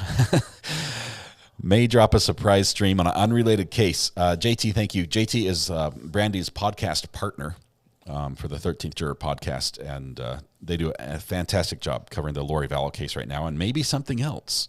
So definitely give them a subscribe. You can find her channel by typing exclamation point Brandy. That's Brandy with an I, Brandi, in chat here, and it will pull up a link that you can go there.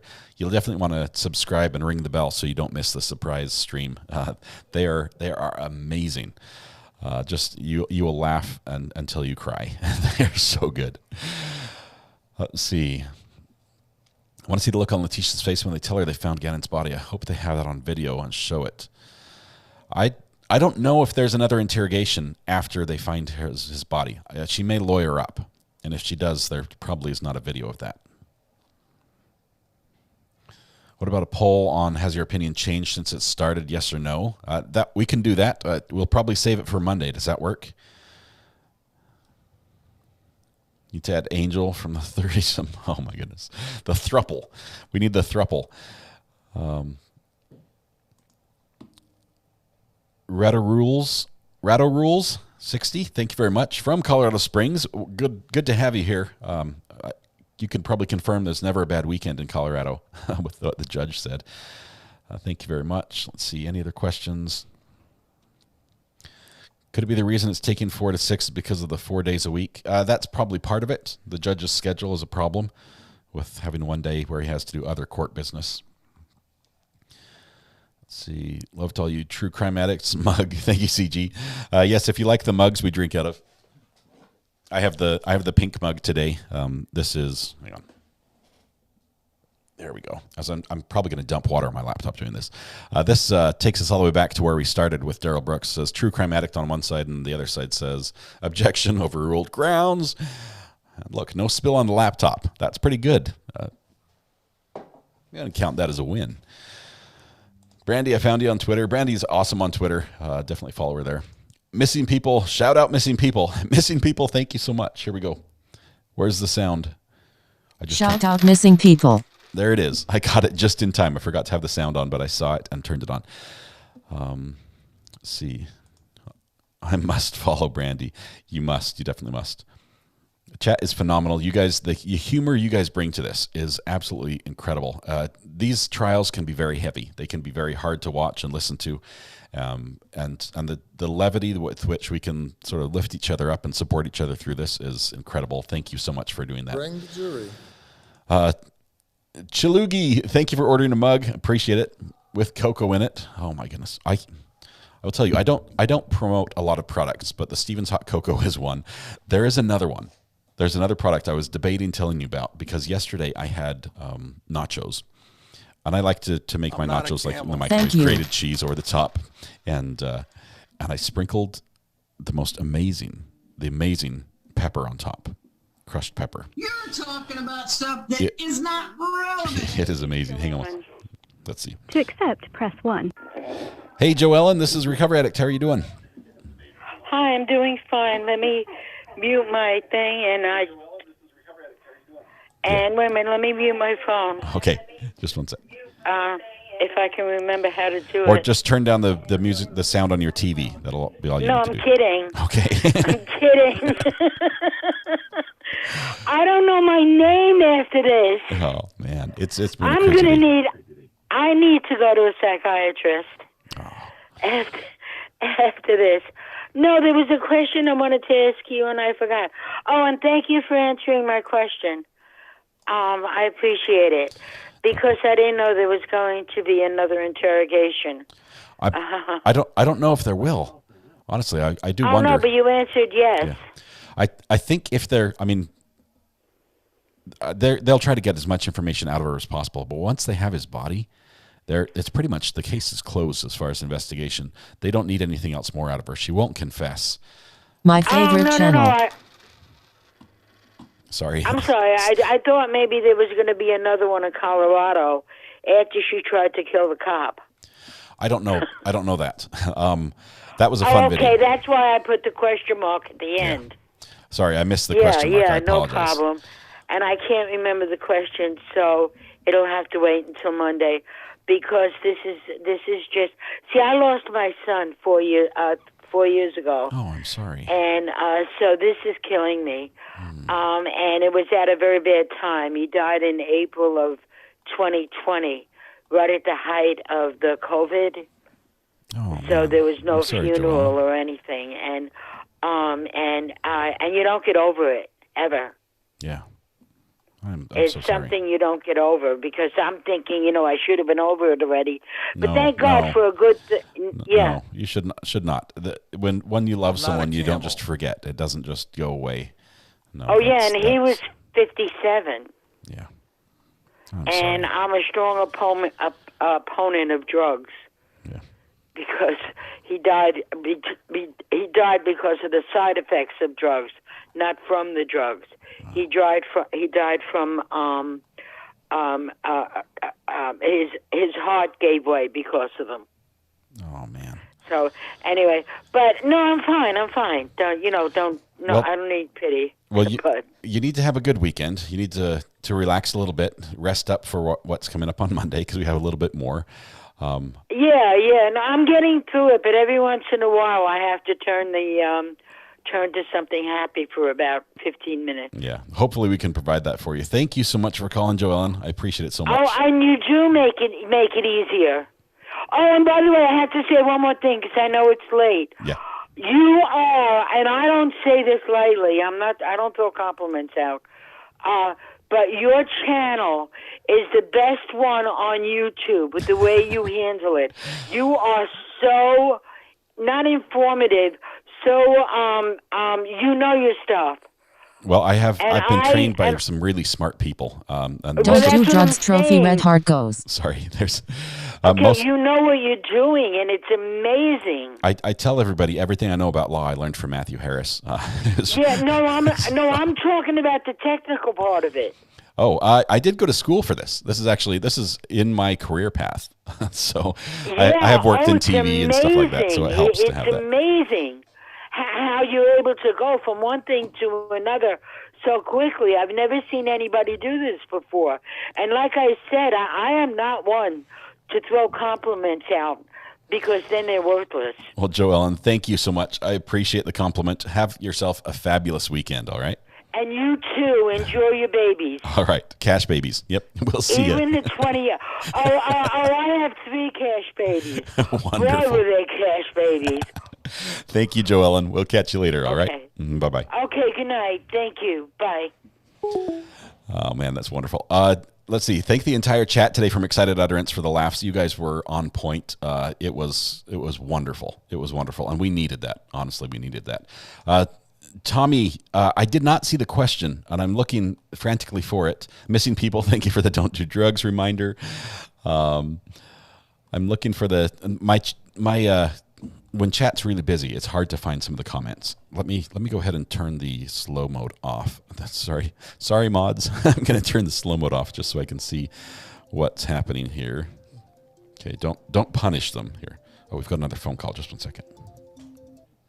Call from Pam Sosby. Pam, is that what I heard? This is Recovery Addict. How are you doing? Oh, my Lord. Really? I got through. First try, huh? Is that amazing? I so love y'all. What are you thinking today? Oh, my goodness. How was court for you from your perspective? Well, I had to work all day. I'm sorry. Me until too. Until like 5. Of course, my but work's I really fun. voted. Okay. So I'm watching it now, and I'm at the point where she's in the second phone call with the second interrogation. So it's good. It's really good. So you're gonna love it. It was a fun day as far as just being able to laugh at Letecia, which I think is perfectly appropriate in this case. Well, they want to say that she's crazy, and she's not crazy. No. She's exhibited a very high ability to reason, rationale, to think things through, to plan, to follow through, to maintain. She knows who she's told what stories to. They're like, oh, I told him that. I didn't tell you guys that. I told this. She's got all this straight in her head. She is not crazy. Not at all. Yeah, but she thought that she could pull the wool over the FBI. And when he got her in that room, she met and her the match. female came in. Oh my goodness! So I'm on like the 3rd phone call. I think I'm at an hour and 27 minutes in. Okay, you've got a ways to go. You might want to watch some of it on high speed. I do apologize. I wish the audio were better. I did everything I could to make it clear to hear it, but it's a bad recording, and then we're playing it through court and picking it up on a microphone. It's the worst possible way for us to listen. It's probably much better in court than that, but just the audio system they give us is awful. So I tweak it what I can. I boost the levels. I am just so happy to get through to you. I'm on the chat. and I had put, does anybody have the burner phone number? Yes. I would love to talk to them. Yep. And I said, well, I'm going to call, and I'll probably have to leave a message with someone. So thank you so much. Not a problem. I love you. This is my burner Your phone. Channel. It's how you reach me if you need me. If something goes wrong, if for some reason you accidentally get banned in chat and you're like, I didn't do anything wrong, reach me on the burner phone. We can fix that. Accidents happen. But you guys are amazing. But if you will give me a shout out in Blairsville, Georgia, please. Okay, so give me your full YouTube name. Okay. Well, it's my son's account. Okay. I don't have it yet, so okay. So give me I'm your on name, your name, and Pam Sosby. Pam Quincy or Clancy. Sosby, SOS. Okay. EBEE. Okay, so you can start recording now, right? I'd just like to say thanks, especially to Pam Sosby. Is that right? SOS? In Blairsville, Georgia. Shout out to the mountains. Georgia. You've got a shout out for the mountains in Georgia. I have never been there. Yes. I've never been there. I think I'll have to visit. I'm in, the North Georgia mountains. I'm right at the north part where it goes into Tennessee and North Carolina. Wow. So I'm like 5 minutes from North Carolina, 5 from Tennessee. So awesome. Well, Pam in Georgia, thank you so much for watching. Thanks for calling. Good to talk to you on the burner phone. Have a fabulous weekend. We'll be back. We have a podcast tonight I have to get rid of tonight, ready for. Okay. And then we'll be back on Monday. We do this every day. Monday we'll be back. I think at 10 o'clock is going to be our time because the court starts late. Well, I'll watch you every day. So wonderful. Thank you so much. I appreciate you, Pam. Thanks for calling. You're welcome. Have a good night. Bye. All right. I do have to get ready for this podcast, so I need to wrap up here in just a minute. So if there's anything else we need to follow through with, let me know before I go ahead and wrap it up. I think, she ordered her own online polygraph. That was hilarious. Hey, little RA, how are you doing? Good. He's waiting. I've got my son outside the door. He runs in as soon as I go off the air so he can give me a big hug. A lot of times he follows the end of the day. Some will pour yellow water and we'll know. Some morning Ari will pour yellow water. We'll know. Dean Sparks, you guys asked the question, how do I not take restroom breaks? I think that's the question. And little TMI, I guess now's a good time to say it. This show is sponsored by Depends. No, just kidding. No, I'm just superhuman. I don't know. I was born this way. I take a break during lunch and I take a break after. I'm in just moments. I'll take a break. So there you go. Too much information.